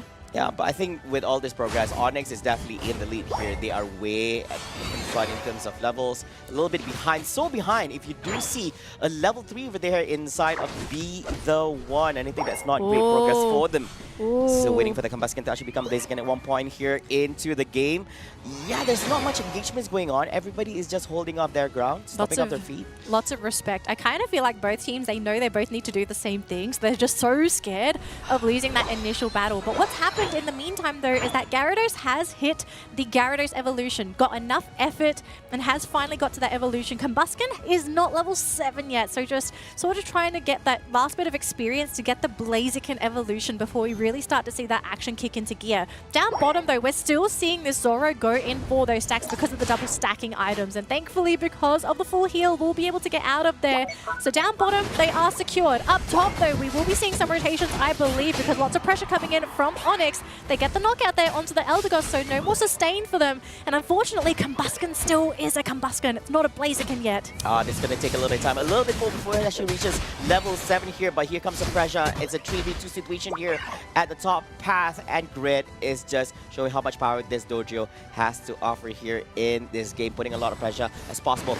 Now, Combuskin's already a Blaziken here at this point into the game. ALR is trying to bring his A game here on the Gyarados. We have not seen some decent Gyarados games going on so far today. We do hope ALR will be able to actually show us something over here. Not a huge Reggie either. It's not going to be an attack or defensive bonus, but G Finky's having to get one out of there. Too much damage there from the Sylveon, but oh no, the Zoro just got in a little bit too deep. Very Frolic having to be used, and the buff going in favor of Onyx, so they get the health regen and the experience, and the Rock Tomb X's are set up from the Crustal will help them take down the Trevenant. They're going to keep on going as well. Dodrio, one of the best Pokemon to compete with you on your Speed Flux. Wow, Onyx must be surprised as well. What's Zoroark doing here? He's literally between 3 Pokemons on there, and I was like, okay. I'm Not gonna a take care that. in the world. Not a care in the world. I wouldn't say it's a little bit of an overextension. It was a huge oversection coming up from his end. It just melted in between 3 Pokemons inside of Onyx. Oh my Meanwhile, gosh, here, the Rock Dodrio Tombs. moving forward. Here comes the lead. It's going to be nothing clear on this Eldegoss. But of course, Zora bringing on a heat. Down half HP here on one of the Pokemons. But it's going to be a one-on-one battle. And Dojo is going to come out on top, making it a 2 knockout streak here in his hands. Meanwhile, oh man, This is just not going well for the side of Be The One. Onyx is leading with 217 points up against 47. It's Make crazy. that 262. It's crazy. The fact that Onyx is winning on every single front. They won on the battle in the top lane. They were winning in the battle in the central area as well. Be The One needs something to work right for them. Whether it be to take one of the Reggies, be for them to get the experience, to try and maybe outscale. But everything. They can't get anything for them. Not even experience. We're looking at a huge level gap between these two teams. You've got 2 level 11s on the side of Onyx, whereas nobody on Be The One has breached level 10 yet. Wow, you're looking at a team, the only team who did manage to grab a game and a series away from Onyx. Anyway, so basically this is like a team with huge potential, and we do foresee this much of high-level gameplays coming up from them. Be The One here, they're definitely going to prevent the pride here coming up in Thailand.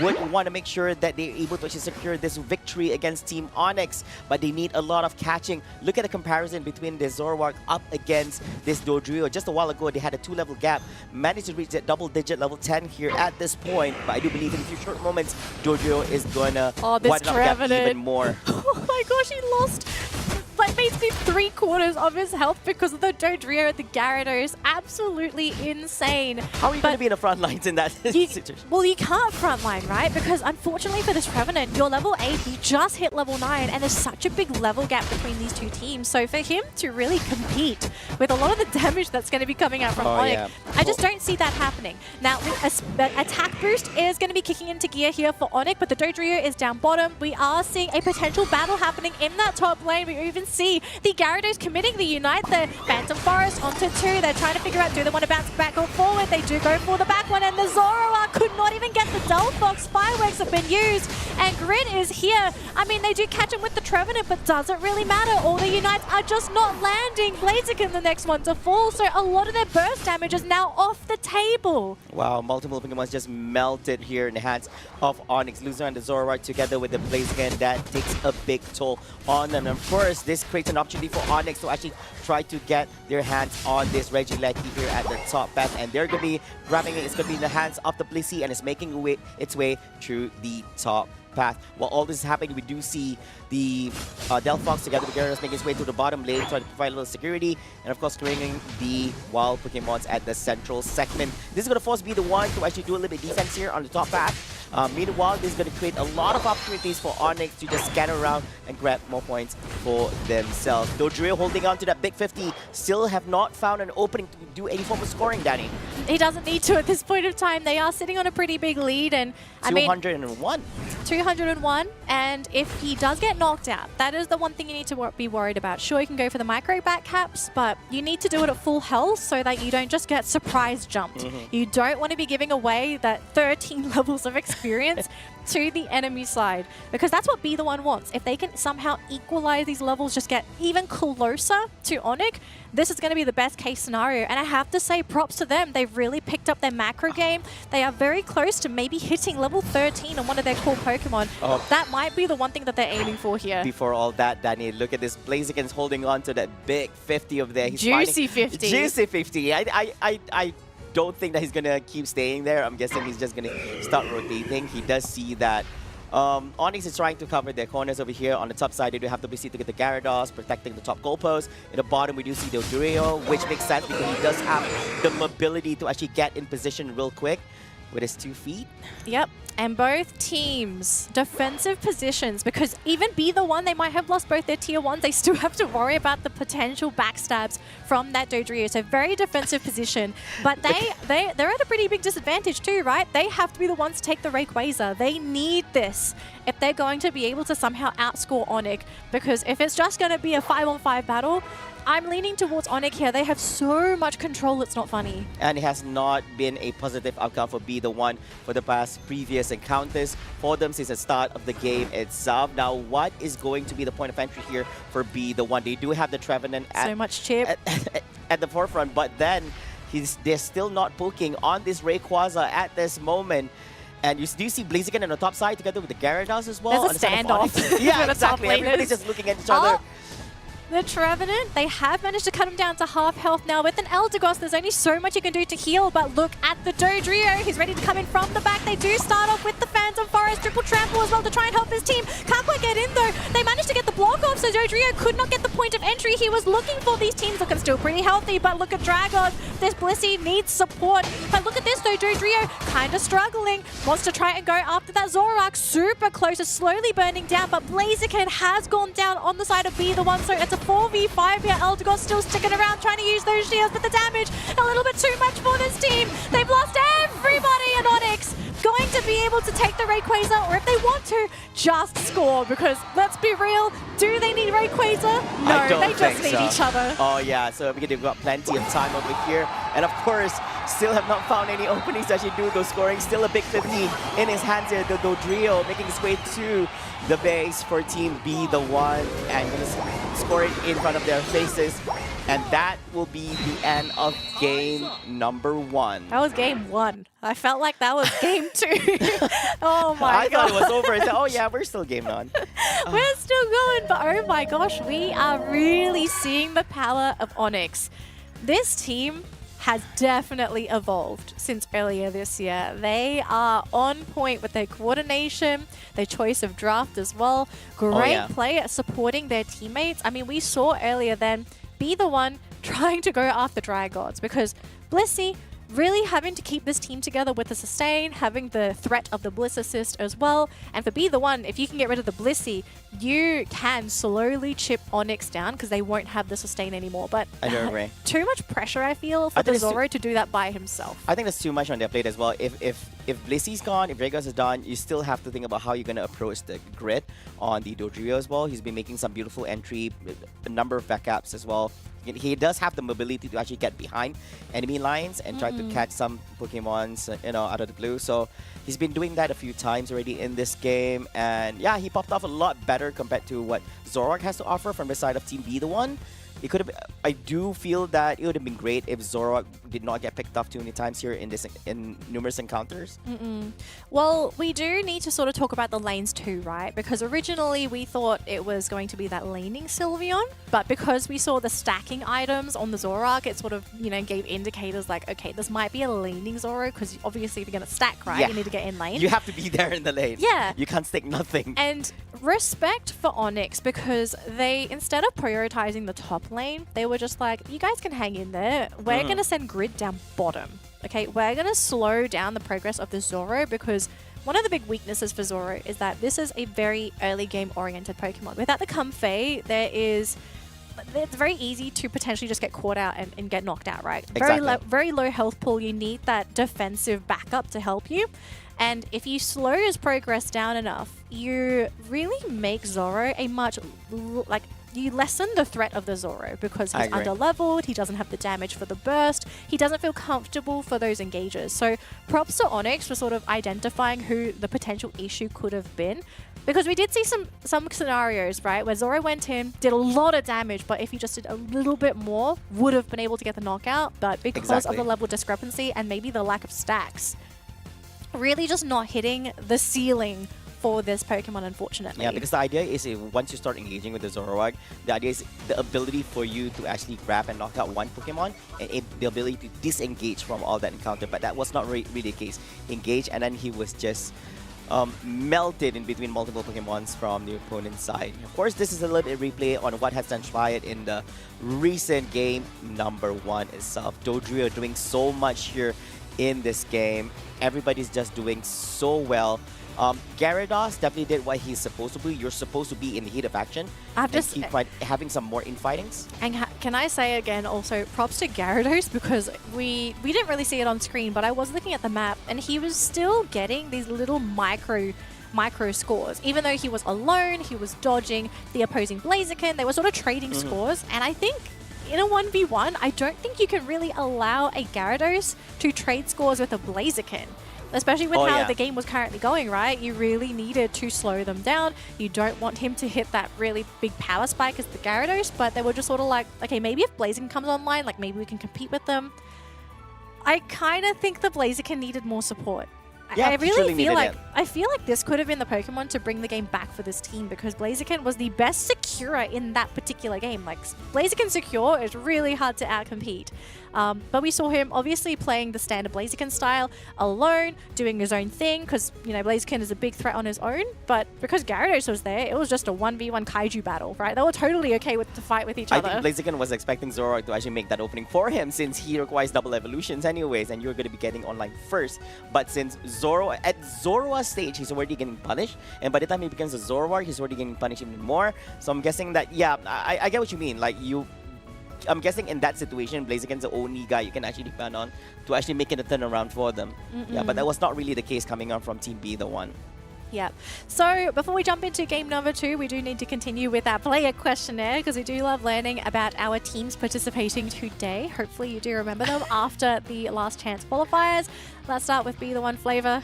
How did they form their team? I see. So team profile for Team B, the one. How was your team formed? Now, we form a team because we all dream to go to Hawaii. Ooh. So if the Pokemon UNITE World Championship were not to happen in Hawaii, this team will not exist. The dreams do not align. Pretty sure the country would change depending on where Worlds is. I see. Okay, I thought this was specifically for Hawaii. I just had to reconfirm this. Okay. I mean, who doesn't want to go to Hawaii? It is a beautiful place. Yeah, I wouldn't know. I haven't been there yet. Let's see what Onyx has to say. Yeah, I'm pretty let's sure see Oh, okay. Onyx apparently didn't answer this, so we don't know how this team formed. They did not attend the exams. We gave them the question, they didn't answer them. But yeah, so I would assume they are a strong team. It's obvious. I think a lot of Indonesian fans out there have witnessed how strong they were during the qualifiers, and they're performing this well in this competition, and they are still in the upper bracket here in the finals itself, and they're very looking forward to see how well this team will perform all the way up to grand finals. Well, that's assuming they make it to grand finals, because it's still early, right? It's just one game. We could still be looking at another 2 games if Be The One can turn things around. I do believe this team has the potential to do so.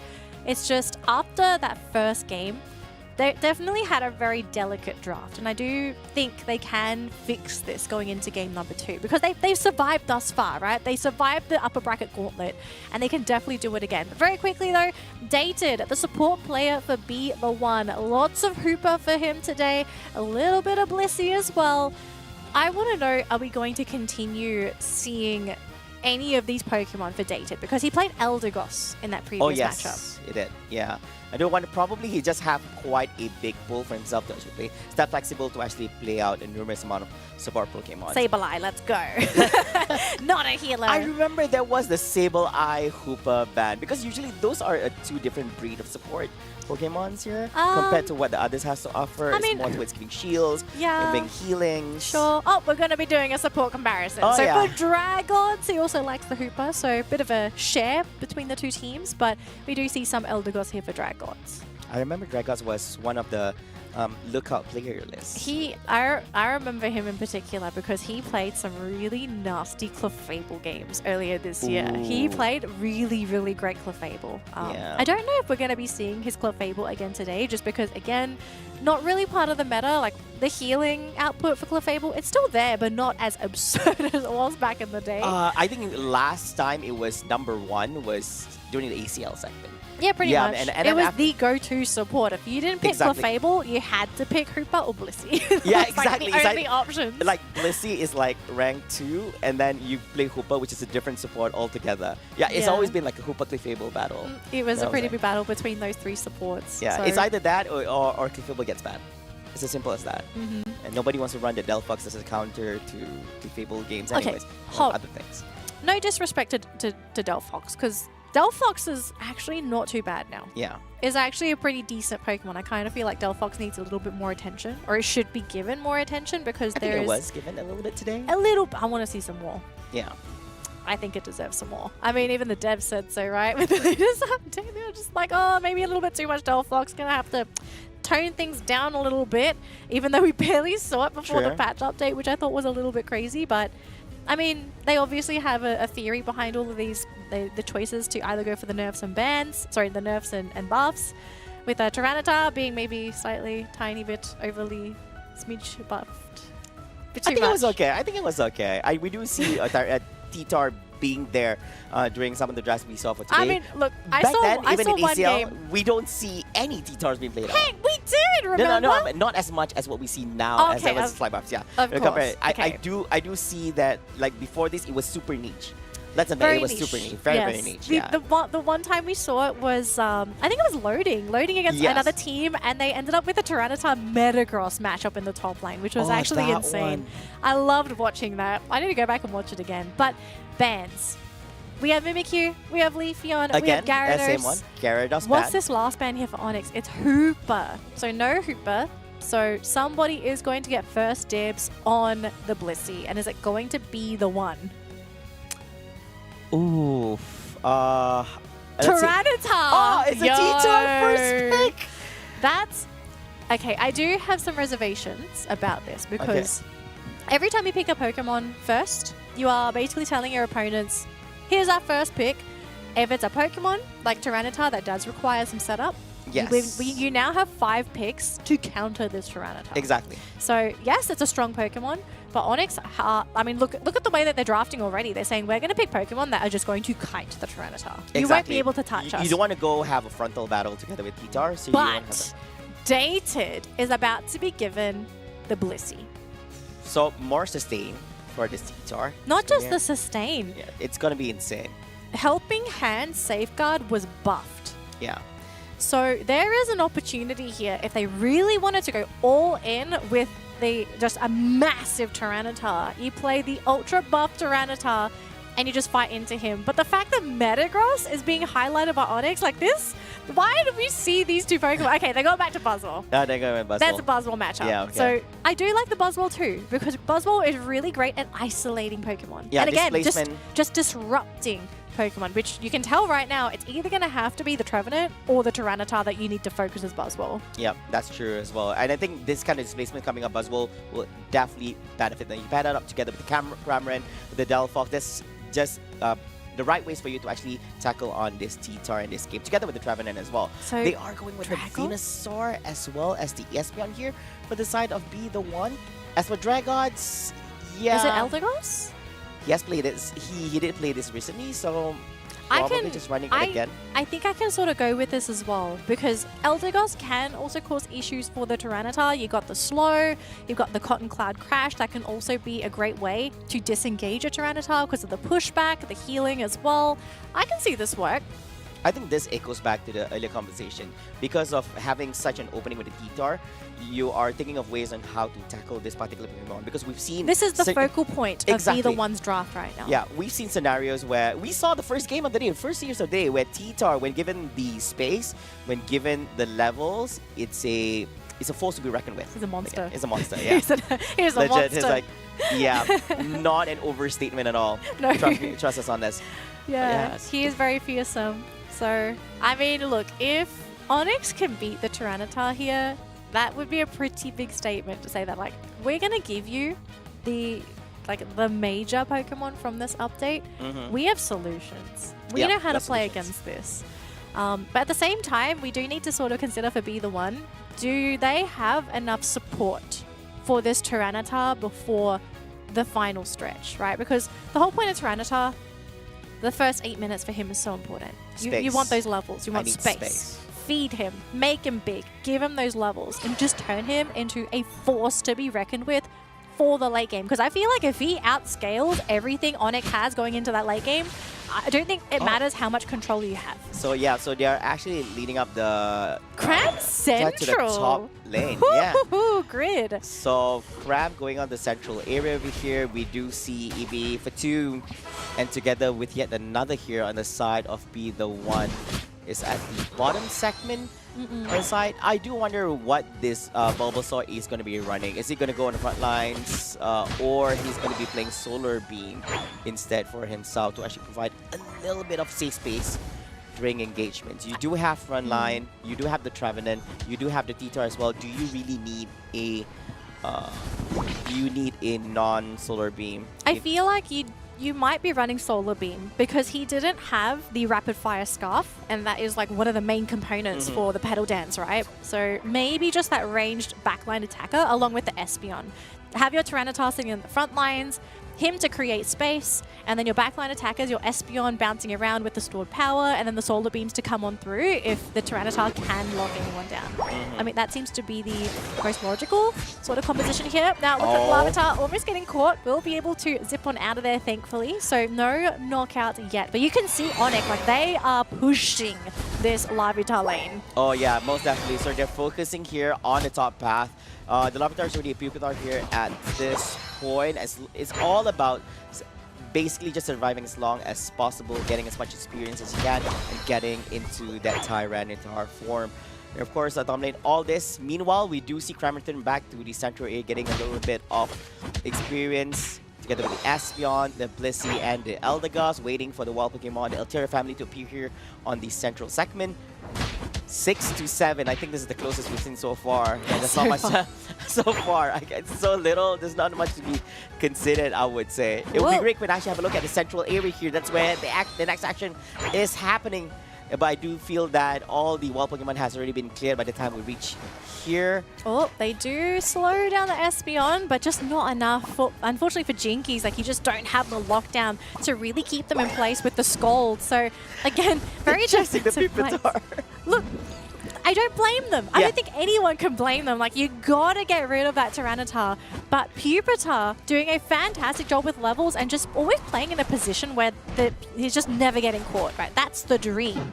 Sure, the Trevenant goes down here, but that means that this Pupitar, he's hunting for wild Pokemon for free. Yeah, and Be The One is actually currently in the lead when it comes to level as well compared to what Onyx has to offer. Eldegoss has to be a little bit careful, but it is in the hands of Dragons anyways. So do believe in his abilities to actually carry on with this Pokemon. Meanwhile, here at the bottom lane, Traven here trying to make his way into safety towards the top left side, leaving these three Pokemons, the Cramonan, the Slowbro, and together with the Delphox to actually clear out some wild Pokemons. And of course, this is high time. It's a trade. It's going to be a trade here. The Regieleki with the Regirock appearing at the bottom path. And Buzzwole can't compete with that top lane. If he just goes in there, he will immediately be KO'd. So he will melt. Yeah, 1-for-1. Regieleki up top to break that top tier goal zone. I kind of like this because you are taking that map control away from Onyx. And at the same time, you're also supplementing the Pupitar. Your whole team is here. If they try to jump you can turn things around and maybe get the knockout yourself and have that last bit of experience to get your Pupitar into that Larvitar. And he's so close as well. I think he's just half a level away. So I hope Onyx is ready for this. I hope they have the necessary tools to deal with this Tyranitar, because if things start to go awry now, I think it might just be game over. Exactly, and I think that's when it's going to be go time for Team Be The One. It's only one level away. They have the Venusaur, they have the Trevenant, the Espeon, as well as the Blissey ready to go together with this Tyranitar. Meanwhile, here at the top lane, we do see the Wood Hammer in the face here. Big expand on Cramonan together with the Buzzwole. Buzzwole jumping in. Unfortunately, was not able to actually do any form of knockdowns on any of the Pokemon on the side of Be The One. Oh, Pupitar, he got greedy. He just wanted that last Altaria because I think it would have been enough to get him to evolve, but he gets caught out, shows himself, and gets knocked out. The team, though, they're going to have to try and prevent these scores from happening. Big Unites being used, Verdant Anger as well, but unfortunately no connection there on the Solar Beam. But oh boy, that did slow down the Pupitar. Could have evolved there, but just got a little too greedy. I get the idea because he was trying to get the invulnerability if he actually goes for evolution, but then he did not manage to actually get in time just to clear any of the Teller family. That was quite unfortunate. It's okay. It's okay. It's still a little bit time, but he's already a T-Tar now. He's there. 5 minutes, not too bad. Psychic Soleil, they're being used to scare away the Cramorant. So next battle, they're not going to have that up until probably around the 3.5-minute mark, where we might be seeing another skirmish for these teams. But we are going to be seeing the Regieleki and the Reggie down bottom coming up in the next 10 seconds. And I'm keen to see what this next bottom Reggie is going to be. If it's a beneficial buff. Exactly. This might tilt things in favor of Onyx. If it was a Regice, that this will highly benefit Team Be The One here on the top side. It is a Regirock, so that's going to be defense and special defense for any team members to clear it. I guess this is a big opening for Onyx to take it up for themselves in hand of the Cramorant as well as the Delphix at the bottom lane. Yeah. Is it worth it for the trade-off for the Regieleki? I think it's okay. It's okay. I mean, you managed to give extra level to both the Cramorant and the Delphox, so you are still extending your level lead. But with this defensive buff, you can see they're actually confident to try and fight into this. We do see the Fire Spin onto the Trevenant. They do use the Phantom Forest. It looks like right now the Cram already down. Cotton Cloud Crash going to be used, but can't connect onto anybody, so we'll just be catching up with the team. But Espeon stuck around right next to the goal zone. Next one to go down.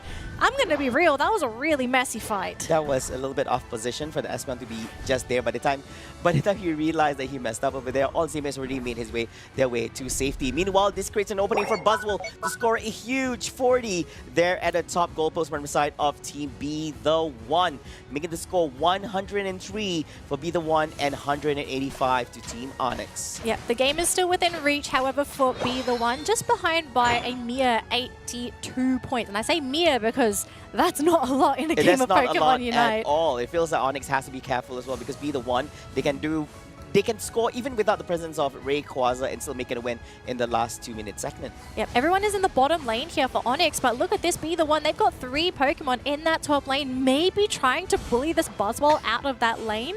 No, actually wanting to play it safe here. Eldegoss, what are you doing there? Yep. Is he trying to find an opening to go to the score? Oh, He's but they spot him out. They spot him out. They spot him out, so no scores, unfortunately, for Dragons. But now we are seeing a bit of a split here. This Cramorant has been spotted by Yamate on that Trevenant, so no surprise for that little blue bird.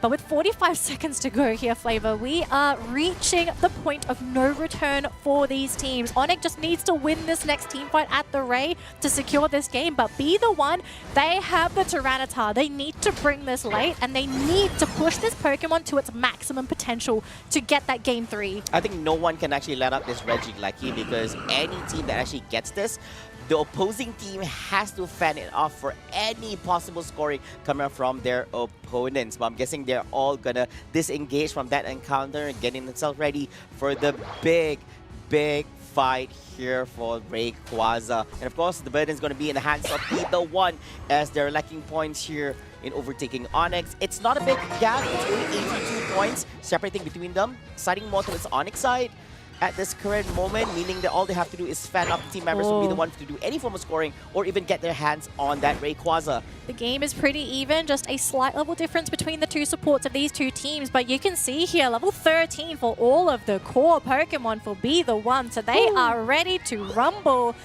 Onyx, they've got to win this somehow, and it's going to be so tough because for Jinkies, there are so many Pokemon you want to slow beam. Telekinesis going to start off with Yamate there. They do push Jinkies towards the team. Solar Beam follow-up. This Slowbro is super tanky. But here comes the Tyranitar. He is trying to be so methodical with this entry because he knows if he messes up, that's it for Be The One.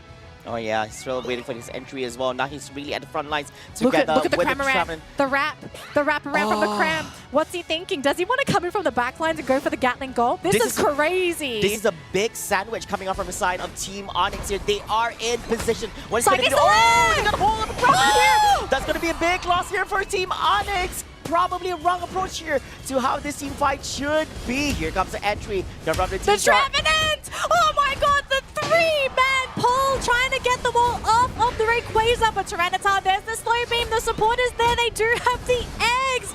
Onyx, they are running out of gas. The Cram is still gone for another 3 seconds, but the Espeon has been taken out. This down to the Delphox on the support. Who gets the Rayquaza here? Solar beam secure from the Venusaur. Be The One wants to be the one to go to game number 3. Gatling Gulp's been used, but it's too late. 20 seconds to go. The points will be scored, and Be The One are pushing this to a game number 3. Onyx are not in the safe zone yet. Oh wow, we definitely have to see what happened just now because despite Onyx getting themselves in some comfortable position, quite unfortunate for them as they actually lost out the Cramorant over there. Oh, that was such a big loss for them. Despite being in the lead, Be The One are going to be the ones to actually win this game number 2. No puns intended. No puns intended at all during that match, but Oh my gosh. Onyx tried to come up with the creative play. And look, props to them. I think they had to make this crazy play work. Because if they were just going to run into Be The One 5-on-5, I really think that was just not going to work out for them. So to try and come up with the creative play, the idea was there. The execution, though, it just didn't land, unfortunately. Like, Grid, he came in and he disappeared. I missed out on a lot of vital information. Like, why was Grid just walking into all that rather than... I know what you were thinking. Like, you thought she was going to pop out with the Unite over there from a distance. He wanted reeling, actually. If you saw the way that he was sort of moving on the map, he was chasing after the Venusaur. He wanted to try and get rid of him to eliminate one of the main damage sources for the team, because it really was the Venusaur and the Espeon following up with FY2, like F2Y, sorry. Like the Tyranitar, yeah, he's threatening, but he has to get on top of you. It's the backline support that takes advantage of the space being given by the Tyranitar. That was a really big issue for the team, because like, if every time you see ALR, if he just tried to run into that team and he tries to fight the Tyranitar, he's probably just going to be popped by the two attackers. So you really had to somehow disrupt them or force out some Unites, but at the same time, like, not be knocked out.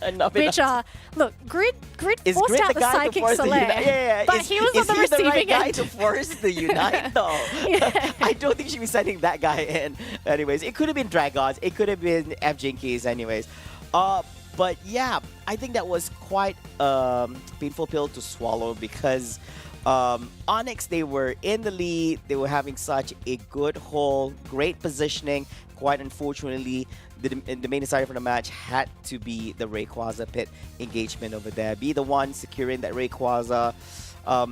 Having a 5v4 situation, siding towards Be the one, they're definitely going to let up on. They're definitely not going to let up on that advantage, and they took it all the way to a win. They brought it to a win. They brought it to a game number 3. It could go either way, Flava. It could be the one. It could be Onyx. We don't know who's going to the grand final. This is definitely a battle of right, worthy of being an upper bracket finals over here. You're looking at Team Onyx on the Indonesia segment. This team Be the one from Thailand segment. Which one of these teams will be making it to the grand finals? Let's wait and see later for game number 3. Before all that, let's have a look at some of the replays on that game number 2. It was such a wild game between these two amazing teams. Yeah, it's a wild game. It was a really, really scary game of cat and mouse too for Onyx, because they were, at the beginning, they were the cats. They were the ones that had to just slow down this Tyranitar, and I don't think they were satisfied with what they could do in the early game. So as soon as Tyranitar hit Tyranitar at about that 5-minute mark, that's when you sort of saw them be a lot more reserved with their choices, with their movements, and the way that they really played. And I mean, at the Rayquaza pit, this is probably the most reserved that we have seen this team up until that point where Grid tried to just make that play work and disrupt that Venusaur. But again, just props to the Espeon. Like, one by one, Psychic Soleil on point, caught the bird before he could move. Oh yeah, I think that was a great utilization of the Unite over there. Who knows what would happen if it was just like by a fraction of a second. It was actually just like...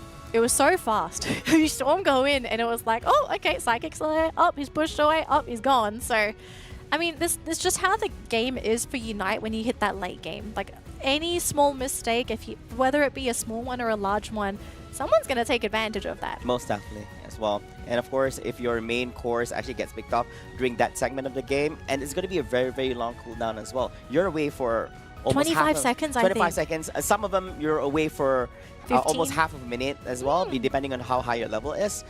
So yeah, once you're away for that long, I mean, it creates a big opening for your opponents. The game is only 10 minutes. Exactly. It feels like ages in the game of a Pokémon Unite.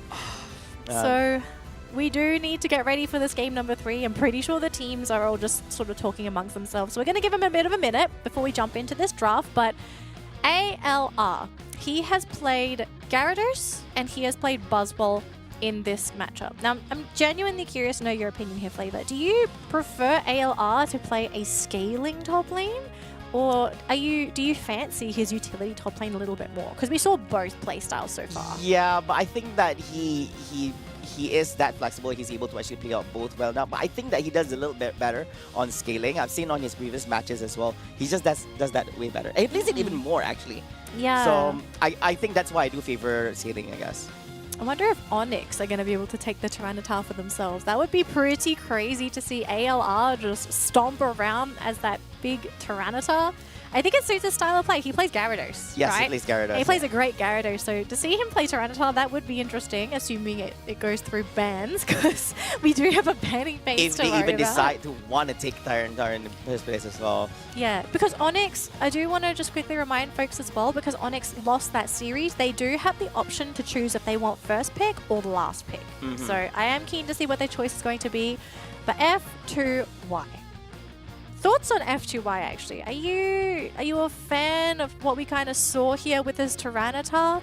Are you more of a Blaziken fan for him? I was just a Blaziken fan for him just because I don't think he performed well. If you were to compare, right, the T-Tar for this game, the impact, and not like the previous T-Tars we saw in previous series, I would say. By the time he became T-Tar, I don't think he brought the impact during those team fights. Could have done a lot more.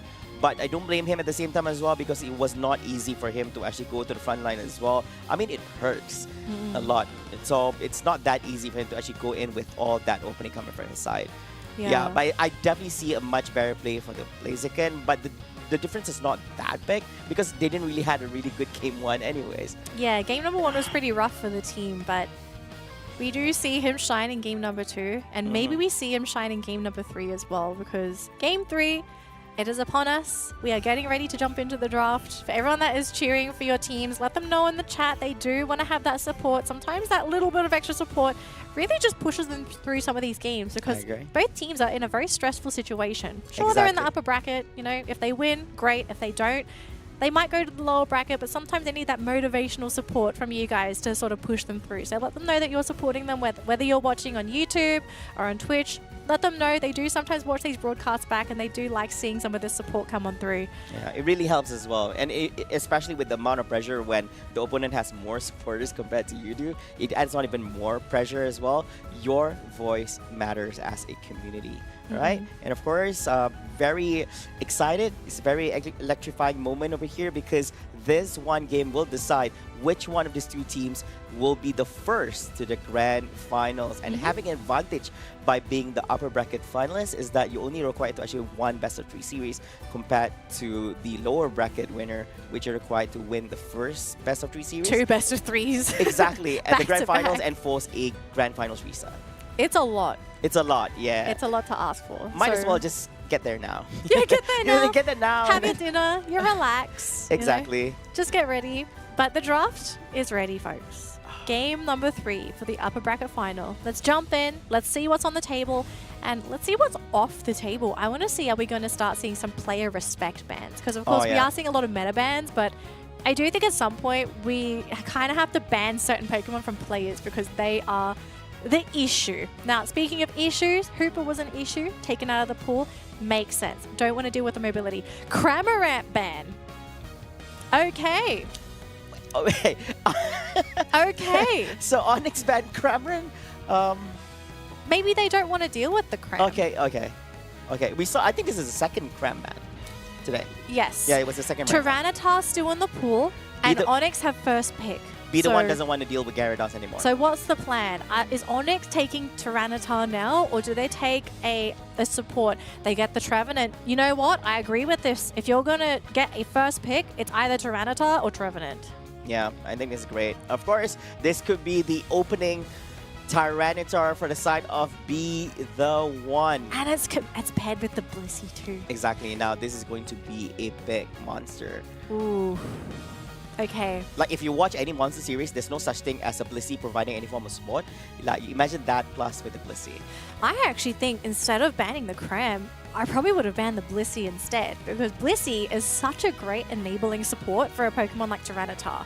depending on whether you provide the heals or you go for the helping hand. The Bliss Assist makes it really difficult to take out a Tyranitar to begin with. So I hope there's enough firepower on the side of Onyx, because if they don't have this firepower, I think F2Y is just going to run them down. So this is why we are seeing a pairing here of the Sylveon and the Delphox can synergize together. They can try and go for the early game build here for the Sylveon. I'm curious to know what the play is. Is it going to be Screamion, or are we going back with the Mystical Fire Draining Kiss? Oh yeah, and I think all this will be answered when the game begins as well. I do. Wait. What is the what's the play? I think what's Onyx the is play? just trolling with us. No, they're not trolling. Like, you have to pick your best Pokemon here. If it's Buzzwole ALR, you've got to pick it now. What's the play? Are we going to go for a last second change? I think they're discussing it. Final discussions. They're locking in the Buzzwole. They're locking in it. Yeah, I think they're going to go for Eldegoss. Yeah. This makes sense, but Be The One have last pick. And if Reelin wants to really play dirty, last pick is the best way to just sort of come in and pick something that really messes with their opponents. But no, it's just going to be the Venusaur again. It's fine. It's fine. I like this. I like the comp. It's okay, but double evolutions though. So you got the T-Tar as well as the Venusaur, but you have double evolutions on your end. You do have the Blissey, you can actually provide a little bit of assistance. Now, this could be a different Venusaur. You can run Pill Dance, but now you're running with... No. It's going to be Solar Beam. Yeah, it's looking like it's Solar Beam. Yeah, it's a Solar Beam. And... yeah, lots of... I think great front lines coming on from Be The One. Does Onyx have enough firepower to deal with what Be The One has to offer? I actually think Jinkies is telling his team, guys, I'm fighting a Tyranitar. I actually... well, he has to. He's the only one who can actually be there. No, it's not just him being there, but the fact that... So, the unique thing with Trevenant, not only can he play this disrupting build, but he can also, if you wanted to, you can actually consider going for the alternate skill trees. You can play Curse. You can play Curse, yeah. Yeah, you can actually consider playing Curse. You can play Pain Split. Like, the whole point of that build is you want to just sit on top of whoever you're fighting. And the whole point of Tyranitar, like, yeah, he's going to chip you down with the Sandstorm, but he's not going to have an easy time just chipping down a Trevenant. And so he's going to have to try and dodge the Trevenant at the same time. If he goes for the standard build like Hornleech and Woodhammer, that's totally okay too. That's also another issue for Tyranitar. You're not going to have an easy time. It's a displacement, it's shoving you away. Yeah. Anyway, this is something that you want during team fights as well, because you want to put him away from your teammates. Oof. So I guess, ladies and gentlemen, this is game number 3, or deciding match. Now, the winner of this match will become the winner of the series, and it will decide which of these two teams, Onyx and Be The One, who will be making it to the grand finals. And locking in second place. Exactly, locking in second place, a minimum of $3,750 US in prize, and one step away making it and becoming the champ here for the championship and getting their slots at Honolulu. Game is underway here. Onyx on the purple side and Be The One on the orange side, and the game is underway. We do see 3v3 situation happening here at the top segment. The Espeon going together with the Sylveon on the side of Onyx, moving up to the top lane. Going up to the top lane, just trying to prioritize where can they really beat down Be The One, right? You want to just ensure, really hinder those side lanes and slow everyone's progression down so that you can snowball and run away with the game. Because that's what we have seen with Onyx before. They have run away with the match before, but it does require them to be able to execute their lanes perfectly. Now up top, this little Larvitar has support there for the team, so unfortunately, no knockouts for them at all. We'll get the experience. Espeon is there just to sort of babysit, and now they're going to rotate it into the central area. So a nice rotation here. If you're Onyx, you've got to punish this. You just can't let this Larvitar get experience for free. Oh yeah, and still Larvitar at this point itself just made its way into a Pupitar here in the game. 8 minutes and 2 seconds left here in the game. ELR with the Buzzwole here. We're talking about getting a little bit farming for himself. Meanwhile, bottom lane looks a little bit spicy and dicey over here, as we do see 4 Pokemons from the side of Onyx up against the Umbreon and the Bulbasaur. Oh, not made its way into an Ivysaur. The Pupitar is about to run into all of these Pokemon, so we'll see them first. But we are seeing a rotation. Espeon's coming in, Umbreon as well. Even the Bulbasaur that's level 4 is coming in too. They're saying, we've got to come in, we've got to support if we need need to. And Buzzwell actually gets the Chansey. So we do get one knockout there for Onyx. It could have been better. It could have been the Pupitar, maybe could have been the Espeon, but any small consolation prize is going to be a big one here. And now we're going to be seeing a Screamion build here for the Sylveon. Hyper Voice on the table. They want to dish out as much damage as possible. And Sylveon, if you want to kite a Tyranitar, Screamion is the way to go. Yeah, and of course that's going to be the damage build that is going down the path as well. Meanwhile, Pupitar getting a little bit of experience here in the wild Pokemon area at the central segment, letting his other teammates to actually do a little bit cover here at the top segment. Buzzwole as well as Eldegoss just screening away the Springer ones towards the left side so that the members on Team B1 are not able to grasp any of them for themselves. Meanwhile, here at the bottom lane, trapping it together with the Sylveon, doing a little bit of rotation, and our next attention will definitely be on the Reggie. Well, up top though. Oh yeah, up top is going to be the Reggie Lucky. It does seem that it's not going to be a clean one-to-one trade-off over here. It does seem that both teams would want to commit here at the Regieleki. They do have it. It's going to be for Be The One. So the Regieleki has been locked in. They do have the healing available here for the Blissey. So lots of sustain, soft-boiled as well as the eggs. So it's going to be really difficult for Onyx to really chip down that Tyranitar once he does hit that level 9. But down bottom, at least they do get the buff, which is great. They get the experience as well. But look, I don't see them really slowing down Be The One. And I hope this is what they want. I hope they're just saying, focus on your lanes, break those goal zones, we'll deal with them during the mid-game.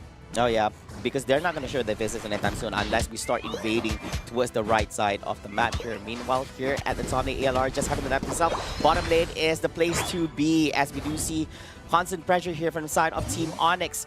4-man movement over here up against the Umbreon, the Espeon, and the Pupitar. Still, it does seem that Sylveon is going to be spotting him out. This is Grid's job. It's his job. He needs to get rid of him. Oh, the angle. The jukes from the Pupitar, a little bit too much. Oh, yeah. I think that's going to make his way, but he's not going to go back straight to the Pokemon Center. He's going to get a little bit of experience with himself here before he goes back. Too close to call over there for Be The One. Still finding a little bit opening for himself, but Pupitar is already at level 8, so he's just one level away from making his way into a Tyranitar. And of course here, Danelie is not in a comfortable position. Getting picked on between 3 Pokemon from Team Onyx. Yeah, we are looking at roughly a same time evolution, so I do believe last game as well, at around the 5-minute mark, like almost spot on 5 minutes, that's when we did see the Tyranitar go for the full evolution. So same as last game, but we are seeing a bit of a difference here between these two teams. Big level difference. Onyx with 3 level 10 Pokemon. Again, Be The One. They have not reached level 10 with any of their Pokemon. So if you're Onyx, you got to start running away with this game. You've got to start beating them down. Do not give Be The One an opportunity to come back, especially with the Tyranitar Power Spike that's coming up. But this should be the scenario, knowing that the opponent does not have, you know, it's literally a 5v4 situation up until Tyranitar is online anyways. So probably this could it's up be... to Jinkies. Jinkies is right now. Oh, managed to throw him in the Umbreon towards the middle segment here.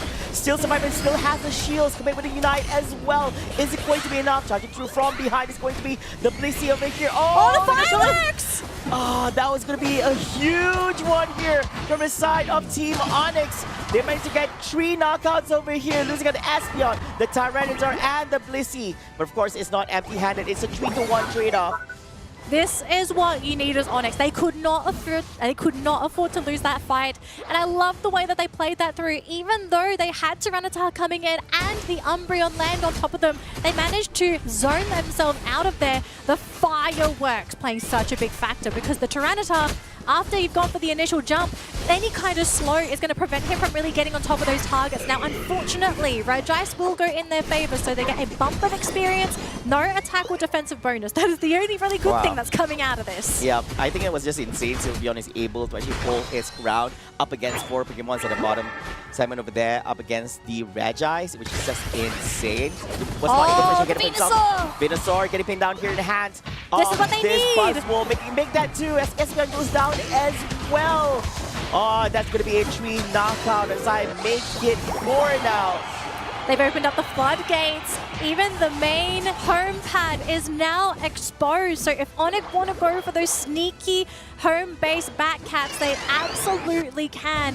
The pressure is now on Be The One to somehow bring themselves back into this game because, again, all it takes for Be The One to equalize this match is to win one major team fight. Get those levels in. Get your Tyranitar to equalize, because again, he's a late game monster, but he can't do that if he's under-leveled. Yeah, that's true. He's only at level 11 at this current moment.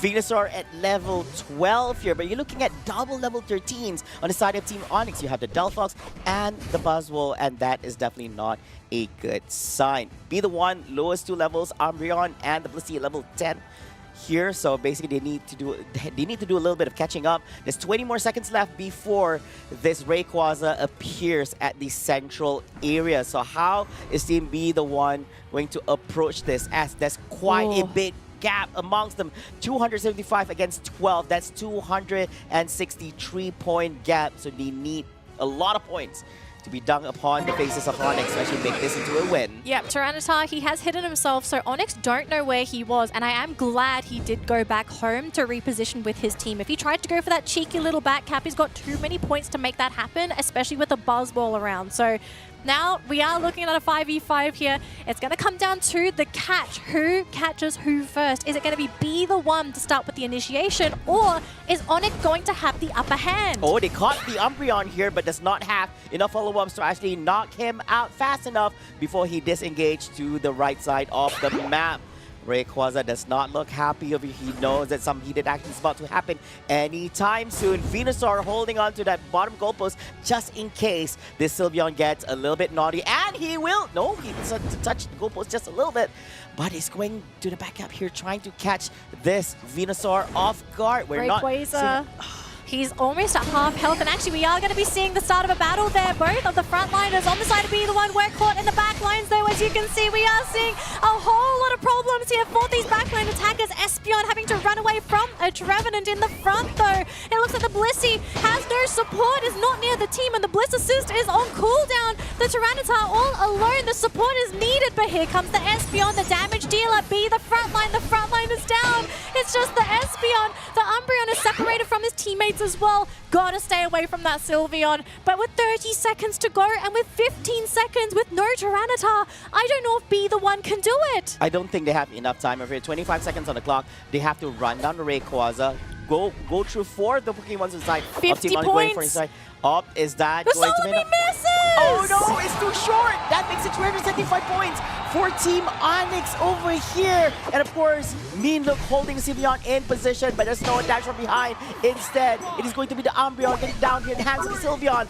2, 1, and time's up, ladies and gentlemen. No score! A huge, convincing victory by Team Onyx from Indonesia here at the upper bracket finals. And they've done it after giving away the Tyranitar. And I really, truly feel it was because of the Trevenant pick that actually made it very difficult for Be The One to play the end game.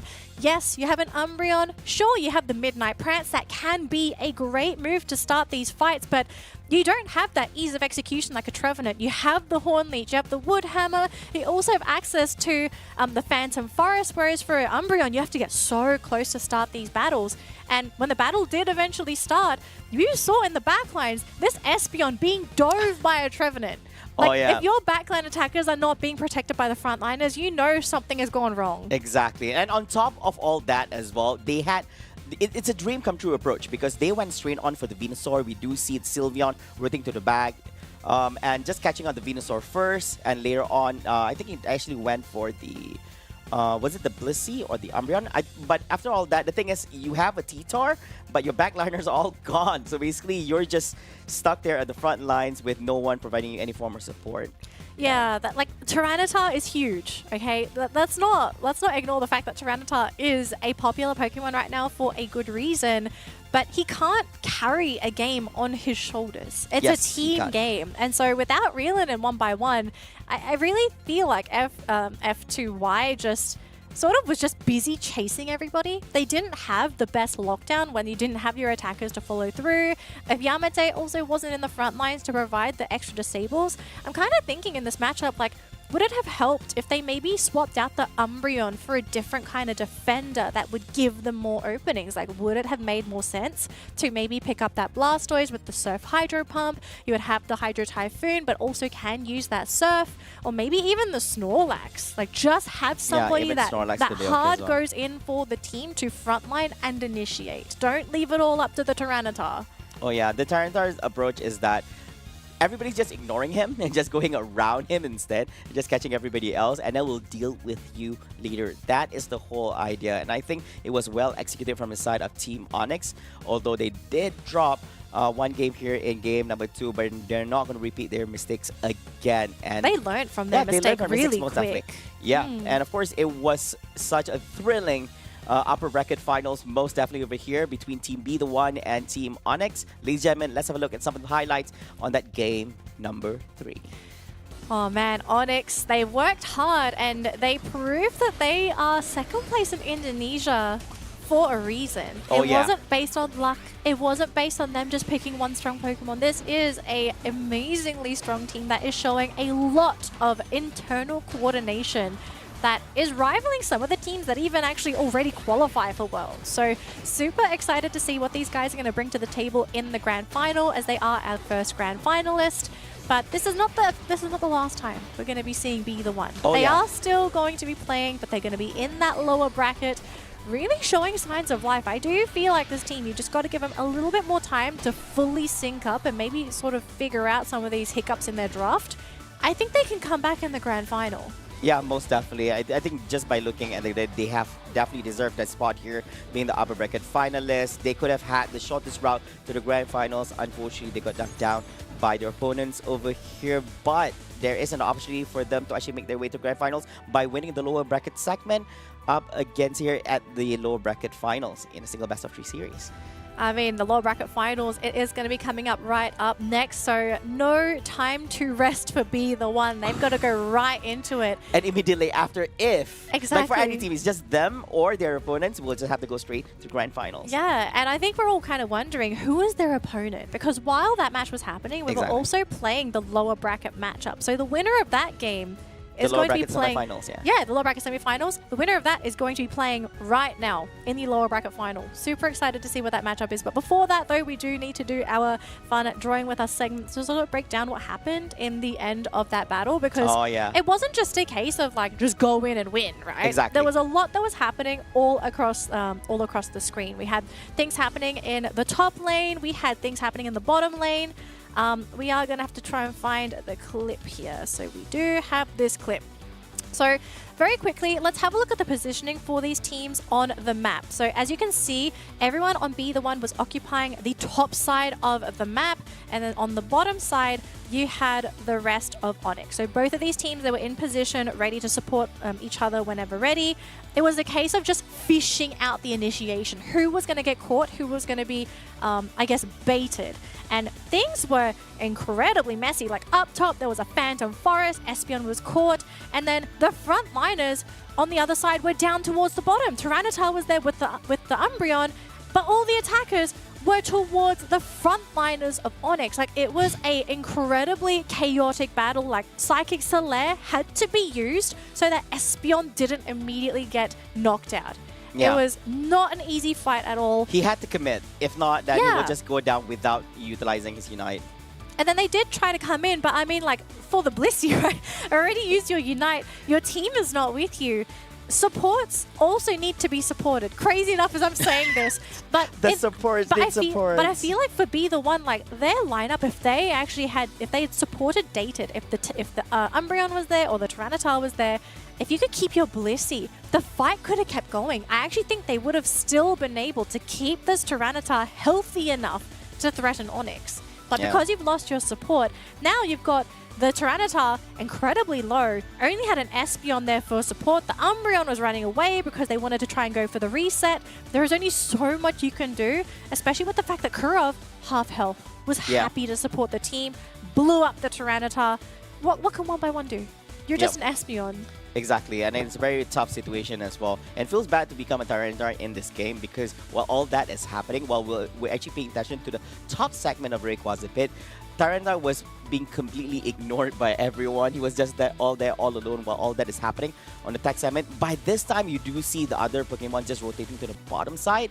Yeah, if you play on from here, right? So you see T-Tar is actually here, so everybody's just ignoring him, so he's gonna make his way to the bottom left instead, rather than chasing on his other teammates who's getting ravaged here on the top right segment of the screen. Yeah, I mean, what's worse as well, the fact that you've separated the teams so that you can see there is a fine line. You've got the tanks in this here, and then you have the attackers up here, and look at the sandwich coming in as well from Onyx. Yes. Like, they're coming at all angles.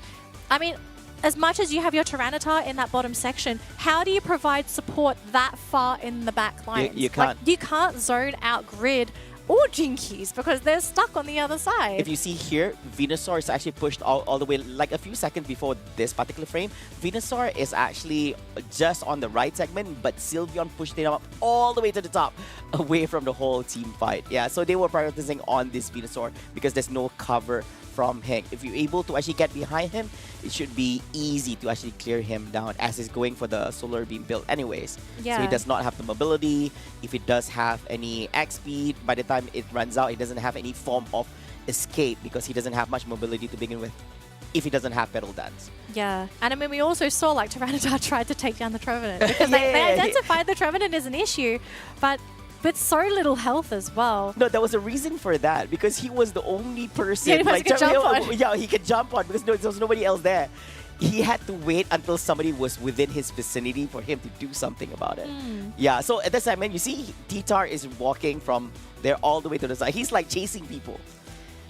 But that's the issue that we were talking about earlier, right? The fact that Tyranitar could only initiate for himself. He couldn't rely on the Umbreon anymore to provide that support. So, like, unfortunately for Be The One, everything just collapsed based on their position from that Rayquaza battle. So I hope this is something that they can sort of pick apart during their next discussion, which unfortunately is going to be a very brief one because they have to play now. Oh, yeah. And they're going to have to learn off of this mistake and realize, okay, what caused us to learn, what caused us to sort of break apart in that final fight in the upper bracket, and how can we fix it for this lower bracket final match? Yep, in the next 5 minutes because... Not even 5 minutes, Not even 2 5 minutes. minutes. They don't even have much time. They have to prepare themselves for this next match. It's up. But before we get into more information in regards to all that, let's have a look at the updated bracket after the conclusion of that best of 3 series at the upper bracket winners segment. Now, of course, Onyx winning 2-1 victory against Team Be The One. They are going to be the first to make their way to the grand finals. Meanwhile, Team Be The One is dropped down to the lower bracket finals, and they'll be going up against Team Only Fun as they have won 2-0 up against Team Mamu Bears, meaning that Mamu Bears is eliminated from the competition here in 4th place after being dropped in the lower bracket semi-finals. Now, there's only 2 more, potentially 3 more best of 3 series here left for the day. We have the lower bracket finals as well as the grand finals, and potentially the grand finals reset if the lower bracket finals team managed to win the the first best of 3 series in the grand finals. And of course, ladies and gentlemen, we're joining back again together with my good buddy, I think it's my good buddy, Yololee, here back at the casting desk. I'm pretty sure I am your good buddy, my friend.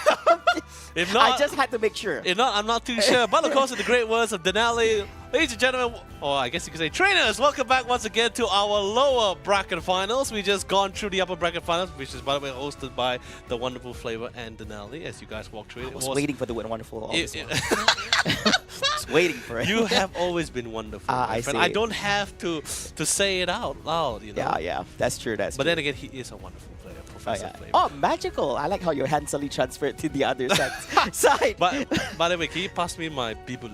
Yeah, oh yeah, that's true. Oh yeah, my bad. But before all that, ladies and gentlemen, let's have a look at the next match itself. It is going to be in between Team Be The One up against Team Only Fun. All right, starting off with Team Be The One, we have 1 by 1 dated F2Y, Yamate, and Raylin. And who do we have on Team Only Fun, Leonard? Well, we have RK, or Calamity, some people know him as Calamity. We have Jal Leon, Solo, Genkai, and Rufus. Let's be honest, Danny and I, we were always been wondering, because we just saw Only Fun series in one of the lower bracket rounds. Yes. And they were absolute monsters here. So the They don't belong here. yeah, no, so what begs the question was, what kind of team you have to, what kind of bigger monster you have to be to send monsters like Only Fun To the lower bracket, right? exactly. So we just saw the upper bracket final. Be the One was such a phenomenal game as well. Yeah. Some really scary composition at one point, especially when you pair up both the Tyranitar with the updated buff Helping Hand Blissey as well.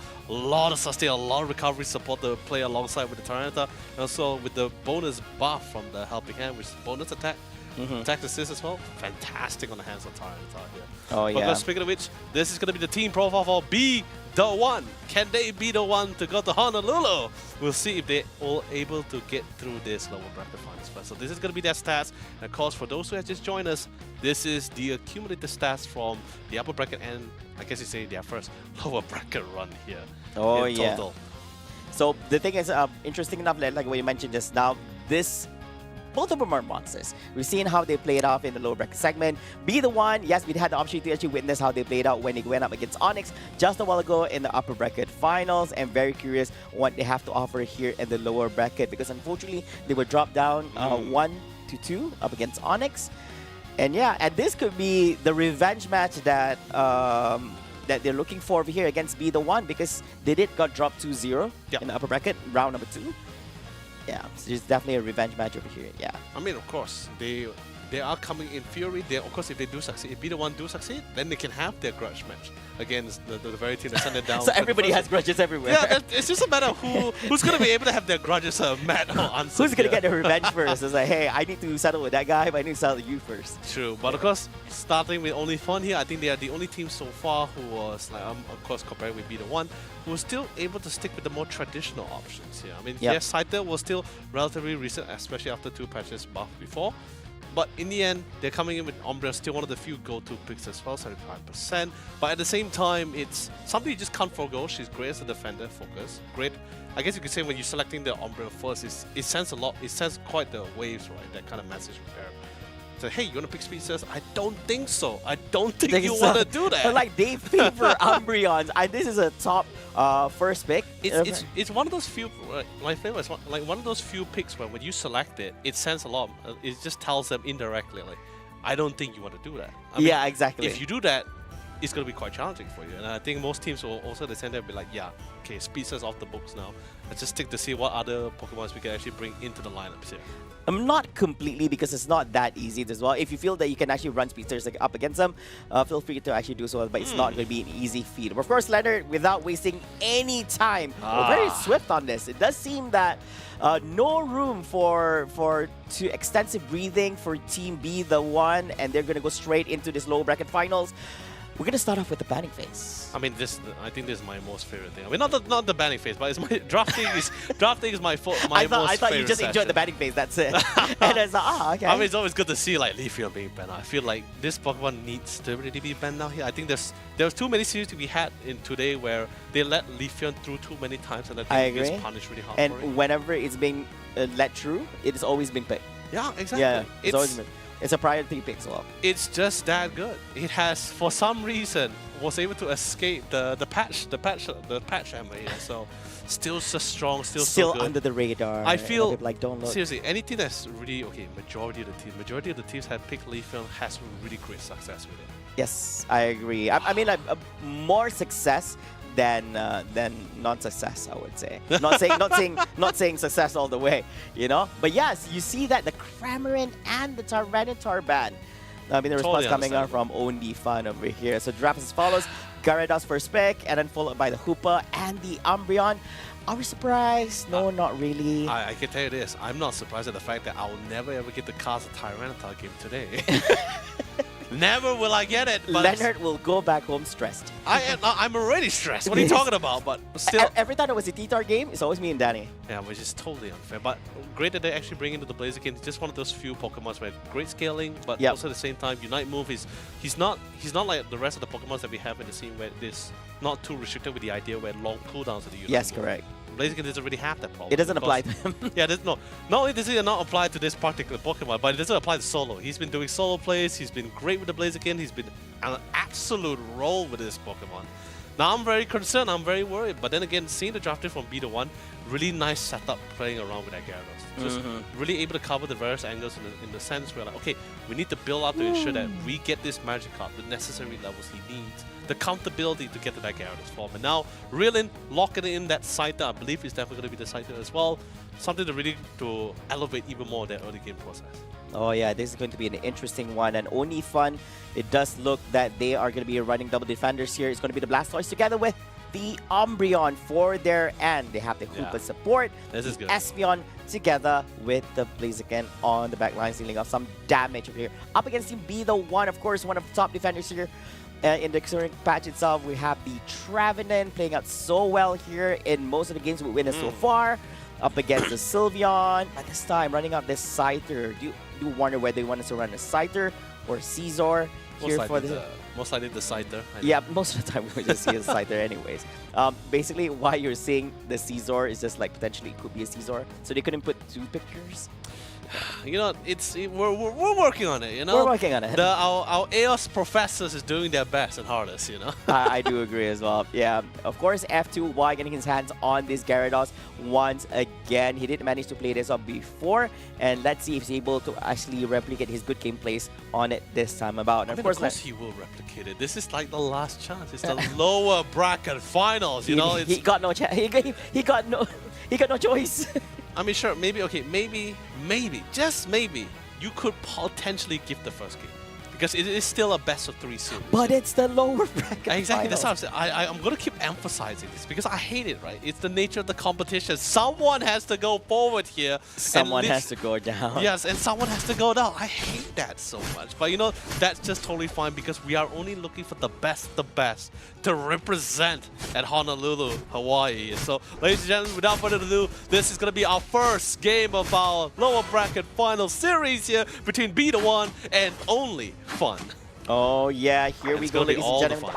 All you need to do is just win 2 games in this series to become the winner. It sounds so simple. Only 2 games. Only 2 games, guys. 10 minutes each. Hold on. First takedown also secured. Squirtle was being ravaged here by that Magikarp at the top lane. That's going to be a great start. Imagine that of all Pokemon to get the last hit, and it had to be a Magikarp.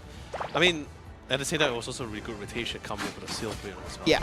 I mean, this is what I'm saying, right? Like, the drafting they had somewhat set for themselves to facilitate, to ensure the Gyarados, or the Magikarp in this case, gets the most comfortable lane. Look at him, he's already Gyarados at the 9-minute mark as well. He's ready to go toe-to-toe. Wait, he's already Gyarados? Yeah, he's already Gyarados. He's ready to go toe-to-toe with the rest of the squad, and there's still no Wartortle. Wow, I think this is a great start. Of course, because Squirtle gets picked up too early in the game, he got knocked out in the hands of the Magikarp. I do also understand how Squirtle gets picked up by the Magikarp as well. Although Splash as well as Flail has very high cooldowns, but the lesser the HP, the more damage you can actually dish out as well. Meanwhile, we do see Reelin here chasing down on this Umbreon, putting on the pressure. Pedal to metal, giving a little bit opening for the Squirtle to do a little bit of scoring on the backline segment over here. Despite really going off for the chase on Umbreon, unfortunately he does not have enough damage to actually take him down. Getting chased down with the Sylveon, maybe not a great idea over here. At the bottom lane, we do see a 3v2 situation over here. It's a Fatum and a Scyther chasing down an Umbreon. Yeah, this is their turn to go for the rotation. They're definitely going to see they can get some form of success. However, Solo still doing absolutely fine with the Blaziken, and finally we got the Wartortle. Why is the Wartortle all the way over there? He's literally invading the wild Pokemon area on the left side of the map here from B1. I mean, someone has to farm, right? Like, Yeah, someone has to farm. I mean, Yeah. the thing is, this, you had 3 people at the bottom side. Central area was up for the take. You might as well go for it because you really need to get that Blastoise up and operational as soon as possible here. But now Solo is literally reconvened back with the rest of the squad, and of course you got the Hoopa as well. So they got the global presence and the hyperspace balls to constantly reset. Now they are back fresh for the fight here. Blissey has a lot of responsibility to try to keep them in sustain. I think there's absolutely going to be no problem for it here. Hyper Voice comes in with a beautiful bounce with the knockup with the bounce here. Trevenant or Yololee on the other hand, yeah, gotta be very careful, but instantly gets melted away. Ah, man, you gotta really look out for that stored power. Oh man, it was quite unfortunate. It was so close to actually get his shields at the goalpost, but going to still get returned back to the Pokemon Center. Meanwhile, here in top lane, Blaziken's going to be the one getting the last hit in on the Regieleki, and it's going to be making its way to the top lane. Of course, that huge push coming on Blaziken, pushing away the Gyarados as the Blissey away from the goalpost. Huge opening for Onifun to actually do some scoring for themselves. Meanwhile, while all that is happening, bottom lane is going to be 1v3 battle between the Umbreon up against the Scyther, the Trevenant together with the Sylveon, and Scyther's going to get the last hit in on the Regirock. Oh, Hooper gets come out from the hyperspace follow. Instinct gets pushed back all the way from the backline. Rilla comes in with the dual wing beat, instantly slices and he dices to secure the takedowns here.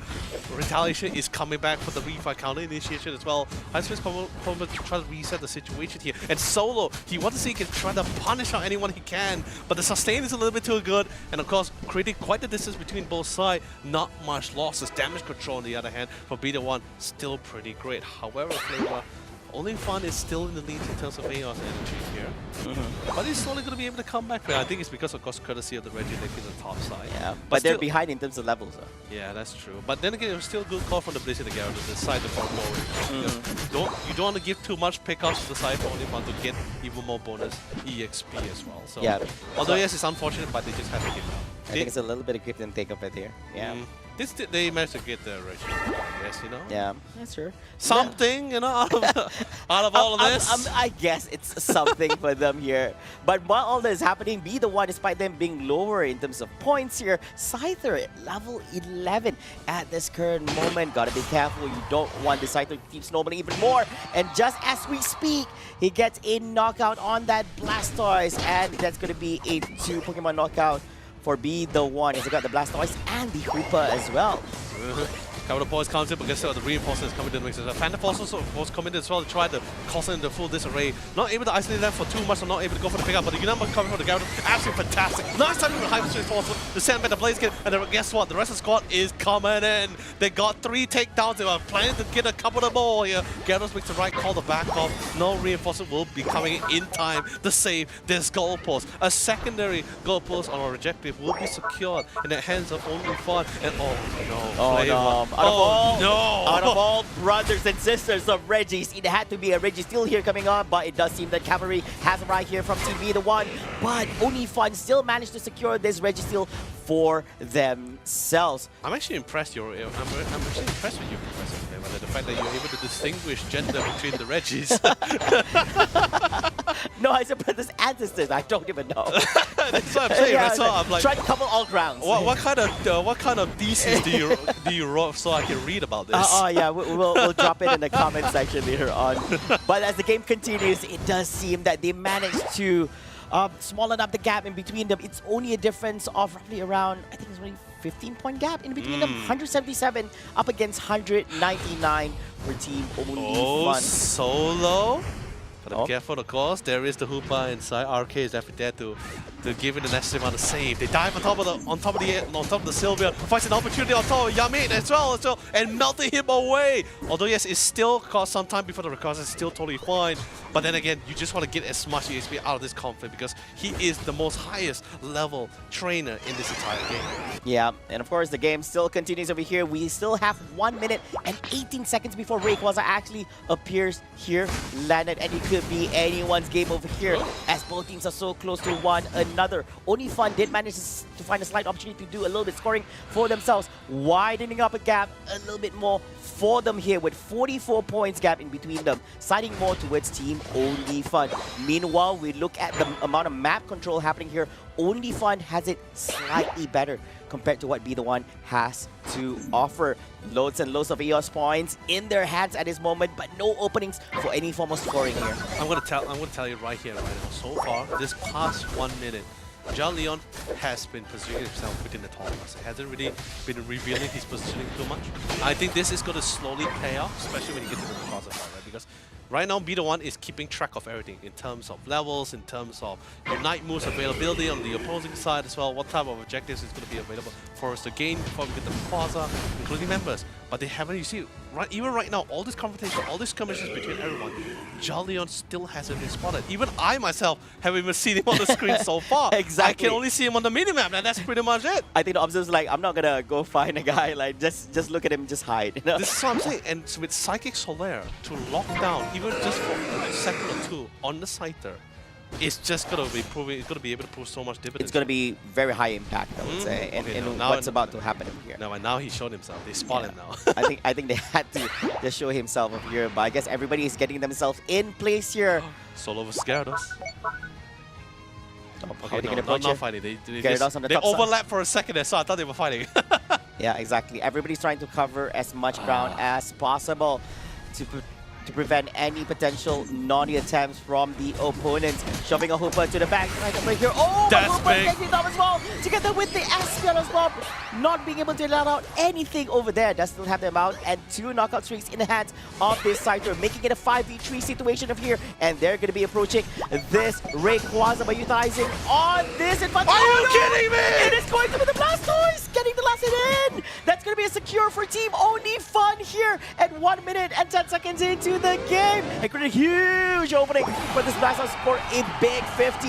Times that with 2, making 100 points here at the bottom goalpost, Leonard. Blastoise! The guy who has receives nerves, who's been losing his value in the stock markets here. And Genkai comes through with the Hydro Typhoon. Such a valuable timing as well. Of all the abilities, Out of all the Pokemon who could have gone for who could have gone for a secure on the Rayquaza, it had to be the Nerf Blastoise. Nerf? I don't see any. I mean, okay, maybe for the naming, right? Yeah, exactly, Hydro yeah. Palm and then Water Spark, but like, Yes, sir. Hydro Typhoon is still just a 2. But dang, he got it! Someone give this man a bonus here, because I believe Genkai has been doing just so much for the team alongside with the rest of the squad. Nice timing with the Psychic Solaire into the Hydro Typhoon here. Boss comes in, still managed to go punish for the Espion, but I don't think it really does matter. Yeah, The Scyther points- has a 50. If it scores 100, it's still not going to be enough. That's going to be a 3 KO streak just before the time is up in hands of this Blastoise. Ladies and gentlemen, that concludes game number 1 with a victory for Team Only Fun.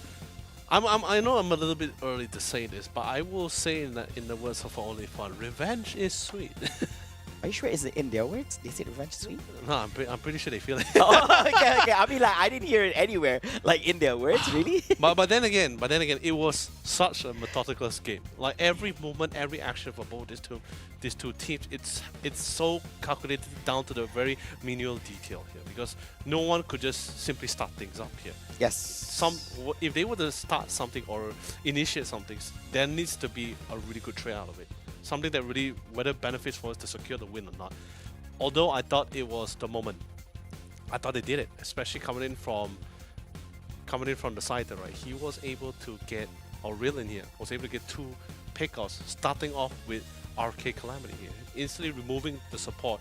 The one person who was not only best assisting them, but also allowing the resets here out of the picture was absolutely so massive. Don't get me wrong, Rufus was really great as he went for the sub healer, the secondary healer here, or dedicated healer in this case with the Wish. But still, losing one member out of the fight, especially without the hoops unbound, it did hurt them for quite a bit here. Oh So, yeah, in that scenario, I think it looks quite dire for them. even Solo wasn't even at that bit. He just decided to walk out of it and just say like, yeah, this is a very tough fight to deal with here. Exactly. Let's prepare. It feel okay. I'm not gonna say he surrendered, but it did feel like he was preparing to go for the next round. But Genkai, no, he was not. It's like, no, having it. guys, we can still do this. He just eject button in, popped the Hydro Typhoon, because I mean there was nothing to lose anymore for these guys. Like, because this round is either they steal it or they don't, you know, that kind of thing. Exactly. And you want to set off in a good foot into the series. Because the Rayquaza was going to be cleared up here. So really well done coming from Genkai. Such unexpected steal. I also didn't expect it. I think nobody expected it as well. Even the observer, there's one moment on solos, and then when he walked out to the top lane, it's just back to the Rayquaza, then shifted to Genkai. I think everybody's like, the moment Hooper went down real quick, he was not able to actually expand Unite as well, was not able to actually rebound. Yeah, I think it was looking quite gloomy for them, but I think Genkai knew that there was still hope for the team despite the not in favor in terms of numbers. It was a 5v4 situation during that segment. And it became 5v3, but Genkai didn't give up and continue on, and yeah, Geka just doing plays over here at Yeah. the lower bracket finals. But I love the look at the graph as well, right? It's really great. On Oh, the Sky. graph is beautiful. Yeah. I mean, like, of course, OnlyFan was still having the lead in terms of points and everything, right? But like, gradually, everyone was still able to maintain that level race as well. There were some skirmishes here. There, some was definitely more in the favor for the side here for B1, and some and at times also on the side for OnlyFan. And it really just came down to each of the individual skill plays here, who was able to get who first. So this is the one. Hoopa tried to gum it and instantly gets Horn Leech back into. It was such a great initiation coming from the Trevenant. Oh man, I think this is just too insane over here for this game. Oh, this is the one. Kudos to our amazing observers, especially pulling that one out. Okay, as well. so yeah, sorry. Basically didn't go all the way to the top. He went to just the top part of the raid. Yes, the top part of me. Yeah, I think by this time it's already too late. Yeah. They were unfortunately they were not able to actually take down the remaining forces from their opponents, and I guess even if they do have points to score, I believe that they do have enough points to score to make it into a win, but they were not able to penetrate the defense on what their opponents has to offer. I mean, pretty at much, that right? point. Everyone's like, that's why you see hoops unbound and everything. Everyone's popping out the Unite moves. It's, you know, it gets pretty dicey to really get We into haven't used it yet. I mean, you cleared me, you knocked me out too early. It's like, hey, I still have it. Yeah. Yeah. That's what I'm saying, right? So it's pretty crazy. I think later we need to see the video for it. I think, not sure whether we'll get it for our drawing session, but we'll just have to see later on. I like how Leonard says our drawing session, but let's be honest, it's not our, it's Leonard's. No, it's technically more like, it's supposed to be our, but Flava just decided to push responsibility to me. I'm pretty sure the whole production, myself and Danny would agree. Fine, that- you draw Yeah, that. no. We You like see? your, Exactly, We you see? like your drawing. Oh my god. Yeah, but hopefully, ladies and gentlemen, that was only game number one. We're supposed to show our kids that we're the happy couple here. No, Is that really the case?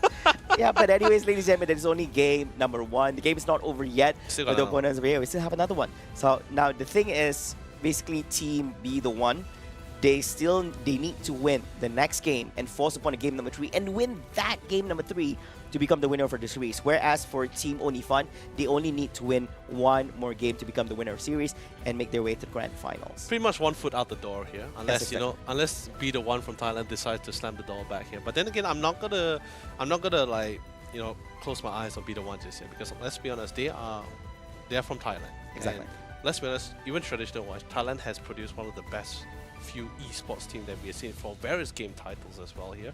So I'm not gonna like straight away like, oh, that's it, it's gonna be OnlyFan. Don't get me wrong, OnlyFan is a great team. I think Be the One is also just the same. Just can't really, you can't disregard from their origins as well here. So from their gameplay so far, even from the upper bracket finals, really methodical, really great calculated as well. Their composition is also not so straightforward as most people would have usually expected.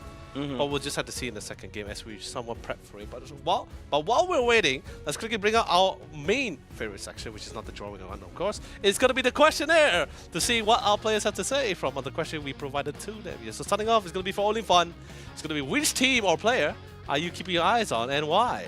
Yeah, and then their response will be that we are keeping our eyes on Onyx as they are one of the strongest teams from Indonesia. And of course, I do agree on this. Yeah, they hail from the Indonesia qualifiers, second place. They lost up against Onyx. But yeah, unfortunately, the only way they can actually get their hands on Onyx if they make it to the next round, which is grand finals. Yeah. Either one has already had their shot at Team Onyx just a while ago in the upper bracket finals. It's not easy. Yeah, it's not easy. But something I want to highlight for Team B, the one, is that they were the only team other than Team Onyx to actually tame the result in the best of 3 series up against Teams Onyx, because all the other teams in Indonesia did not manage to actually get a single game win in any of the series, except for Onyx. Yeah. So actually that's a huge feat already by winning one game. Of course, we're looking at Team OnlyFan over here on player introduction. Our main highlight this time about is going to be on RK, the support player 4 team here, and played on Hoopa on the recent match itself. And frequently used Pokemon is going to be the Eldegoss on 38% and Sableye at 25%. I believe that I was not able to actually witness any Sableye matches. You and Danny did manage to actually watch. Yes, we did. Yeah, and I remember that one. It was very fast paced. They really understood like what was the strengths of the opposing team and just didn't allow them to really don't even give them the ability to soar their wings. Was it by OnlyFan during that time? Yeah, it was OnlyFan. Yeah. They went for a very super early fast-paced, aggressive competition as well. So it's definitely caught us and including the opposing team quite off guard here for sure. Glad to see the Hoopa coming in from RK as well, because Hoopa was one of his most played Pokemon as well. So anyway, this is going to be the player introduction from B1. It's going to be Yamate. Yeah, Yamate. Is it Yamate? Something like that. I think it's Yamate. I'm gonna be no.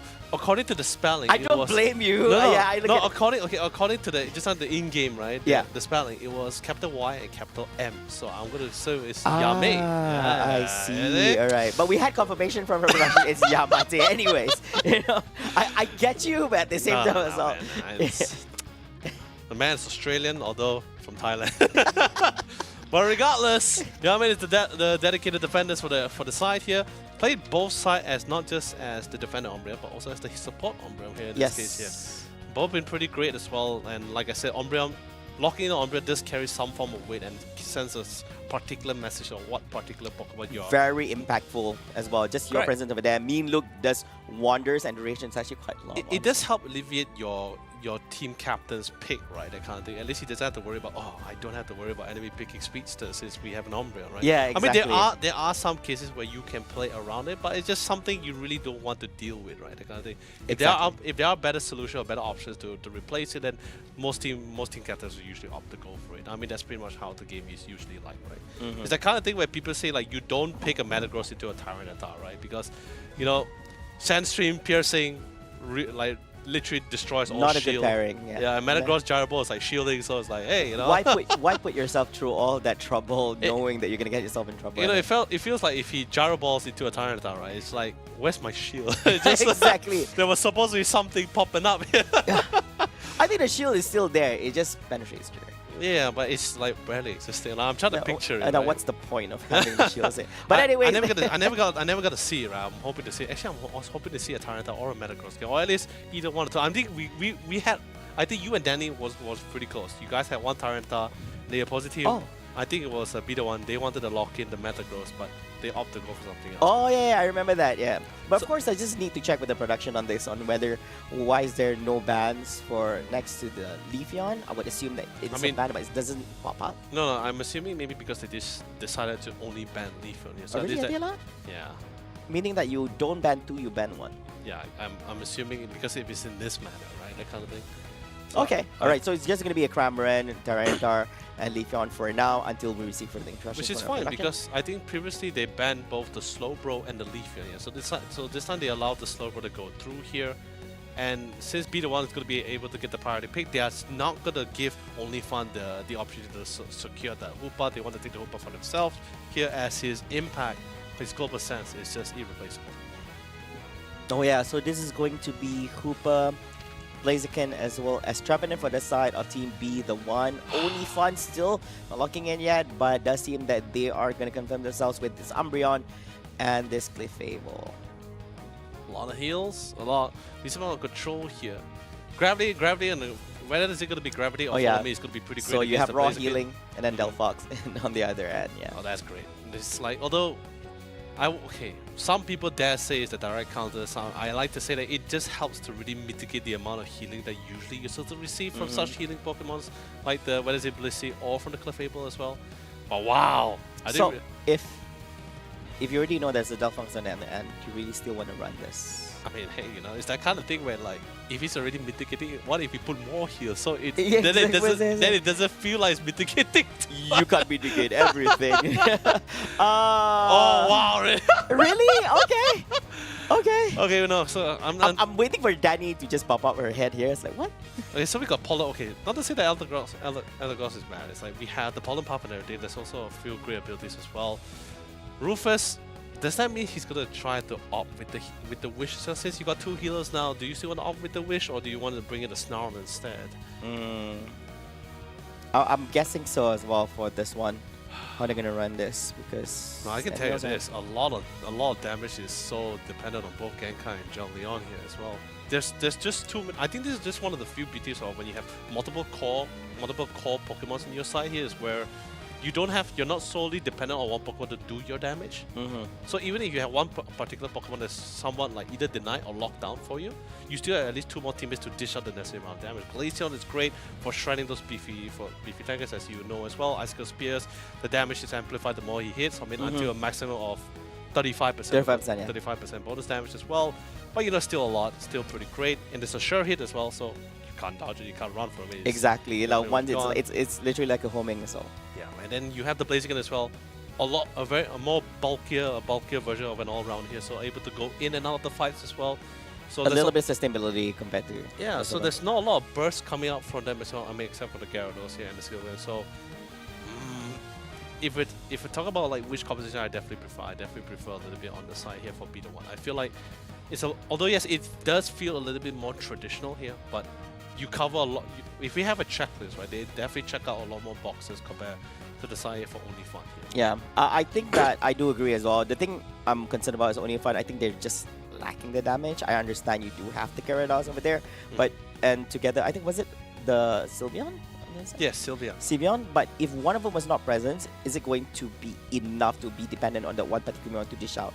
So are you, because usually in a team battle, when you have a 5v5 situation as well, it's not that easy to just depend on these 2 Pokemons. If one of them goes missing, and then you have to solely rely on this 121. And is it enough? It's not like super high damage dealers compared to what other Pokemon has to offer. Yeah. But I guess this is what Onifan we're bringing, and together with Team B, the one. You let us know which one you're in favor with, and we'll see in a few short moments what will transpire here in this game number 2. And as mentioned before, Team B, the one, or should I say Onifan, they're only looking for one more victory to make them the winner of the series, whereas Team B, the one, they have to win this game, force a game number 3, and win that game as well to move forward to the grand finals. But then again, this is something. I mean, it's not that we haven't seen double supports before. It's more of it's been a while. It's been a while. It's been a while. It's been a while since we've seen double support lines. I don't think we saw this MYSG. Nope, it wasn't being run. We saw other weird ones, just not this one. Yeah, we saw. Was it 5 defenders? I mean, no, that was something MYS actually pulled up, and they actually made it work at the same time. Made it work, yeah. The thing is, it makes sense. That's the thing. And I think that's the few beauties about this one, right? Like, I think it's not just for MYSG. Even in the Japan region, or whether it's Korea or even Philippines right now, or Thailand, every team is trying to be innovative as much as possible. Yeah. Everyone, because the game is growing, and it will still continue to grow for the better as well. However, I do want to mention one thing, right? Where Metagross buff. Yeah. I understand Zen Headbutt because it's a skill which no one really touched too much about. But Gyro Ball, I thought it was already good. They needed the buff. I'll be honest with you, they needed the buff because at the start when it appeared, people were not really favoring Metagross anyway. No, they were just sleeping on it. He was a sleeper pick here, right? But I felt like buffing the Gyro Ball, like, okay, you can buff other skills, it's fine. Because especially Zen Headbutt is not the usual go-to as well. People usually play like Mana Rise Gyro Ball because it feels a lot more better. Commute and Crash is of course fantastic compared when it was first initially released because you could literally cancel his Unite move whenever you can. Yes. But Gyro Ball, I felt like it was just overbuff. Yeah. And I play Metagross, and I'm saying it right now. I think it was really great before. You overbuff it, and don't get me wrong, it's it's even more fantastic. But I feel they should have done it. I guess so. I think there's a time and place for nerfs and buffs happening anyway. If it's too much, I'm guessing a nerf is coming sometime soon. But Tyranitar, still okay. If we talk about the previous patch, right? Tyranitar was the true winner of the patch. I think that was the greatest thing so far. Don't get me wrong, Tyrannical Rampage is still fantastic. The ability to instantly KO anyone who is less than 20% HP. It's quite insane. It is, especially like when you think you could somewhat save or like sustain your teammate, that just doesn't happen. Yeah, because usually you will like calculate if you look at the bar, right? And you'll be like, hey, I can still do this. Nope, I can't. Yeah, and although yes, I do agree it doesn't really have the greatest burst damage like how we've seen for solo play and everything, right? He's very scary as the fact that he's just so durable, exceptionally durable here. The tankiest guy I've ever seen so far. It's the kind of thing that if we were in the VGC, in the video game run, right, you need like special attack damage to really melt this guy. Yeah, that's true as well. The thing about Tyranitar is that although we're talking all this great talking balls about Tyranitar, but there are ways to deal with him. You just That gotta would- really like, kite around him. It's either you kite. In most occasions, people just ignore. If you have high mobility, you will completely ignore him. You'll just do a wraparound and just go chase down the ones on the The back rest of the lines and member, all yeah. this, and render him useless to a certain level. So meaning that after he's all alone, then the thing is, basically he's just all bulked up. After you bear with all that damage, then he doesn't have any follow-ups coming. Yeah, he's the probably one of the few sluggish Pokemon we have. Not the really, not top one for mobility. Not top one for mobility, yeah, most definitely. Sluggish movement, yeah. But if he is really within close proximity, right? Then that's not actually. I mean, yeah, sure, could be good positioning. Yeah. Could be good positioning. But and most of the time, if you're an attacker, right, like whether Inteleon or Mew and everything, and if you still get caught by the Tyranitar, that is like that's not the time. I mean, sure, maybe Tyranitar had good Sure. positioning, but at the same time, it's probably just end up your fault. Right? That shouldn't happen. Like, Yeah. like I know Danelie was also emphasizing the fact that like he's like, hey, you know, just gotta kite around this guy, like you mentioned as well. Just kite around this guy. There were some Pokemon in discussion that could try to go toe to toe. I am somewhat agree, but I haven't seen it before. Haven't seen it yet. But the idea of having the Venusaur and the Blissey pairing to go toe to toe with the Tyranitar here, and I think it makes sense as well because if you look at the video game as well, grass is the counter for rock type. So like, hey, you know, it works, you know. Hey. Although it's not exactly how it works that way, but I guess in nature it kind of looks like that. I mean, the Giga Drain does help you sustain a lot more Yeah, better. that's And with the true. helping hand, the additional buffs necessary for allow you to hit a little bit more as well, does also gives you a little bit of an edge against the Tyranitar because, sure, his damage is there, but it's not like it's gonna explode the whole Yeah, world. exactly, exactly. Yeah, it's over time as well. And of course, ladies and gentlemen, we do have some information here from our amazing production team. It does seem that we will be going through a full redraft here for both teams. Yeah, so basically both teams will be redrafting back their draft for that game number 2. So ignore what you have witnessed just a while ago. So basically they're going to be Metagross. drafting, starting off with the batting phase and then with the pick phase and of course the preparation phase. True. Once again, there seem to be like miscommunication, some technical issues, but don't worry, it will be resolved as soon as possible. I guess it was somewhat coming because we were looking at the bands, right? Like the one missing band, I think. Yeah, probably that could be one of the main factors. So. That was probably the beginning. But you know, we're not gonna emphasize about that. Now I'm getting a second chance to see Tyranitar or Metagross here. It's either now or never. You know, I mean, It's either this game. I mean, the there's next one. still grand finals. There's still grand finals, yeah. There's still the reset for the grand finals. And by the way, if you guys are not too sure what we mean by the reset, because we do have these rules. We have this rules that if you are a team that's coming from the lower bracket and you actually win in the group, and you actually win as well, Yeah. that you will be the team that was winning so far from the upper bracket is entitled to a reset once more. But you know, we'll get there when we get there. Let's quickly get back on hand, of course. Thank you guys so much for your patience and time. Now we're back to drafting. As usual, Leafeon is still going to be the go-to ban. Totally understandable. Cram for only fun. I think they're also going to ban the Tyranitar. It's we'll just wait for it. But Mimikyu, of course, is going to be the final Mimikyu. ban for Beta 1. But what about only fun? Come on, guys. Oh yeah, it's bad. And then It's bad. first pick. Yeah, so first pick once again for Team B, the 1. And then it's going to be followed by Team Only Fun later on as well. They can actually lock in the Hoopa if they want to. Because Dated also plays a lot of Hoopa here. And I think, So that's going to be the one for him. He's pretty satisfied with it. I mean, it's the battle of Hoopas, right? It's either Arcade gets it or Dated gets it. I know It's either what one I of know the what two. Only Fun's going with. It's going to be Umbreon. I think they heavily favor it, yes, as usual. And they are going to be club Gyarados together with him as well. Be the one, I think pretty standard. They are very comfortable with playing Blaziken for a number of matches for now. And Trevenant, which has been a very top pick defender Pokemon. Yeah. Yeah, throughout the whole day here. I mean, he has always been a really great defender. Just particularly recently, he just looks a lot more better, especially with some of the buffs with some of our currently Pokemon in the pool right now. Right, it does make sense where Trevenant tends to shine, in like either disabling them or just try to control them as much as possible here. Oh, so they are running the Eldegoss here for Only Fun together with the Sylveon. I think Are they doing this? Are they picking a Pikachu? I'm fine with it. Yeah, I'm fine with it, yeah.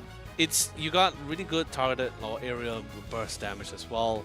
It's also pretty much fast-paced. You're not really Wow. you're not really restricted with the idea of evolution as well, since Pikachu is already in its base evolution. This it doesn't is- require. This is an insane, aggressive draft from This- Team B, the one. No, this is fantastic, right? I We're mean, in for a treat. this is like it's to be somewhat expected as well when you pick a Gyarados. When you pick a Gyarados into the lineup, the team tends to build around the Gyarados, where you get this really nice early comps as well. I'm very big for, like, especially with EV evolution as well. Actually, even before the Gyarados, right? It has been traditional where every team always plays with this meta composition, where it's just early game compositions here. Just always run those EV evolutions and really just run out the competition. But here in particular, even though they do not able to secure the Leafeon here, Espeon or Sylveon as a central roamer here, absolutely fantastic. A lot more better than Glaceon here, because Glaceon, you still need to really get to that eye shot. You really need to get that to that level 6 to really pump in a little bit more damage compared to the side here, or Stored Power, or even Hyper Voice here at level 4. A lot more better rotating timings. Yeah. But yeah, so this is the draft for this game number 2, a redraft happening. Only Fun running with triple evolutions here. They have the Gyarados. That's a and lot. That's a lot. Yeah, the last time I saw triple evolutions in one draft was actually the first game of the day, where they were trying to run a T-Tar. Yeah, I just had to say it. Yeah, so yeah, the T-Tar, and then plus, because they wanted to make sure they have a number of Pokemon who gets online to create some space for himself. So T-Tar and Crustle. Yeah, Simmer Crustle. They need somebody on the front lines as well. And ladies and gentlemen, we're going to be jumping in straight into the game. This is game number 2. Only Fun. You do see it on the top middle segment.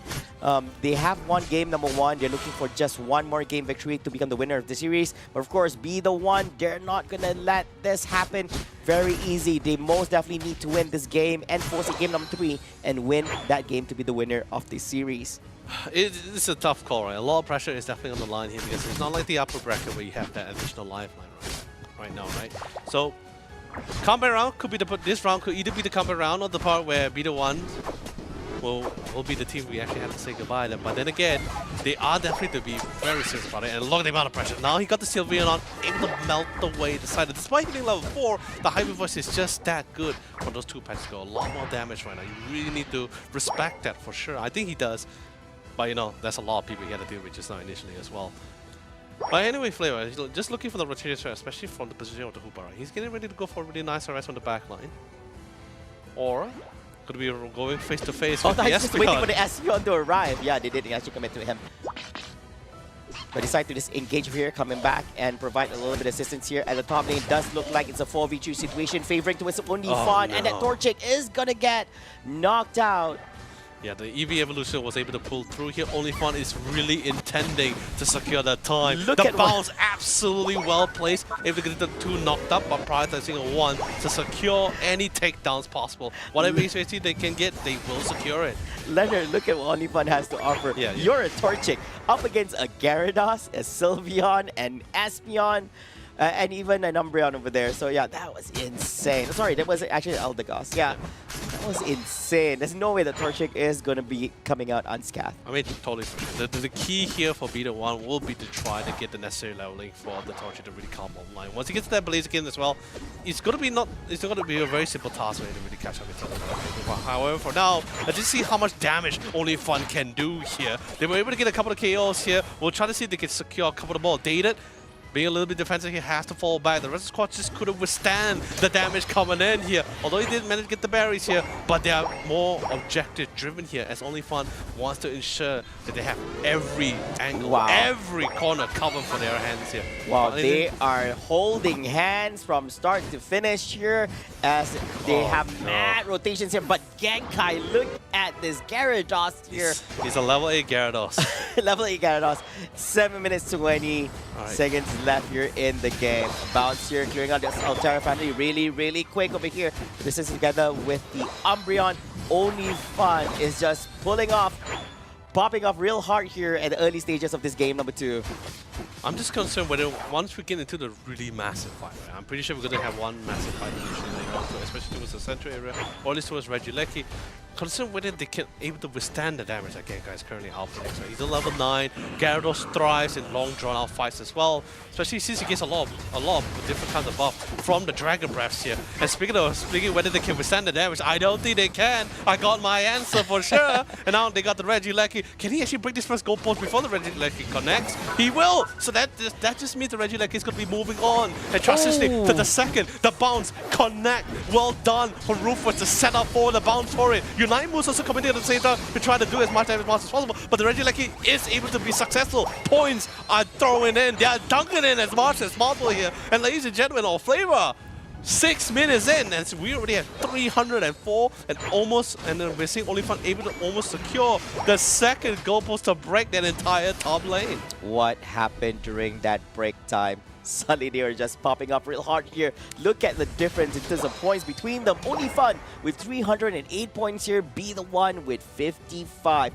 253 points separating them, and this is definitely not what Be the One wants, as they're the ones who's trying to force this game number 3 to happen to keep themselves here in the competition. Meanwhile, Raylan here on the Scyther was just putting up high hopes on him, as he's currently in the lead when it comes to levels for Team Be the One. Unfortunately, he gets picked up and knocked down here and has it the Olifant, and that we're not done yet as well. Hoopa makes it. Oh! No way! Gyarados manages to get that last hit in before Hoopa makes his way into the portal. We're seeing confrontation on a global scale here. Every lane, there's a fight. I can't even see skirmish at this point here. Every lane, every Pokemon is being sent back to the Pokemon Center. Nurse Joy has a lot of entries to put in this case here. Nurse Joy is working overtime yeah, here. she's definitely working overtime. Oh, yeah. Yeah, we are... I think everyone's very much entertained with the amount of action happening here with this game. Number 2, no time to play passively in this game. Gyarados just popping up real hard here, currently at level 12 with 4 minutes and 45 seconds left here in the game. A lot of room for him to actually make his way into higher levels. Meanwhile, Regirock here at the bottom lane, secure in hands of this Espeon for the side of Team Olifant. Meanwhile, all that is happening on the side of Be the One. Scyther gets a last hit in on the Regieleki, which forces that Regieleki to make its way through that top path. It's still totally fine. Although not, I believe they didn't really. Yeah, they didn't really was not able to secure the Regieleki for themselves. But hey, you know, Regirock still got the defense buff here. Experience, now, yeah, they got the now grouping out once again. Just try to secure as many of these wild Pokemon as much as possible. Get all the training up. Get your high IVs and EVs here to be the strongest Pokemon you can be here before the final fight here. And let's be honest, Olifant is definitely not going to be pressured by the Rayquaza. Definitely not pressured at all. No pressure, yeah. Massively in terms of points as well, but that's pretty much why you see the rest of the squad for Be the One is also racking up their own points as well. Trying to see if there's going to be an opportunity for them to try to go for the back cap. Something that Olifant will definitely anticipate as well, but see how well they can come through with it. Oh yeah, things are running up here at the bottom. Pass as action is inspiring over here. Wow. Gyarados clearing out on the Scyther, something you don't want to actually happen. While all that is happening, we do the Sylveon in the hands on another. That's going to be a 4 Pokemon knockout by Team Olifant with no trade-offs. It's so painful when, especially when you lose your front line. Actually, no, you're not really losing your front line. It's more like he was isolated away from you, from your side, from the side itself. You just can't really tank as well compared to all the rest of the Olifants. He's definitely more on the softer side here. So, and it's really not to say very difficult. It's pretty like even out when you go toe-to-toe with the Gyarados, but at the same time, if you stack that on top with Rufus and also the Elder Goss, that's just too much for you to handle already. Yeah, it's very hard as well. I think everyone here in the Sun of Olifant is just winning, but we look at Team Be the One. It's not really over yet. They're definitely looking for a victory over at the Rayquaza pit. They have to. They have no choice. Yeah, that's the win condition. They don't have much points at hand. They need to grab some from their opponents. And all this time, there's a Regirock being spawned up at the bottom segment. Now, both teams are having a standoff here between, well, not really, as Trevenant gets picked up, and we'll be returning back through the Pokemon Center in the next few seconds. While all this is happening, this creates an opening for Team Olifant to grant themselves this Regieleki for themselves. For Be the One, they have to stop this. They don't have a choice. They can't afford to allow their goalposts to have any form of openings. Wow. Well, all this F2Y on this Blaziken scores a big 47 here for Be the One. Every point counts. True. Everything matters at this point. Well, you gotta be really careful right now, because right now the entire tournament is currently up and open for them for the taking as well. Rayquaza is finally here. The 200-point differential, but pretty much enough as long as 2% with 50 points dunked in. Since right now all the AOS energy that's being dunked in is double, is worth 2 times the amount here. But positioning wise, you see Only Fun is very confident. Currently positioning themselves, diving into the mix as well, trying to find a premium opportunity. Commit to Snarl, not able to find anyone. Bounce into the mix, commits the eject button. All teams committing their respective battle items here to find and to try to evade away from the undesired outcome.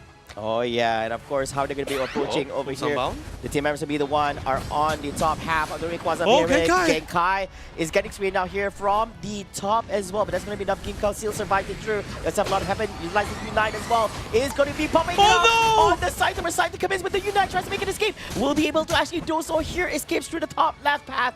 Is going to be fighting yet another day. Meanwhile, while all this is happening, it's a 5v4 situation. Siding Swiss be the one. Oh, as they solo? still have all the team members.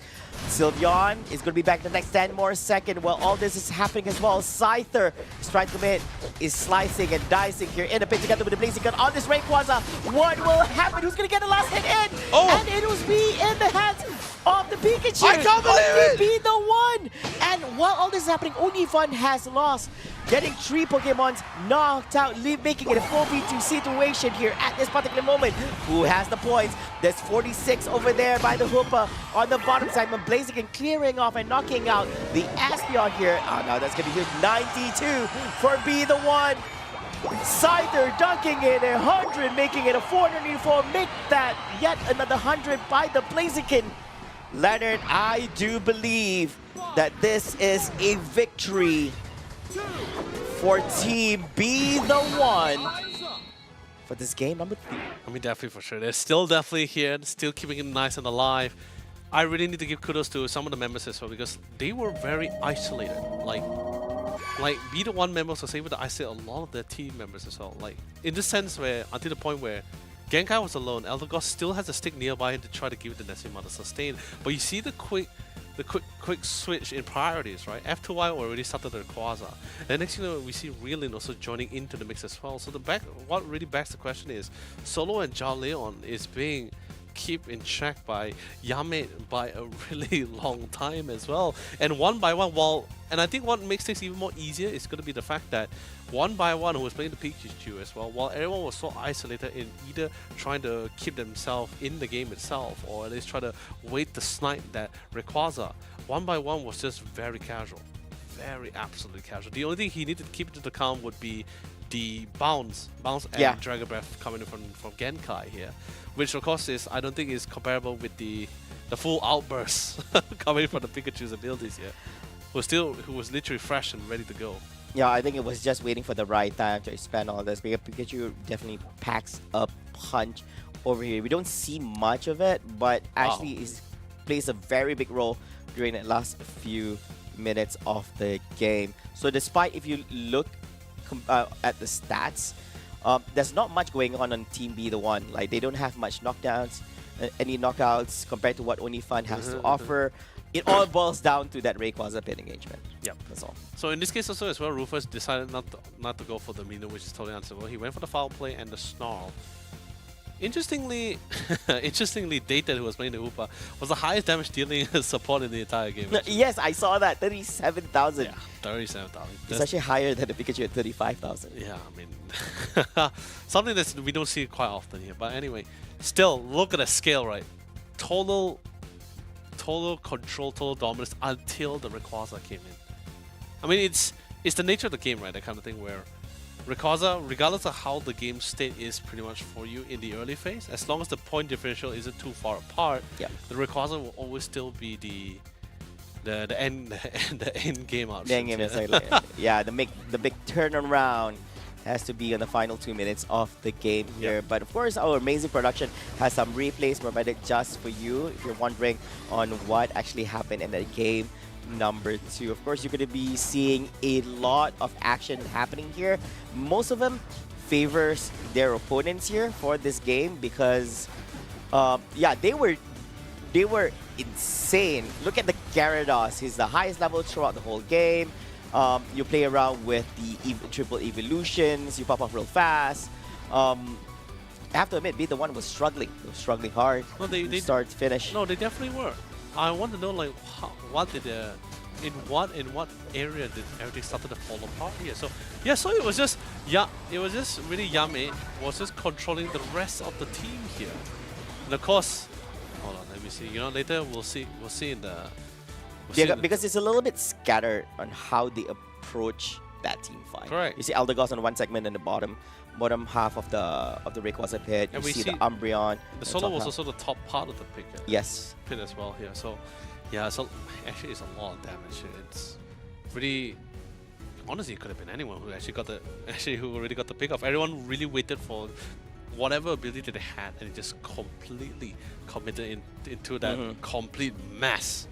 Yeah, and Of a pit. imagine this, while all that team fight is happening, like Scyther and Blaziken went straight into the pit and started slicing and dicing over on Rayquaza with hopes that they're the ones who managed to secure it, you know? So while all that is happening, everybody jumped inside the pit, and then all that is history. Well, Yeah, so this is a little bit of play introduction and stats on OnlyFun's solo. So he played. So recently he played out. Particularly used Pokemon is going to be the Blaziken as well as Scizor, or sorry, the Scyther. And recently he actually played the Aspeon in the recent game. I know, and I think it was also a pretty good steal as well. Like they didn't really want to allow solo any on those option. They actually secured both the Scyther and the Blaziken away from solo here.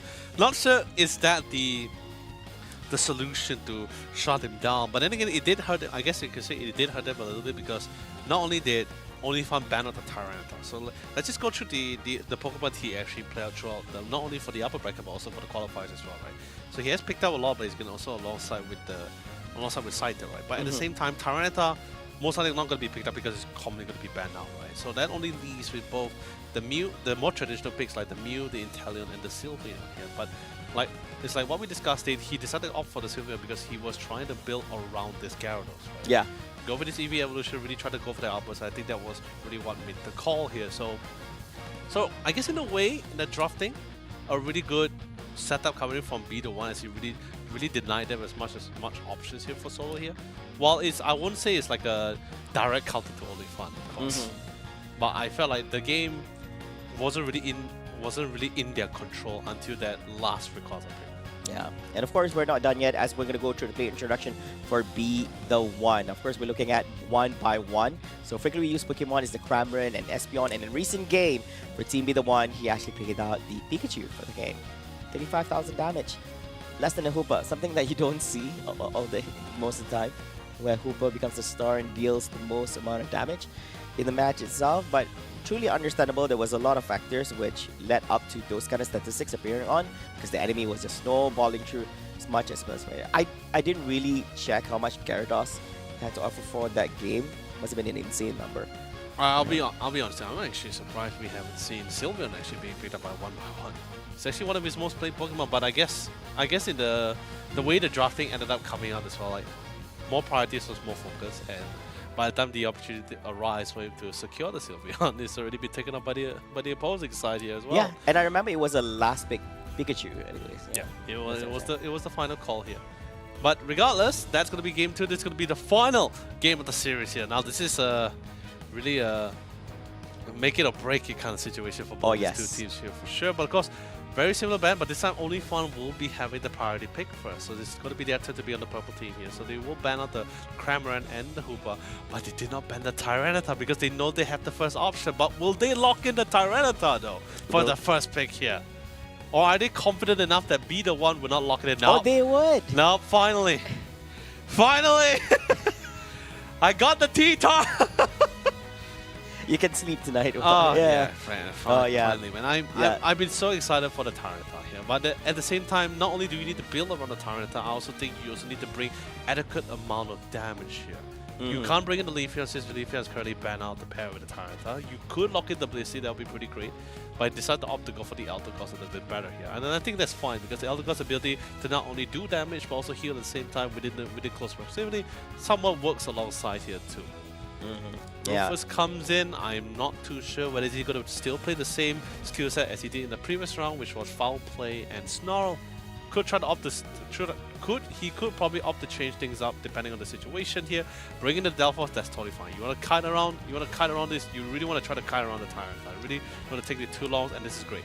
You're not given the opportunity to go into Sylveon, but you still need someone to have this really fast-paced burst damage at the same time, because Tyranitar is not the most mobile Pokemon here. So locking in the Scyther for the side here for solo, that was pretty fantastic. Now with the additional assists here to further assert more damage here, because let's be honest, solo can't really dive in first unless he has a very massive lead. Someone else have to do the initial poke first. Sylveon absolutely meets the quota. Really great for roaming as well. I do agree on that, because in most occasions, if you do see solo on the T-Tar anyways, people are just going to ignore you. Nobody's going to really give you that much attention, because in most cases you want to ignore him. So if that's really the situation, you approach together with Genkai in the front lines, or even we have a Rubius over there, I think that would be great. This time about, we're going to be seeing Gyarados on the side of Team B, the one. Let's see if this is going to be as mean as how Only Fun brought for game number 2. We have the Delphox, Trevenant, and the Blissey here for Team B, the one. Yeah, I think everyone really got their grounds covered here. It's just a matter of how both of these teams going to be able to interact with each other here. And then I think one of the few cool things that between when you have two teams or a particular team who has a very massive or very flexible in their Pokemon pool as well, it allows you to really switch things up. Not necessarily one person only plays a Scyther. Genkai also plays a really mean Scyther as well, so that's going to be him to opt. So, hold on, let me think. We recently saw Genkai on that Gyarados plays a mean. He plays like hands down, very mean Gyarados, by the way, and excited to actually see him his hand on the Scyther. He's a very skillful player. Yeah, he is. A very scary. We've seen too much of him actually. Even very scary player to be your opponent. Let's be honest here, okay? I do not want to see him in my ladder. I don't want to see him as I climb. So that is pretty much the part where I start typing all chat. Alright, GG, that's GG. Exactly. Easy, let's so go next. if you're doing a climb on rank, you see Genkai in your team. Yeah, I think you're in good hands. But then again, it's a very fresh point of view, because this time it's going to be Genkai's turn to be in the central area. Yes, it's a little bit different than the usual UCC, but we'll see how Genkai will pop up here in this game. And while we do see an opening here for Scyther to actually get the wild Pokemon area, we do see the Sylveon here rotating to the top path, providing assistance for this Chansey. And I do believe yes, yet another. Yeah, it's going to be the Magikarp. Yeah, of course, not only do they want to really solidify the Magikarp as well, but they really want to ensure this Larvitar is not getting the comfortability he's supposed to exactly. have here, for sure. It's like a two-in-one. Yeah, so you put in pressure on the Larvitar before you actually just slow process into making its way into a Pupitar, into a Tyranitar. At the same time as well, you will want your Magikarp to actually become a Gyarados real quick here. And it's totally understandable why we even see, I know despite saying that you really need to try to ensure Larvitar gets the necessary ESP and comfortability, but it's totally understandable to see Genkai actually run to the bottom side first, because there's a lot more higher pickup potential, and literally, as we just see, our first takedown is going to be on top of it, it's going to be in the hands of Genkai, picking 2 in the process here, and it makes a lot of sense, because you have an Espeon, you have an Umbreon to the bottom side. That's literally one of the best pairings you could have to actually secure the first takedown here. But that just means that top lane is going to be succumb to abuses here and harass. So a couple of points has also been traded between both sides, but a quick rotation coming into the mix as well, and now Umbreon comes in to save the day. Now we do have the Gyarados here to really need to take it to the count, but Genkai is not too far behind. Oh yeah, now you have to deal with this Gyarados. It's already at level 5, making its way to level 6 here at this point into the game. But there's not much difference in between these two teams. Early on, we saw an early dominance by Team Onifan upon their opponents from Team B, the one. But now they're very, very close. Just a 7-point gap in between them, 52 to 45. Meanwhile, while all this is happening, we do see at the bottom path, the Umbreon up against the Delphox. A little bit tension here at the top path as this Pupitar is trying to make his escape away from the Sylveon and this Blissey. We do have a little bit of assistance from the Eldegoss as well to the rescue. Which is totally fine, right? Because he planted his position. He planted himself there mainly because he wanted to try to see if you can cut anyone during mid-rotation, right? And of course, he also got the intel that Genkai was slowly making his way down to the bottom lane. So if there's any opportunity, that would have been great. but couldn't. But ended up walking face to face with the Trevenant. So it's like, yeah, you know, that's a defender. We don't want to mess with that, especially near the goalpost as well. With the Horn Leech, they're not gonna play around with that too much. Just focus a little bit on the wild Pokemon here. Try to get the necessary EXP and prep for the next objective, which is both the Regieleki and the next coming Regis. I'm not too sure which Reggie is it gonna be here. Reggie still would be pretty great for them to really try to take it off on either side here. Regieleki is going to be spawning in a couple It's seconds. good for everyone. Oh yeah, it just had to be a Reggie still here in the bottom. Now this is definitely the buff that you're looking for. You're looking at special attack and attack for your team by securing this. And of course, there's no contest. Wow, just gone. B though, it's just gone. Yeah, the observer just had to look at it for a few seconds and yep, we're done. Regieleki is going to fall in the hands of the Trevenant for Team B, the one. It's going to be marching its way to through the top path into the goalpost of Team UNITE. Of course, they're not going to allow any of that to actually happen. They have to defend this. The Elder Gods together with the Pupitar handling this Regieleki. Yeah. F2Y is ready to pounce. Bounce on the opponents. Oh man, stop our side shot. Gotta be really careful about it. Quick heal coming in from the softball. On the hands of Data, which is pretty great. The thing is, this game is a lot more slower to what we've been seeing so far. And in a way, although it's there's a lot on the line.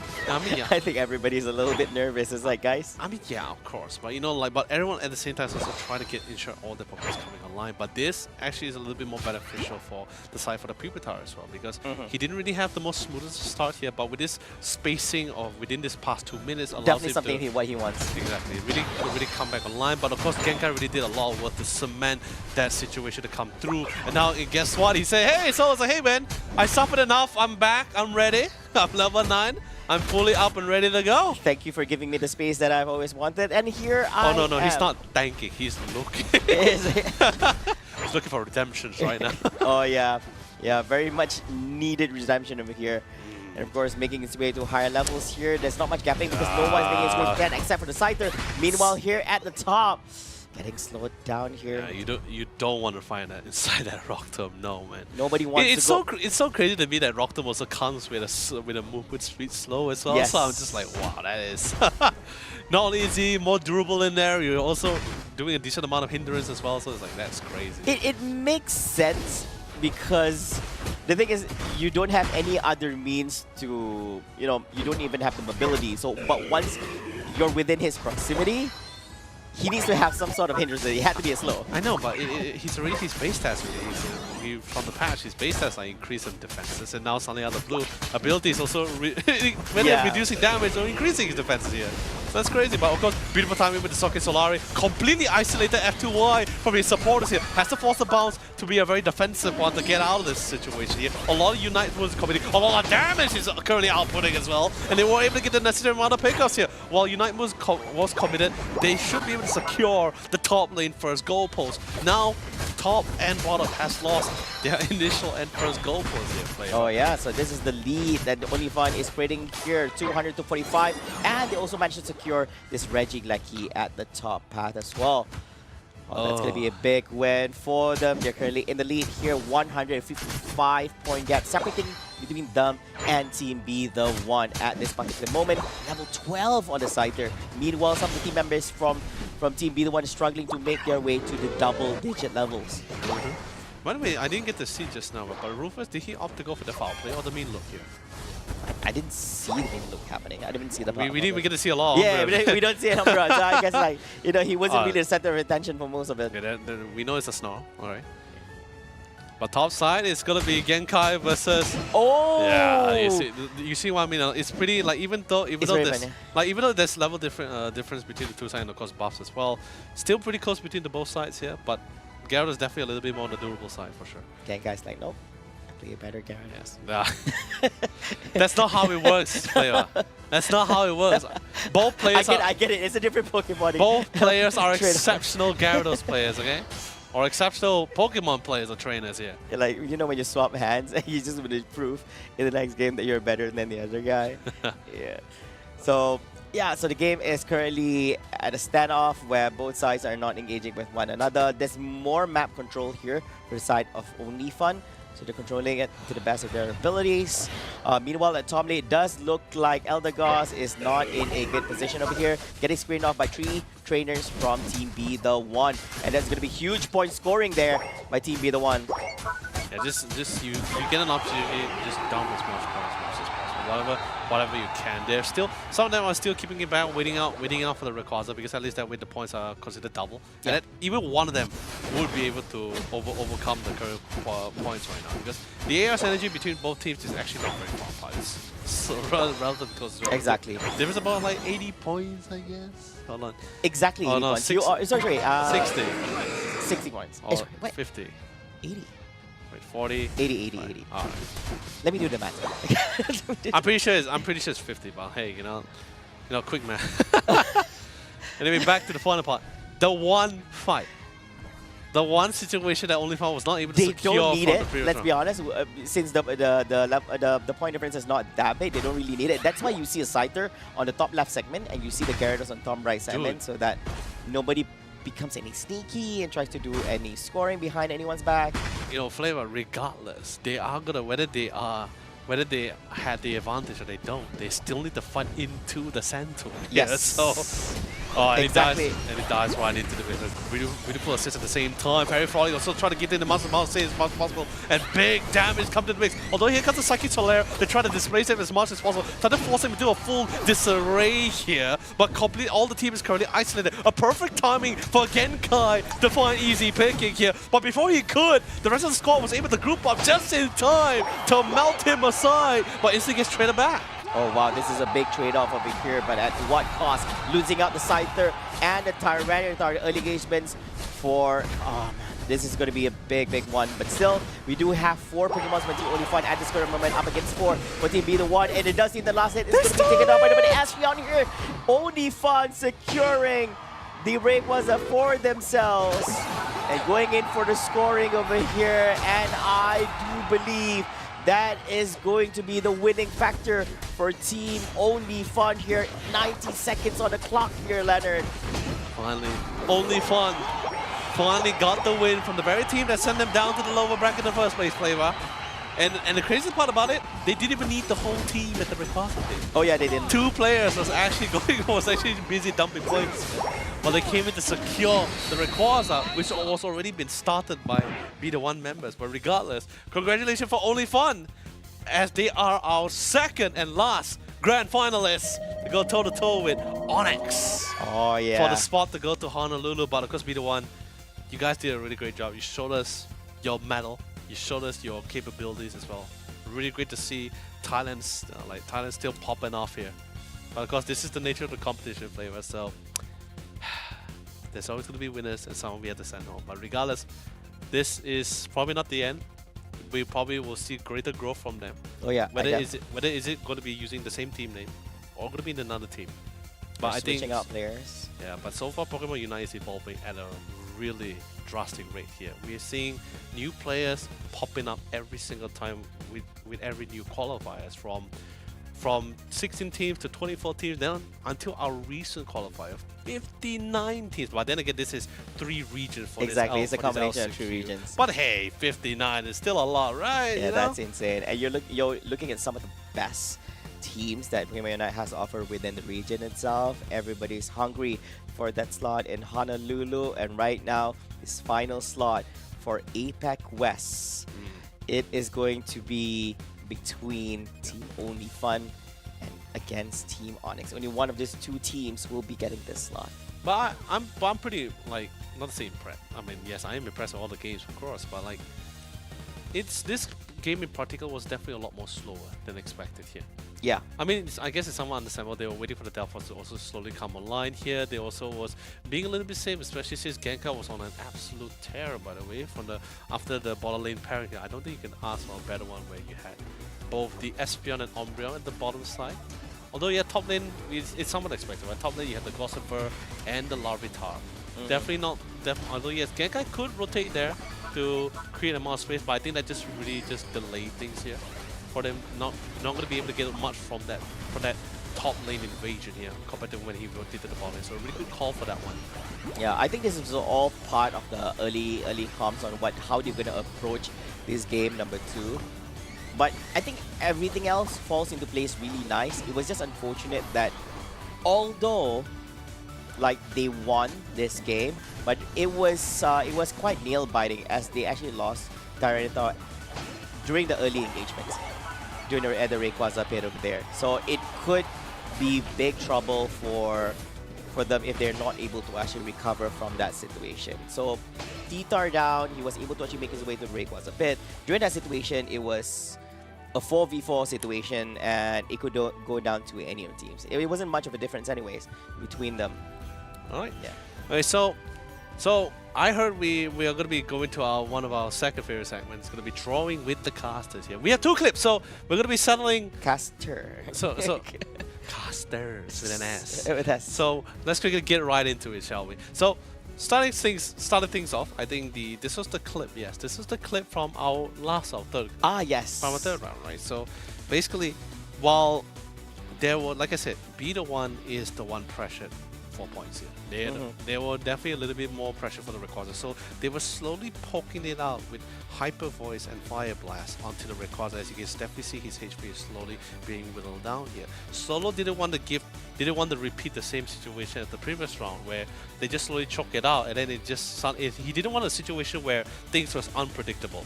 Didn't really want to come into a situation where anyone has an opportunity to steal the Rayquaza. No, he didn't want that. So. And especially with such as a durable all-rounder, and of course he is level 13 as well, he decided to take the fight head on, straight to them.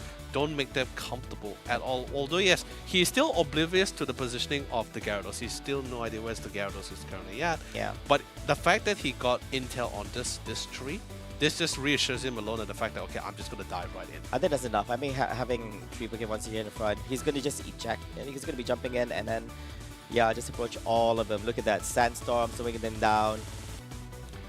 And also do take into account as well, this is not your support or the support defenders here. This is going to be a very offensive Umbreon as he went for the foul play and also for the Prowl.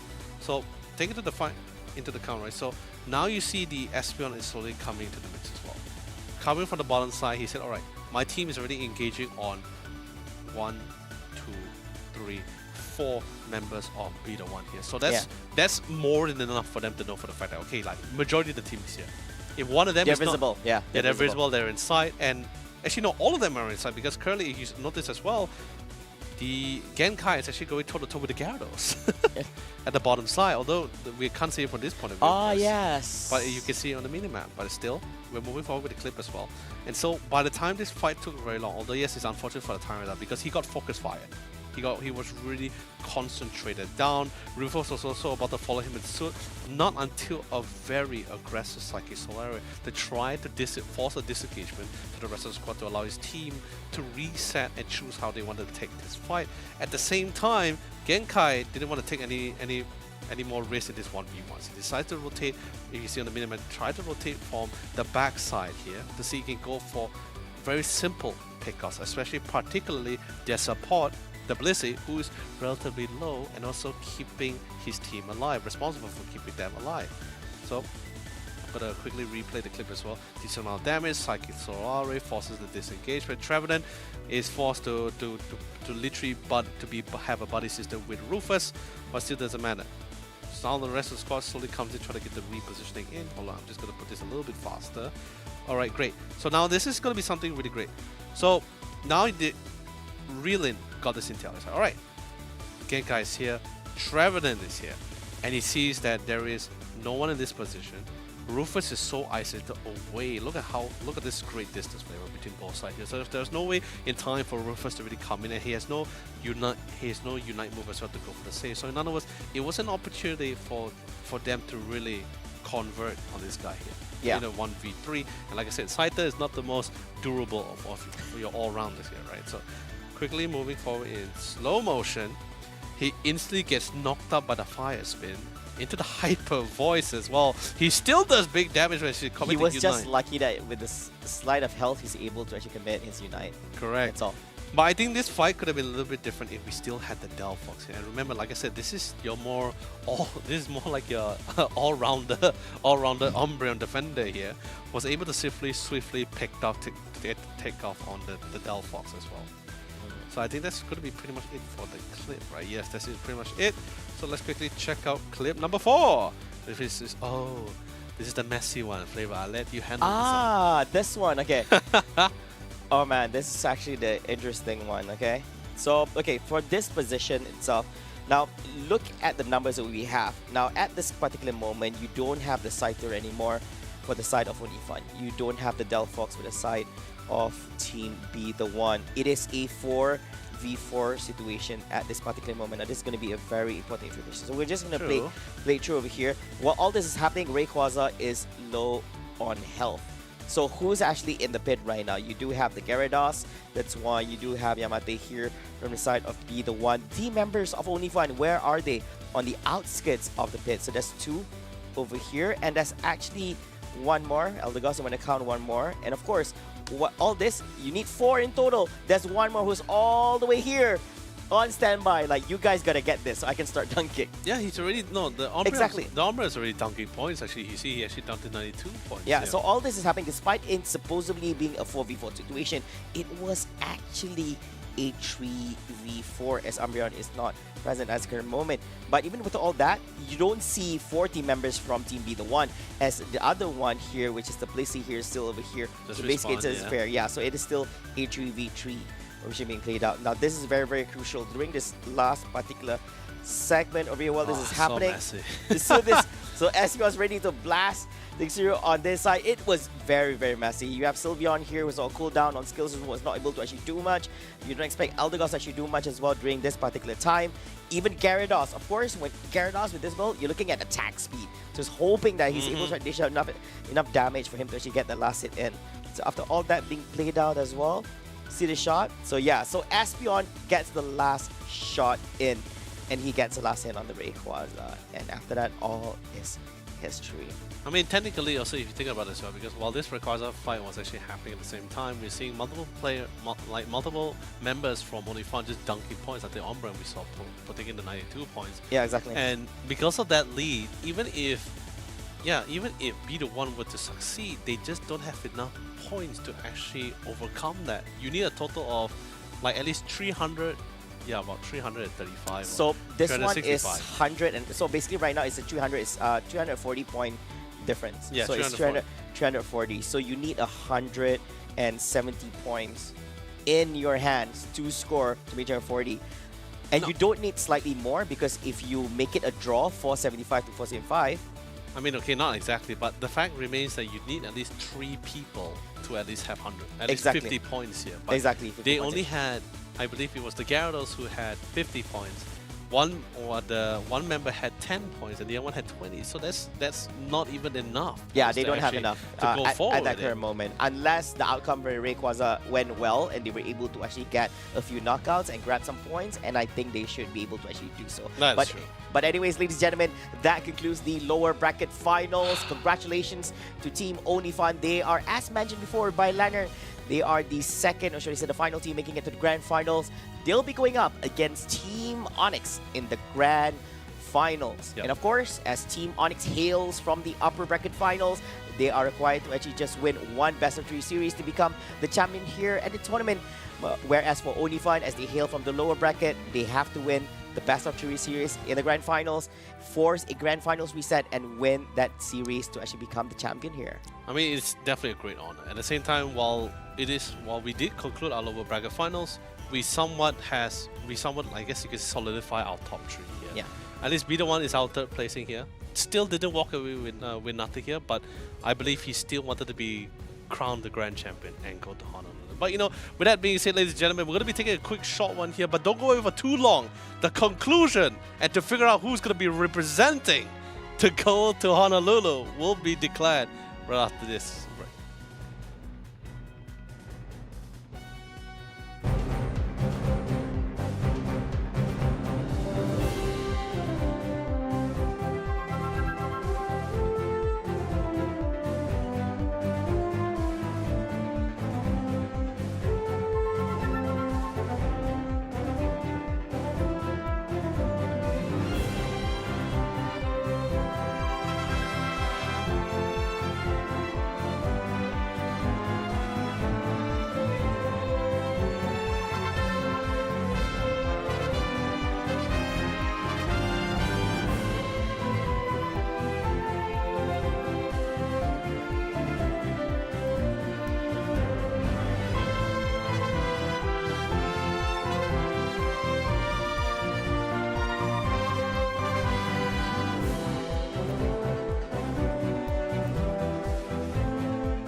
Welcome back, trainers. This is the grand finals of the Pokemon UNITE Championship Series for the LCQ West. Yeah, I'm Lando, also known as Yololee. Joining me is going to be the wonderful and, of course, smart Danelie. Did I pull off your thing correctly? I can't believe you all turned into a meme. I feel a little embarrassed, but I love it. Did I pull off the Danelie correctly? Yes, I guess so. I think I have to ask everyone else. I'm not sure. I never realized. Hello, trainers. Hello, Pokemon trainers. Look, we're here to have a good time. And I am having a good time. We're having a good time, and I know the viewers are ready to have a good time because it's grand finals time here for the LCQ qualifiers for APAC West. Now, we do know that for APAC East, they've actually finished their grand finals already, so we're basically trying to find out who is the last team to qualify for the Asia region. Man, this is a very monumental moment. Although, yes, this is the last chance qualifier, and just like the name, we need to decide which of the two teams. We are only sending the best of the best here. And speaking of which, and on the best of the best can only come up from these two teams, these two challengers as they go head to head with each other here. It is going to be Onyx versus Only Fun here. Onyx, you've seen them, you know them, you love them, you of course respect them for sure. It's going to be Grid, ALR, Draguts, Corvus, and Jinky. And on the side of Only Fun, we have RK, Jalion, Solo, Genkai, and Rubus. A lot of familiar names here if you do follow the Malaysia-Singapore region. Now, just a quick reminder for people that don't know, Onyx is from Indonesia, so it is actually a battle of two different regions here too. And these two teams in particular, they are strong contenders, not just in this tournament, but prior to this as well for their own regional qualifiers. So for Only Fun, this team was the third place team in the Malaysia-Singapore qualifiers. Yes. And then for Onyx, they were the second place team in the Indonesian qualifiers. Man, since you put it that way as well, right? I mean, everyone knows for sure. The finalists. Yeah, the finalists, right? But at the same time, it feels like the person who was the massive wall is currently not in the way now. For now. For now. But now they've got a new wall to cross. True, but then again, I always like to say a wall is meant to be overcome here. So maybe in the future they will overcome that wall personally in their own respective regions. But however, now this current wall that stands before you, it's a brick wall, so you can knock it down, which is the great news. But the thing is, how are you going to knock it down? What tools do you have? How well equipped are you for dealing with this brand new wall? Is it a case of Pokemon, playstyle, personal preferences? Is that a meta issue? Like, what is going to stop you from actually breaking down this wall and getting you one step closer to the World Championships? I think this is somewhat of an answer where even our current professional players or at least our tier 1 teams is still trying to find that answer, right? It's more like everyone still doesn't know the actual answer, but what they can do within their availability here is just to trust the process, to trust their own process here. What they have, their members, their teammates as well, whether they can really push through with whatever storm that is going to be standing before them, right? That kind of thing. So, sure, even we don't have the answers. I mean, I'm the caster, I'm not a professional player, so I don't know that. So, but even can you imagine how is this for themselves as well? Like literally, ladies and gentlemen, put your hands and feet into the shoes of these players, right? What they go through every day, the hours, right? The amount of discussion, the planning, analysis, and also trying to ensure that, not to say really not really following other teams, but just try to see if they can incorporate what they learn into their own playstyle to create something new here, to make it an iconic for them here. Yeah. So speaking of which, let's quickly bring up the team analysis for Team Onyx. Now, I do just want to remind you all, the stats that you see today, these are all the stats for their games played today. Not from yesterday, not last week, not the last qualifiers, just for today. So as you can see with our pick rates, we do have a couple of favorites on the side of Onyx. They love the Delphox. They also love the Buzzwole and the Cramorant. If that is let through, they almost always will pick up the Cramorant, especially after the number of changes that Cramorant has been receiving. This Pokemon has gotten a lot of love with the recent update, does quite a bit of damage, and we've seen both versions of Cramorant make that appearance, the ranged damage dealer, but also just the diving nuisance.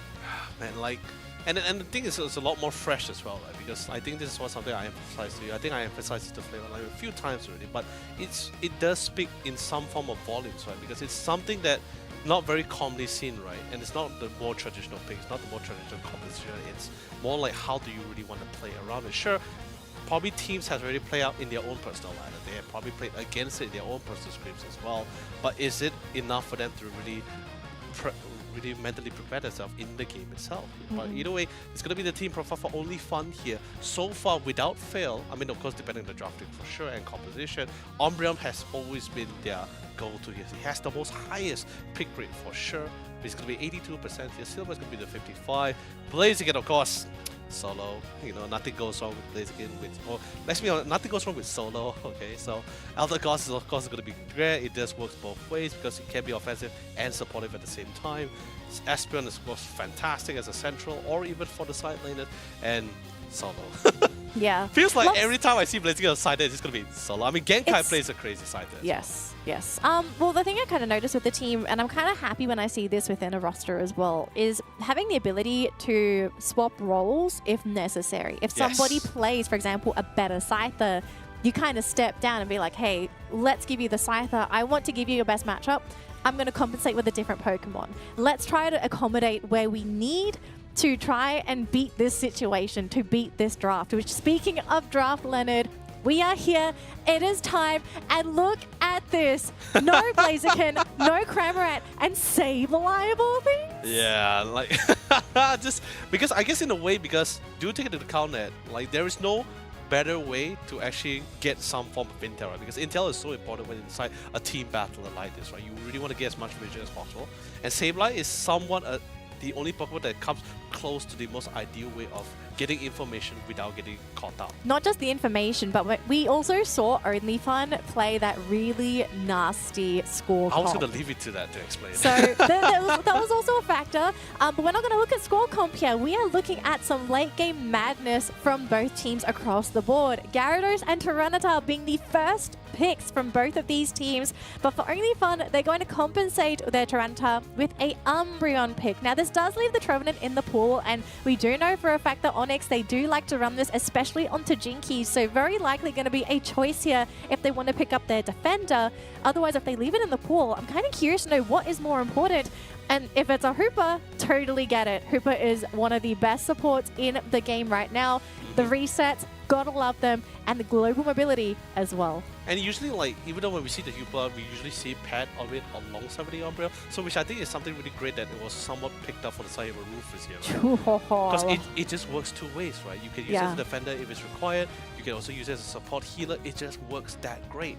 So this at least helps them, and then I guess, not sure whether they read the situation, but more of the fact that I think it's just a opportunity. It's great, they picked the Hoopa here, so not a lot of healer is going to be coming out for themselves here, so very dependent on the Hoopa to follow up with this resets here. I mean, besides the resets, the global presence of course fantastic here. Traveler is great for you to set things up, and even better to assure you whether Minlook is going to be the option here. That's like, you see, this is what I'm saying. A lot of versatility is something that all of this team really likes to go for. Having more options is better than having no options at all here. So now Onyx has no choice. You don't have a lot of options left on your belt here. Slowbro, don't get me wrong. Slowbro, fantastic defender, but not something you really require that can answer your current situation here. This is kind of interesting coming out from Only Fun. So all of today, we have seen them be very aggressive in their laning stage. Like from the get-go, they're always trying to go for those early game rotations. Correct. But look at the lineup here. So you're running double defenders, but this should be a Wish Umbreon if you want to have that sustain. You've got the Trevenant as your frontliner. You have what's probably going to be a Scyther here for Genkai. Your backline attacker as that Pikachu. Interesting that they've actually decided to go for this, because it does seem like it is a bit more of a defensive comp compared to what we have seen so far from Only Fun. Whereas for Onyx, they do have a lot of early game too. Like, sure, the Gyarados needs a little bit of help, but like Blastoise, great team fighter. Delphox, another great team fighter. Sylveon as well to power up the Delphox. I like seeing this too. But I am curious to know, like, what's the thought process of picking up the Sylveon over the Trevenant? Because I do feel like this team is missing out on the utility that a Trevenant could bring to the table, because we have seen how impactful Trevenants have been for setup for these teams, for their front line, for zoning. Trevenant does so much. The thing is, I believe they try to opt to go for a little bit more damage. Like, sure, don't get me wrong, Initiation, being the guy that really set things up for you, is always fantastic. But Sylveon is a little bit versatile, right? You have this beautiful Fairy Frog that really allows you to get in and out, very fast cooldowns. A lot of damage coming in from Hyperforce or Mythical Fire if required, but I don't think they will opt to go for the Mythical Fire. Hyperforce is definitely going to be the one to go for, because to best support the Magic Card would be to either to get the necessary pickoffs or to at least try to trace out your aggressors here. So I think so far it's been pretty great. If you're able to have the ability to actually do damage or chase out anyone from your lane, that just gives you so much space. Definitely. Now, let's see how these lanes are going to go for these teams, because I have to say this is a much slower game than I'm used to seeing, especially from a team like OnlyFun, who are just really turned up the game to an 11 in their previous matchups, playing much safer, especially considering that they are investing everything into this Tyranitar pick for this top lane matchup. Now, of course, they are not really slowing down the progress of this Magic Carpet. It is level 4. Both top laners are level 4 at the moment. But I'm kind of curious to know, like, who is going to be the higher impact top laner for these teams, because yes, they're both late game scaling Pokemon. Who is going to have the upper hand? You know, I was actually about to ask you a very similar question, but not about the late game actually. It's more, it is who has the responsibility, especially on the side here for Onyx. At first, I thought it was going to be the Sylveon to be the one to really set the pace here, because pretty sure it's going to be Genkai with the side on the other side for one.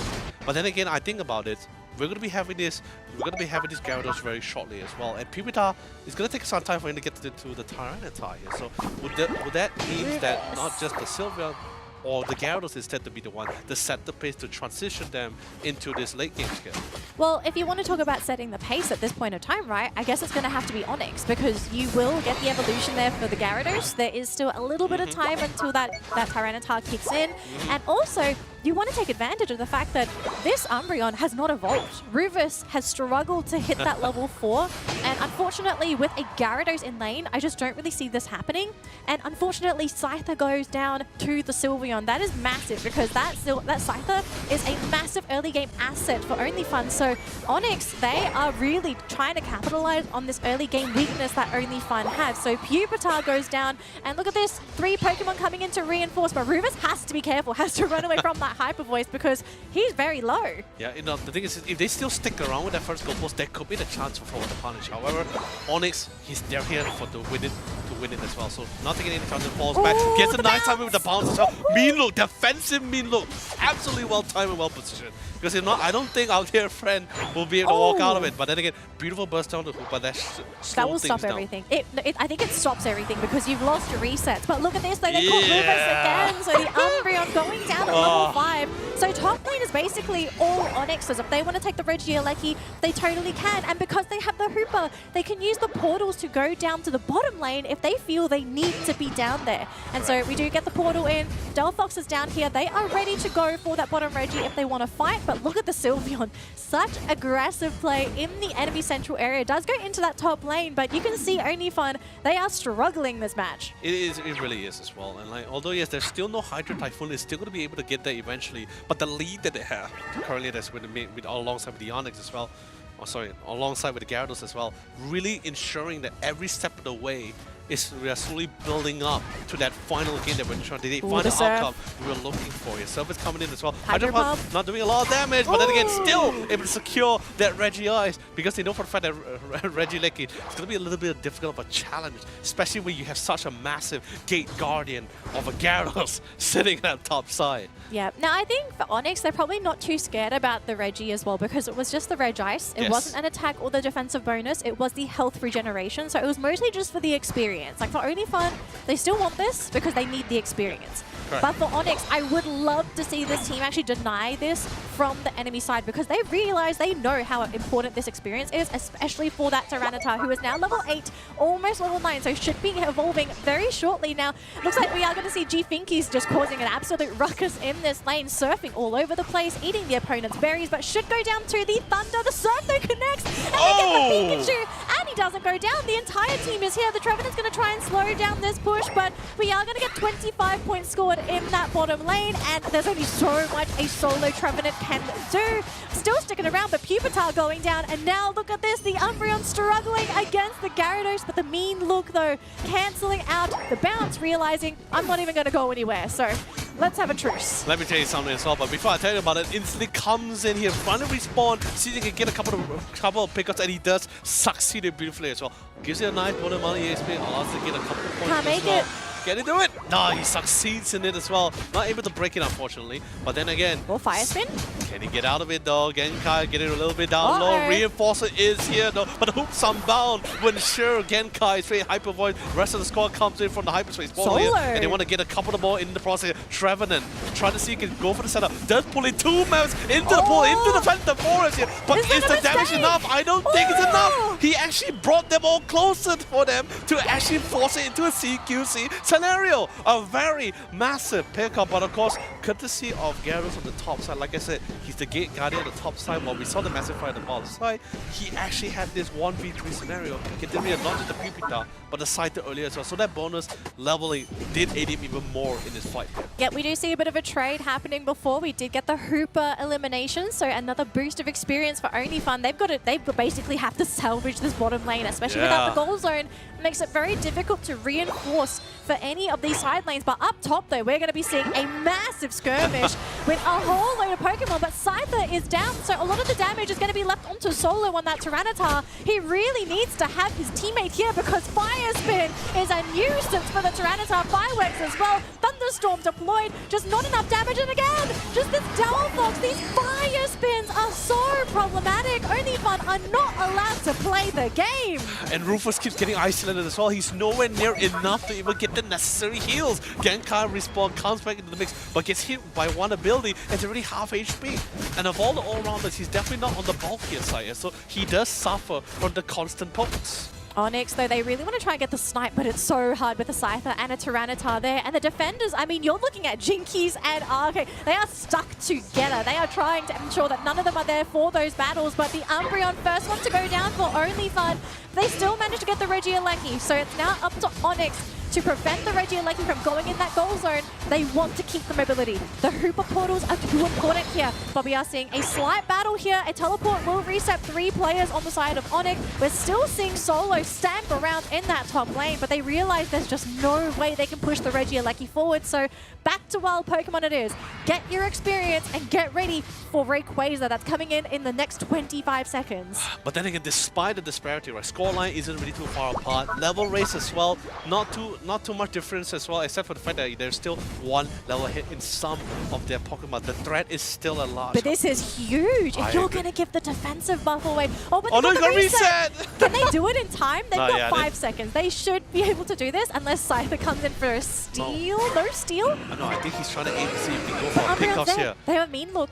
Are they trying to go for a battle down there? Because it was Umbreon and Scyther. We're seeing some health bars go down for the Trevenant. They do manage to isolate the Sylveon. If they can get this knockout, this would be big, but they do have the Fairy Frolic and Scyther having to jump on out. Midnight Prance, huge! No! That's huge though! It's been baited and it didn't even get the connection, so no Prance for this Ray fight. But look up top, we have a Tyranitar. He's super fast and he wants to score this 80-pointer, but the battle is going to be happening in the bottom lane. No Tyranitar, so Solo is going to have to rush down there. Trevenant's not with the team. They're coming back in, and now because they have this 2-point lead, Onyx, they either have to go for a micro cap somewhere or they need this Rayquaza.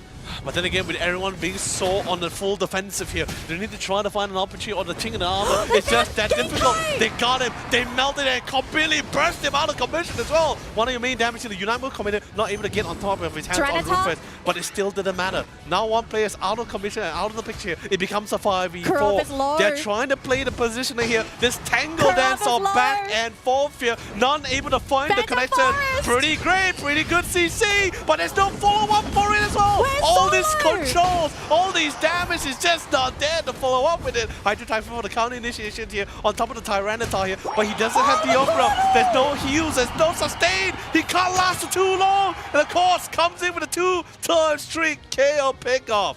Oh my goodness, Onyx dancing the tango, just 3 steps ahead of OnlyFun at every single turn, utilizing every asset available with their roster of Pokemon, using the hyperspace holes for the escape. I think the fact that they were able to pull that play off and keep the Delphox up and going. Solo, this man was struggling. Yes, you're a Tyranitar, you are big, you are tanky, but if you can't even keep on your targets, doesn't really matter, out-sustaining them. That's what I'm saying, right? Like Jinkies. No Scooby-Doo or Mystery Machine is needed to find a clue for what went wrong. Let me tell you something. That game, that fight was so methodical and calculated. It was pretty much seems like a done deal for them as well. But still, picking off Genkai so early into the fight, that really threw a wrench into their whole plans there.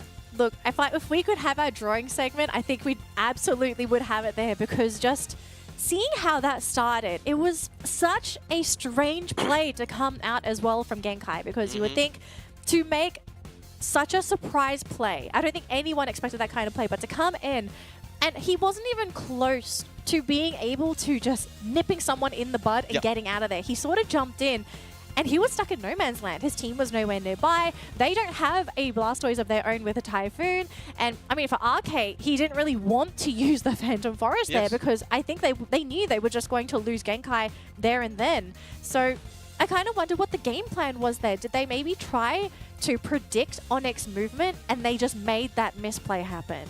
The thing is that I felt like maybe he just really didn't have the intel, because from the pathing that he was taking from the bottom segment, walking into the tall grasses as well. He walked right into Onyx, unfortunately. Yeah, so like and it was, I think it was not just someone was there first and they spotted someone. That's why he dived in first. He said, okay, I think this guy's alone, but no one was really near the Rayquaza pit to give the necessary additional intel if there was anyone nearby. The whole team was there and instantly melted away. That's why you and we were so shocked. We're like, wow, this guy completely cornered and busted down.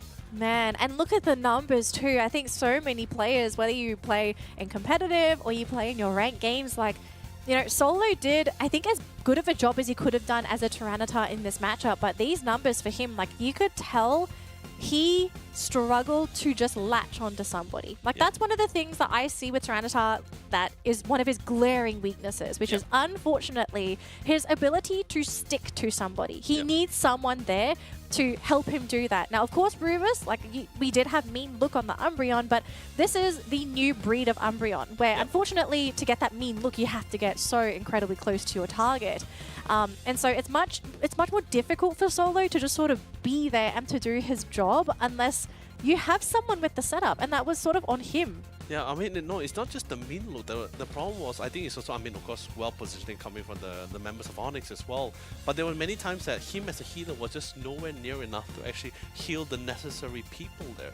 Like, he's always like either being isolated from the rest of the squad, or he's just too far away to, or not even there in time to best support it with the wish. Yeah, I don't think it's a wish issue though. The issue was either setting up for Solo or having the follow-up after for him as well. Like, it just, I don't know, it feels like the Tyranitar doesn't really fit the style of play that we're so used to seeing from Only Fun. They love highly mobile Pokemon that can stay on their targets, to get on top of them, that can be rather independent. But with Tyranitar, this Pokemon has a lot of needs. As some people may not have realized. And one of his major needs is having somebody be there to help him finish the job, whether it be you provide the follow-up stun or you capitalize as an attacker from the opening he creates. Which is why I was telling Flava, right? Like, although yes, the patch makes him more durable than most Pokemon that we've seen in the scene as well, and his abilities also gives it even more durability and decent amount of movement speed slow, but that doesn't necessarily mean that he's dishing out massive amount of damage. It's not so much about damage with this Pokemon, right? It's just the threat. That's also one of the things I kind of feel like Tyranitar brings to the table, having someone that is so scary in the late game that can play mental gymnastics with you as well. And so you might either underestimate or overestimate. But I think in this particular game, like, you can see Onyx really respected Solo. Like, sure, they never directly engaged in him, but they also understood that for their lineup to work, you got to play around the Tyranitar, which is where the Delphox in particular, that pick, I think, was a fantastic one. The fire spins, just preventing Solo from doing whatever he wants, and the fireworks too. Like, the slows, everything just really helping this lineup stick together. Correct. And the crazy thing about it is it's not too much about running away from Solo. It's just more of the fact, like, we just don't deal with it. Just chase around him. Just chase every one of him, and we will still be faster than him. That kind of thing. But yeah, it's like you mentioned, the slows is fantastic, the knockup is great, the damage eventually the burn damage is slowly piling on since the healing is not going to be there. I mean, that's the whole point of the damage over time thing, right? Where you just reduce a lot of this healing where there's not a lot of healing to be presented in the first place, right? So eventually he always ends up being the last one there. But, you know, this is just all about, I mean, this is how the teams interact. I'm really happy the fact that how the team really adjust to the current meta of things. Right? How do you play around this kind of Pokemon? Some still trying to find their way to play around, whereas some has already found some glimpse of an answer here, that which we have been seeing so far. But it's like you said, it's all about setting up to a particular set of Pokemon. Whether is it your Gyarados, your Tyrannitars. I mean, we did see some traditional picks slowly coming back, but I think so far I've been pretty proud to say that all the series that we've been seeing, we haven't seen any much of those traditional picks like the Intalons and everything. I'm pretty happy to see what we've been seeing so far. Like to see some fresh faces. Speaking of fresh faces, let's have a look at Kurov here because we do have his stats available on the stream. So as you can see here for Kurov for Onyx, he has played a lot of Delphox today, and I kind of feel like this Pokemon might need to be on the consideration list for bans. In particular, if you are eyeing that Tyranitar, because I kind of think Delphox is probably one of the key factors from preventing a Tyranitar from doing what it wants to do. It just, it practically counters almost his entire skill kit. The only time Delphox will lose in this matchup is if the Tyranitar is right on top of you. Yeah. And that should not happen in most cases. And also in your words as well, that is definitely your fault. Yeah, that's true, right? Like if you let the Tyranitar get on top of you, you kind of have to reconsider your life choices. So. I mean, it's not just the Tyranitar, right? I feel like any close-quarter Pokemon is definitely who's very dependent on really high mobility, especially long drawn-out fights, like the Gyarados as well. Like mobility, okay, maybe not the Gyarados. His bounce is pretty much unstoppable, right? But other all-rounder Pokemon is dependent on mobility, or at least try the long drawn-out fights. Doesn't really favor the Delphox too much either. But of course, it's going to be the player stats for OnlyFans side. It's going to be Yololee on here with the Sylveon and the Espeon. I think so far when it's really just to pile on further damage, especially when you're transitioning or rotating towards that early phase of the game, I think so far these two are the best so far. I know I did stress about the Glacier. Glacier's great for scaling, but she just doesn't really hit as well compared to these two. Yeah. Unless you hit that level 6 first. I'm kind of thinking for alternative choices here for Jolyon because we're seeing Sylveon and Espeon for the kid. We really haven't seen anything else for him at all, aside from, I guess, like the Pikachu choice too, which unfortunately I don't think in that game I was really a fan of because we didn't really get to see the power of that Pikachu with paired up with anybody, right? Like the setup wasn't there. You were just sort of playing reactionary rather than being the ones to dictate the flow of the battle. So I'm kind of thinking like, okay, if you want a style of play like Sylveon and Espeon, like Sylveon we have seen this banned a couple times actually against Jolyon, and Espeon's fine, but I kind of feel like Jolyon, he excels when you give him a Pokemon that is going to get him to be a big factor in the late game. I want him on something that scales, something that is going to remain threatening, which Espeon, it's great and all for the early to mid game, but late game you heavily lean on your teammates to be able to help finish Pokemon off, and you become more of the Psychic Solaire Pokemon, right? The stuns, the disables, the disengage. I would love to see a different Pokemon for this player because I think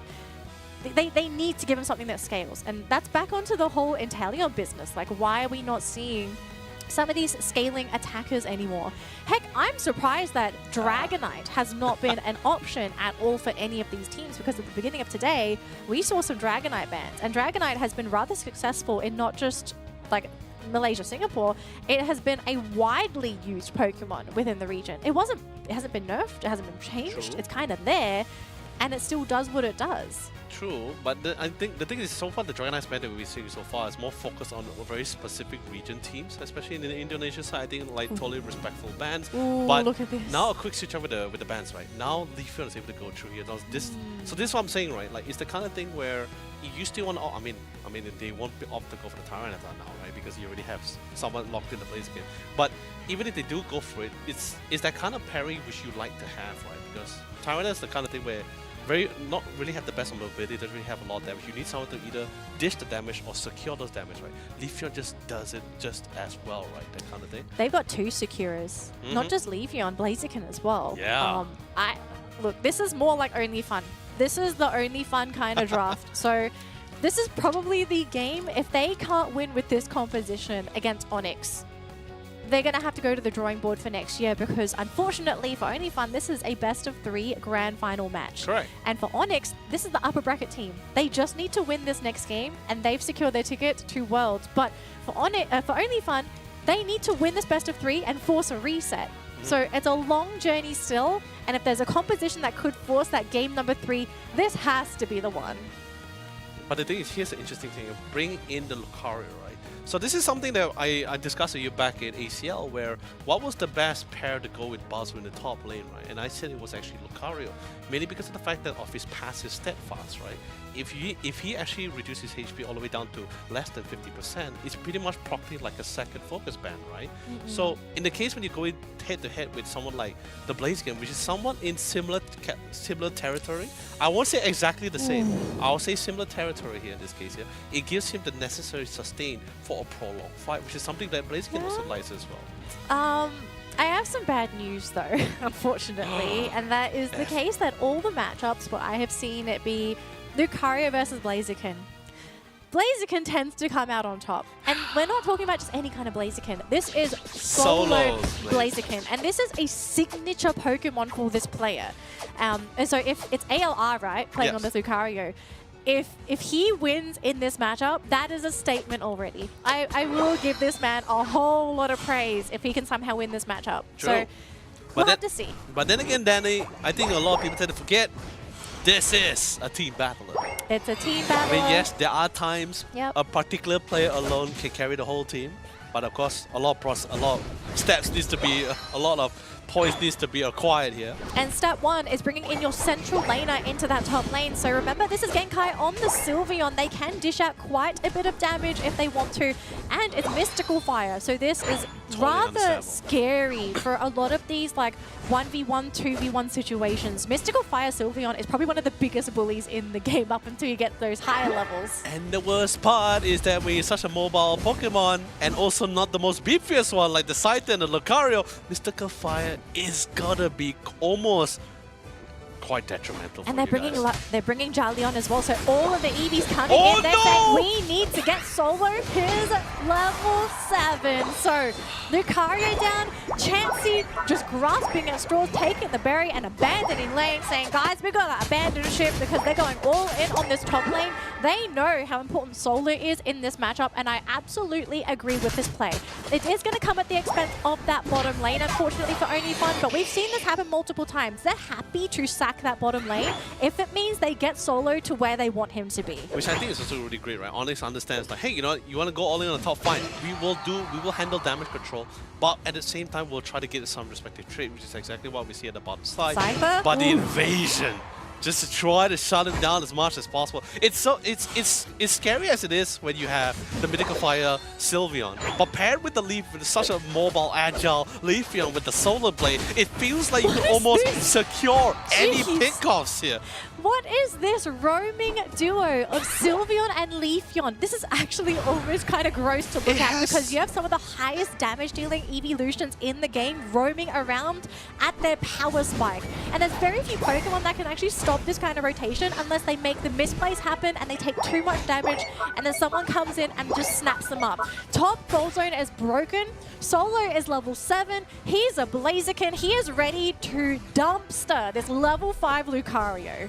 But at the same time, we see the side that the Delphox also not only break the bottom side. You see what I mean? Everyone, it's so amazing to see two of these great teams just trying to understand, okay, fine, you are elevating, so am I. We're always ensuring that when the final fight actually comes down, we are not going to be the one having the short end of the stick here. We are also capable to hit you hard head on here, which is why I'm still loving the fact that we're still seeing Genkai just trying to see if we can find any opportunities at the central area. The steal! I just can't believe it, right? Lucario steals away the LG Lucky in the top lane. That is thievery right there. Down both the Kurup having to eject out. Wartortle's going to be out of the picture here, having to bring in the Cypher though, turning around onto the Umbreon, and Grid may be able to salvage this if he can get the steal on the Regice. That would be fantastic. They're holding on though. But the Delphox getting the final hit.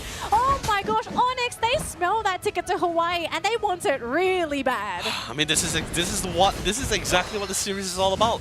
To determine the best of the best to represent to go to Honolulu, Hawaii. I can't believe it. Both Reggies being swiped away from Only Fun after working so hard to set themselves up for those objectives. So look at this. Level 10 on that Scyther. You are only level 9 on your core Pokemon on Only Fun. The whole reason that you draft this lineup is you want to play early. You play fast, you snowball snowball. And the whole reason of snowballing is you want to be over-leveled. You need to out-level your opponents. That's not happening. This is what I'm saying, right? It's like when two teams are so pretty much at odds at each other, and skill sets is pretty much even, right? It just comes down to how you interact the game.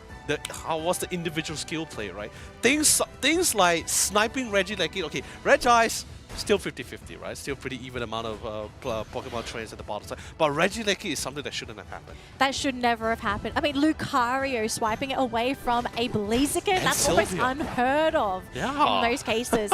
Now, it looks like Rufus, he did manage to get caught out, but thankfully the resets are there. We still have Jinkies and Dragons sticking around, but Dragons actually wanting to go home, having to assist in that top lane. And look at this, Lucario getting the assassination there onto the Blaziken. This is actually big news because Blaziken is supposed to be the carry Pokemon for OnlyFun. He is their late game insurance because Blaziken, great at secure, can turn into an absolute menace when there's not a lot of disables on the other side, and that's what's happened. Onyx don't have the best disables. They have slows, but that's basically it. This time we do get the secure, but Solo going down to the Scyther, so sure you get the Regieleki, but look at the levels that Grid is picking up here, level 12. This is great because especially once he got the intel, the Leafeon is focusing on another target as well. He just decided, you know what, I'm just going to go for everyone else. They just can't outrun me. But then at the same time, they are getting the respective trade. Not just two, not just one, not just two, but three in the process here. And they still keeping this going as well to secure as much points as much as possible. Danny, let's be honest, it's a very scary role. Oh my god, it's a Reggie-Steal. If this gets stolen, I will question everything. Jinky? Typhoon getting used, but no. Respect, they held on, they saw the Typhoon coming. But the unfortunate thing for Jinkies here is that he's used this at the 4-minute mark, so there's no way he can use another Typhoon before Rayquaza. So if they want to try and team fight here, obviously OnlyFun will know that this is going to be on cooldown, but the same thing for Onyx, they can't use those openings. But the solo knockout onto the Blaziken is some great news. Yeah, and it's so difficult for them to really try to burst out Grid, especially not within the vicinity of the Blissey as well. The Bliss assist is dead for the sake coming from Dragons, and of course Softball is always fantastic money here. But that damage, Jalion, you gotta keep yourself in check. You're within enemy territory, nowhere not really too far behind. AR. But then again, CZ Umbreon still managed to get 40 points in at the same time. Really back and forth down the wall. Surf. Oh, nice juke out of the surf as well. Not gonna be able to push back, but hey, he's still fine. So tense for this matchup because Onyx are so close to qualifying for Hawaii, but for OnlyFun they have to win 2 games and another 2 games after this. You know the crazy thing about this, Danny, is like these are storms that these two teams need to weather through, right? Oh, hang on a minute though, gang time again. Jinky Solo. No, he's fine. He has the eject out, but that means it's going to be on cooldown for the next 90 seconds.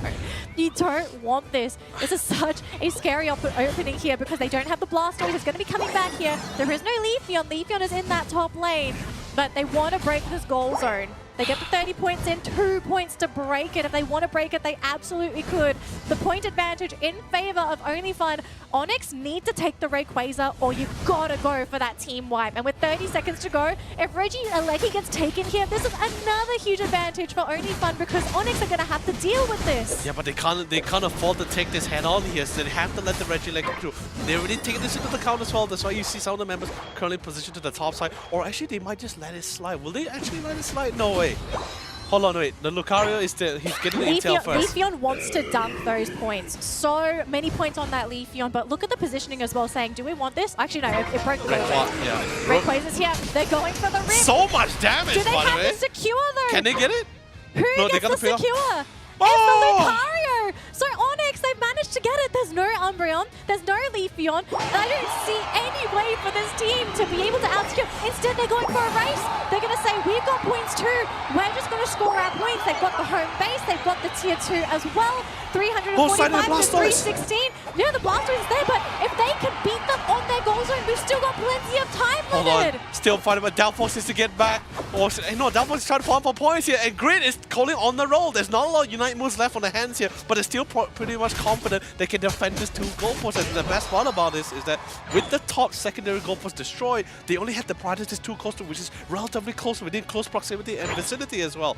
Now it all comes down a point differential of 60 70 points, sorry, 70 points plus here. You got a minute to go, and they have to try and break the shield Hold here on. for Jinkies, because if Jinky scores here, this just extends that lead. So now they got Jinky, it. no shields on him, and you're not going to have a Blastoise for this potential last battle. 25 seconds.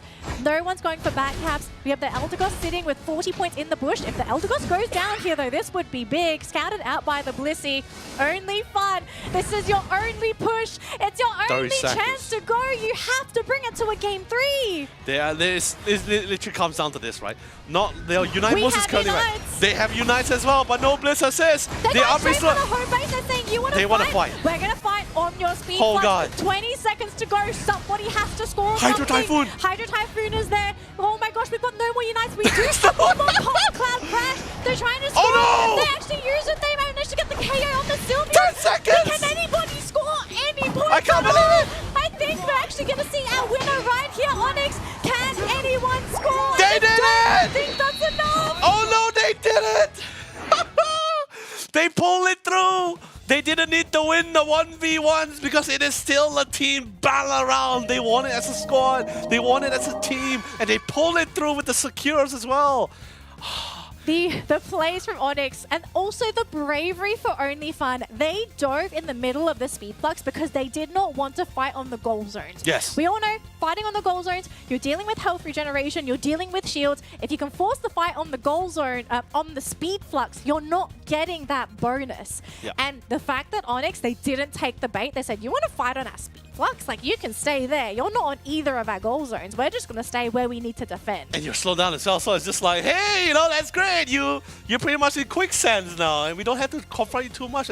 And because not all of them was on the positioning as well. Not all of them was on the path. Some of them were still trying to make their way to the goalpost here in hopes of the fact that the team splits up, but that's not happening. They never split up. And Exactly. Like, again, you can see how clear-minded Onyx were in this final stretch. They did not want to give this game away. And the decision to go for the rip onto the Rayquaza, look, I think they knew they had to go for the rip, and they were confident that they were going to get the secure. Oh. The fact that they used the Typhoon to create that opening, so if Only Fun tried to get in there, they would be caught out. Yes. They wouldn't have a chance to move.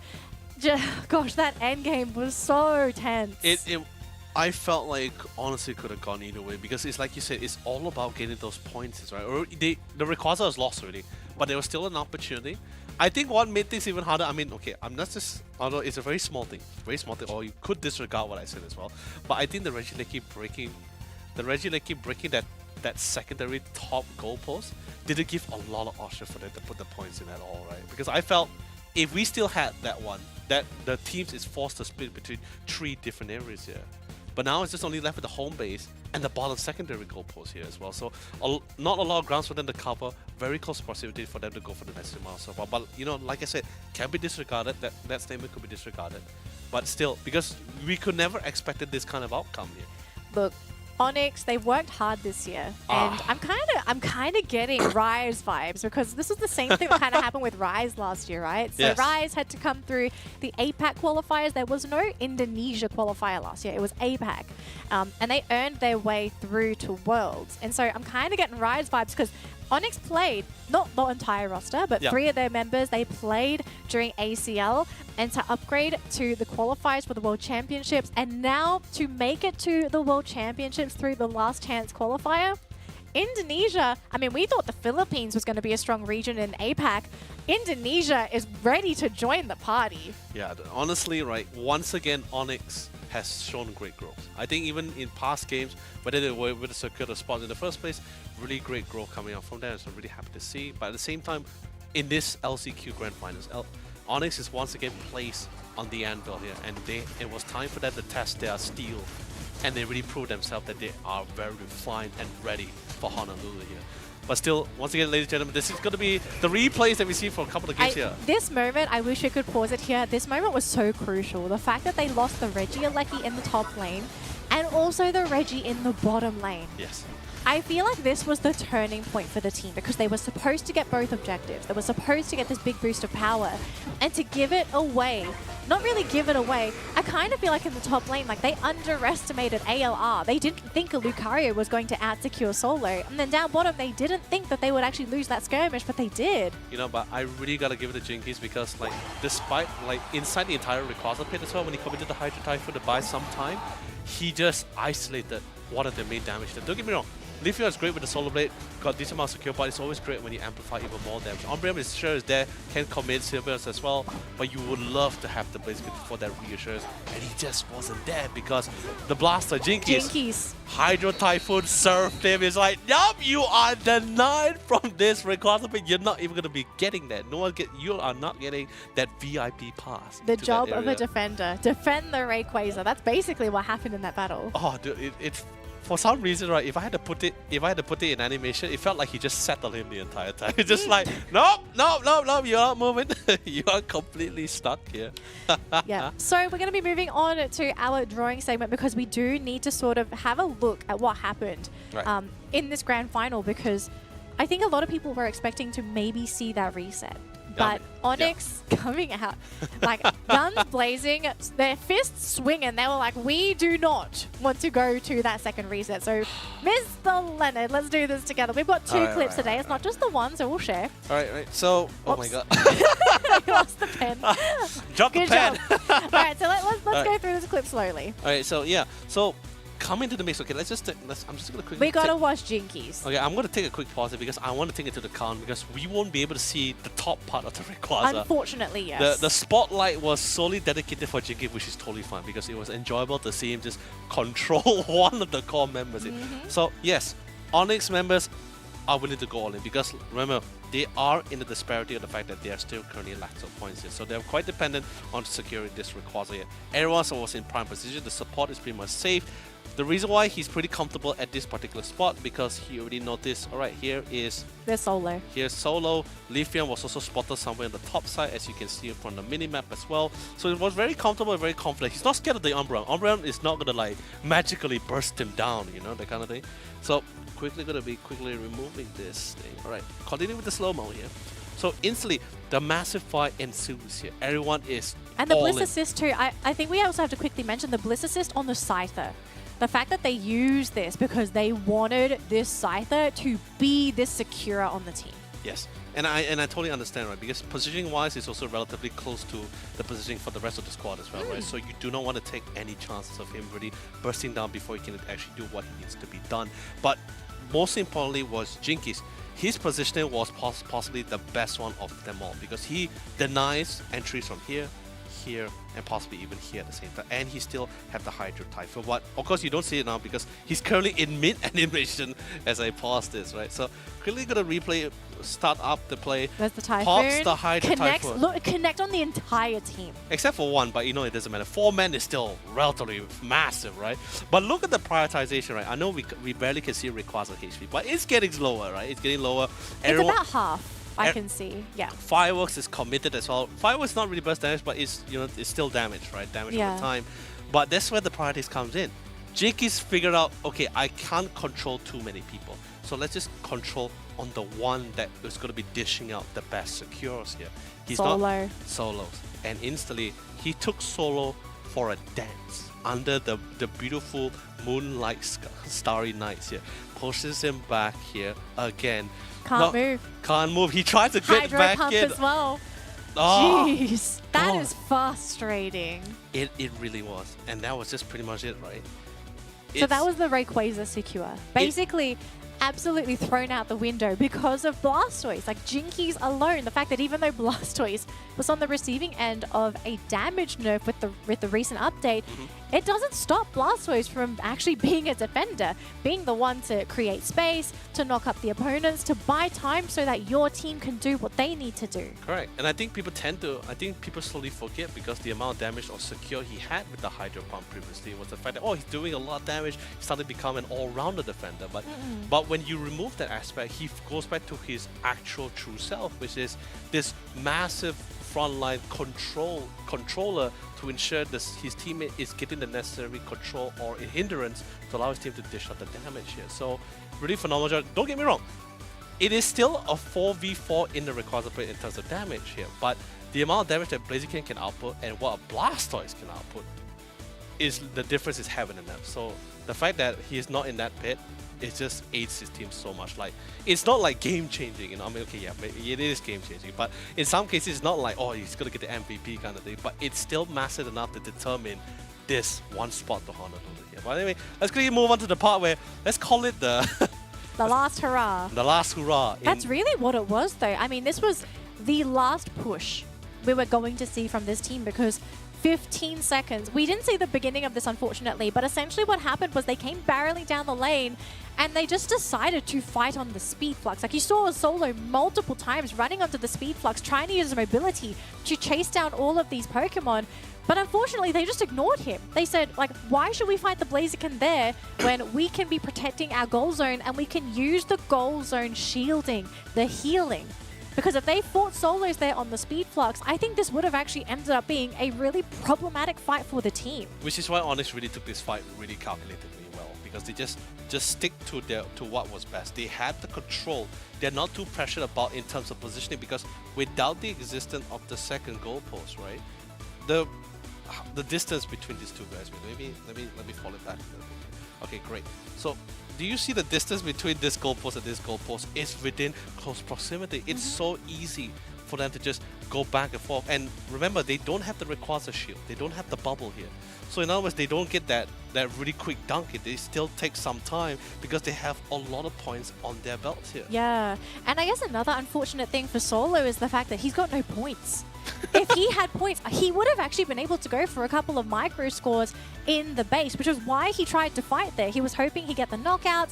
Every knockout, you get those bonus AOS points as well. But he just couldn't reach anybody because they kept kiting him.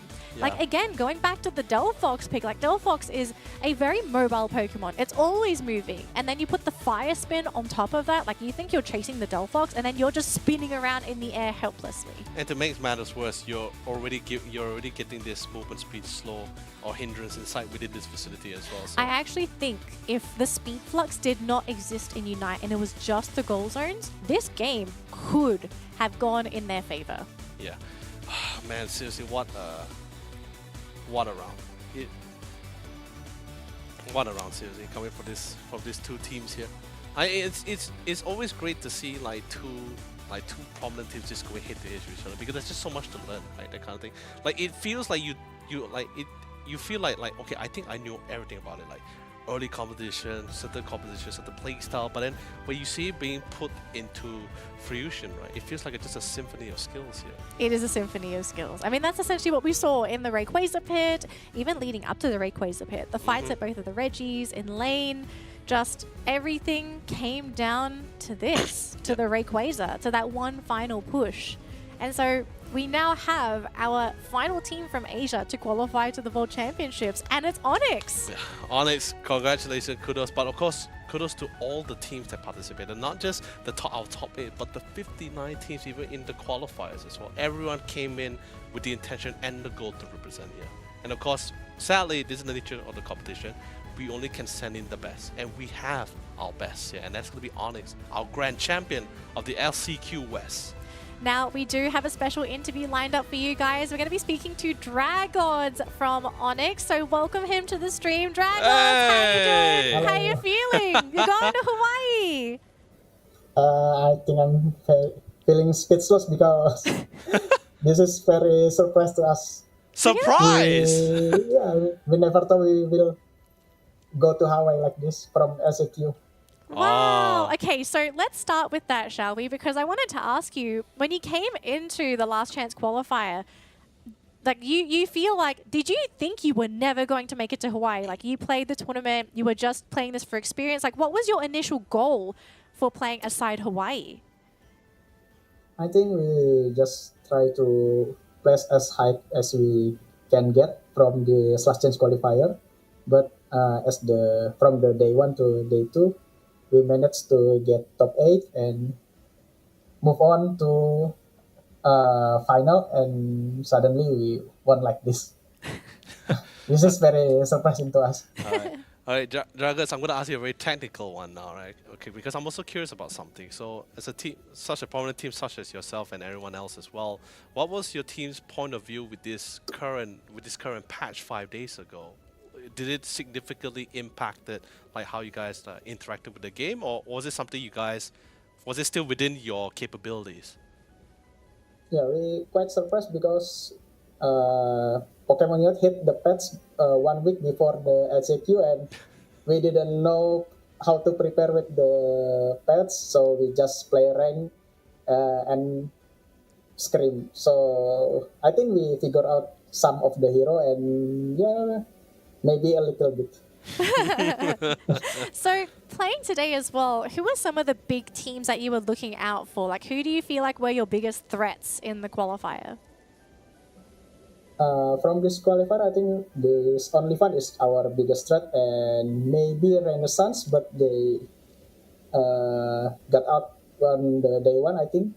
So our final rival, I think, is OnlyFans.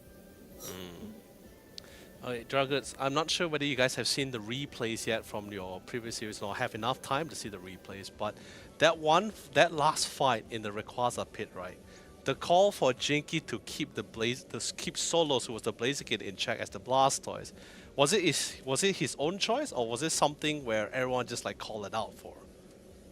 I think we just do the draft and we prepare it for the rip the Rayquaza in the minute 2, and that just happened like that. I think my defender just played better. He did his job.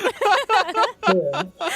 Okay, I do have to ask you one question, sorry. You have now qualified for Worlds. I want to know, was there any team competing in Worlds this year that inspired you guys to actually start playing Pokemon Unite? Because we don't know a lot about you guys and your team and how you sort of came to be. Like, was there a reason that you started playing competitively?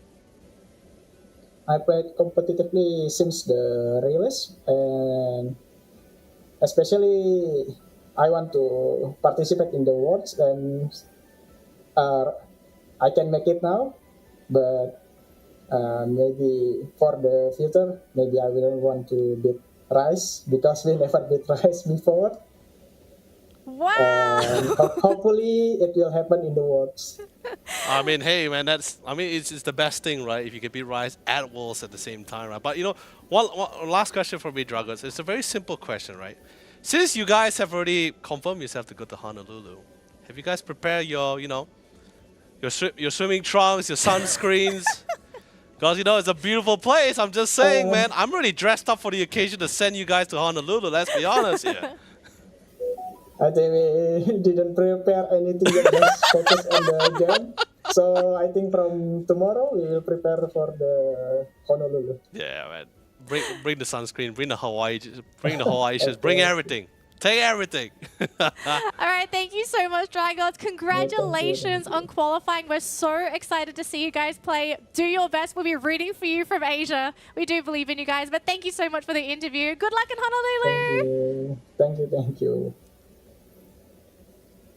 Oh my gosh, we have crowned our champion today. We have sent our final team for APAC West to Hawaii. I think we're done in Asia. I'm dressed to send them all off. I wasn't dressed for MYS. I thought you were dressed for yourself. No man, I'm the guy at the airport with the sign that says "Have fun in Honolulu." Not going to Honolulu, but just congratulating, sending them off. You know, like the soldier salute. You know. Yeah, Have fun. We do need to basically send our teams off as well. So congratulations to Onyx, our second representative from APAC West. We had East earlier today, and we also crowned our champion there. So all of our last chance qualifiers team are done and dusted. Onyx is the second team to represent Indonesia at the World Championships. Now, I said this before, right? I thought the Philippines was going to be a major region within Asia, but it looks like Indonesia is also here to stay. I mean, it's like I told you back in ACL, right? Like we are seeing teams and talented players on the rise as the months goes by, right? Pokemon Unite is evolving, but so are our players, so are our talents. More people are getting inspired, more people are getting better at the game as well with new creativity, new innovation as well. And this qualifier, I mean, yes, like Flava told me, it's a compilation of 3 regions qualifiers here right now with the 59 teams. But hey, you know, it's still a lot. It's still massive. It's very significant as well here. But anyway, ladies and gentlemen, with that being said, let's quickly bring out the brackets here, the updated one, to show you what was the path like for some of these amazing teams here. Onyx in particular here, our grand champions here, started off in our upper bracket round 2 here as they went up against EG Phoenix here, where they were able to secure success here with 2-0 scoreline as they move forward to go toe-to-toe with Mamu Bears here. And of course, this was not the first series this was not the only series they earned go to 3 games. It also began with their final one in the upper bracket finals, which is against Be The One here. And then, of course, after securing that victory, they were on to the grand final match just to wait for their next and final opponent, and it ended up being the team that they were looking at the most. They even said, Dragons even said, Only Fun was their largest threat within the tournament, and look, they managed to convincingly 2-0 Only Fun in the grand final.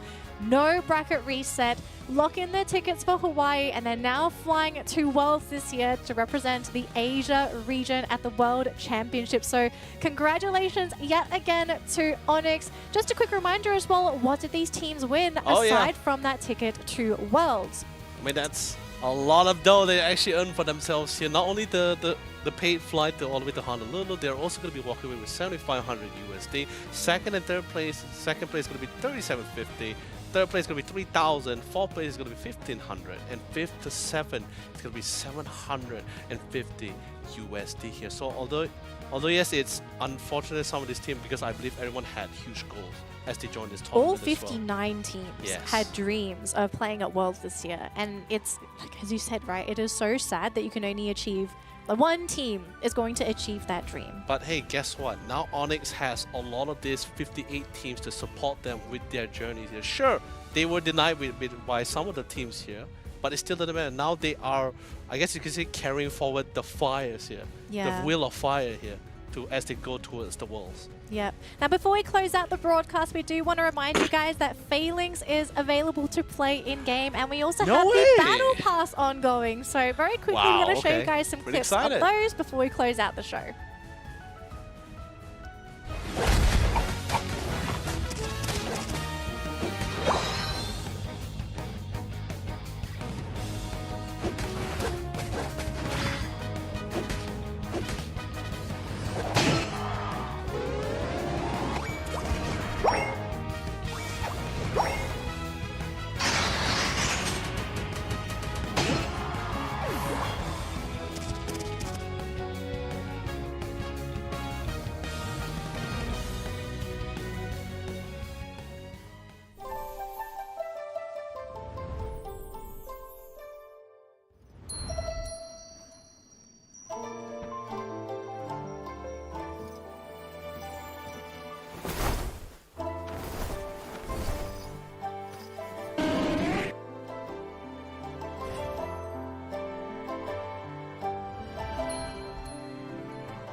So Wow. make sure to pick up your little Mew kimono now before it leaves, because it is a battle pass as well. It's only around for a limited time, and I do think it's the cutest little holoware in the game. And please play it as well to flex about it, unlike somebody. Well, okay, the thing is, it's there so that when I do start to actually properly play Mew, it's there. This is the part where I just text, just post a Twitter to Night Mew Foxy. It's like, hey, I have a I friend. need lessons, please. She needs like the masterclass video. Look, I'm going to be honest. I have watched the video, and it's a I bit have too much too. information for me to absorb. So I might have to sort of do it in a week. I mean, yeah, it's too much, but I'll be honest, I was mesmerized about it because I'm just like, wow, that's insane. Some people were made to play that Pokemon, and I obviously wasn't one of them. But after all of that, after today, after crowning our champion, folks, thank you so much for tuning in to the broadcast for the Pokémon UNITE World Championships Last Chance Qualifier for APAC West. That's going to be it for us this year. My name is Danelie, and of course joining me is the wonderful Yololee. Do you have any final words before we close things out today? No, man, I just thank you all so much for joining us as well to support your favorite teams, your favorite fans, whether it's from the previous qualifiers or other region qualifiers as well. Just thank you for supporting Pokemon UNITE. Seriously, you guys. Awesome! Yeah, exactly. You guys are awesome. What will we be without you guys, right? So keep playing the game, love the game, and maybe, who knows, we might be even casting you games one day if you decide to take the chance. But with that being said, ladies and gentlemen, without further ado, hope you guys have a great day and a good night.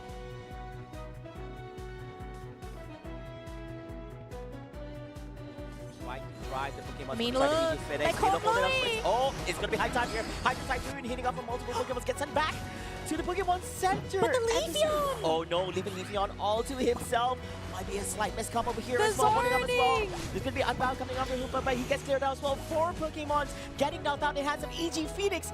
Oh, make it 5. That's a full knockout wipe here in the hands of Team EG Phoenix. Gets up top of the fairy forwarding itself, forcing up the Yanama to try to keep himself into the fight as long as possible. He gets the 3-man knockup, falls on the 2-man, Hydro Typhoon for the counter initiation here, but it's still not enough. Where is my Tam? Damage is being done here, so significant as well. And guess what? So much damage, and Mike wasn't even there to do it. He's back in for round 2, ladies and gentlemen. The onslaught hasn't ended. Teamza, the last man standing. There is anyone, any chances for them to dunk any more points is completely lost. It is a lost cause, and ladies and gentlemen, no picture from such a bombardment.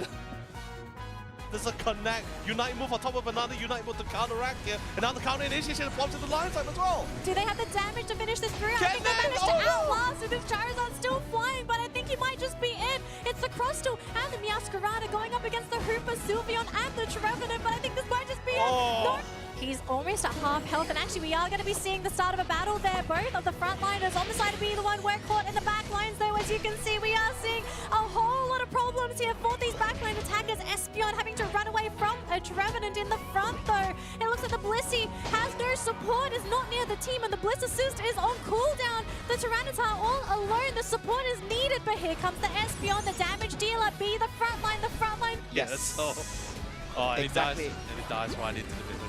Beautiful assist at the same time. Very Frolic also trying to get in the mouse as much as possible, and big damage come to the mix. Although here comes the Psychic Solaire, they try to displace him as much as possible, try to force him into a full disarray here, but all the team is currently isolated. But this is great distance. A perfect timing for Genkai to find easy picking here. But before he could, the rest of the squad was able to group up just in time to melt him aside, but instantly gets traded back.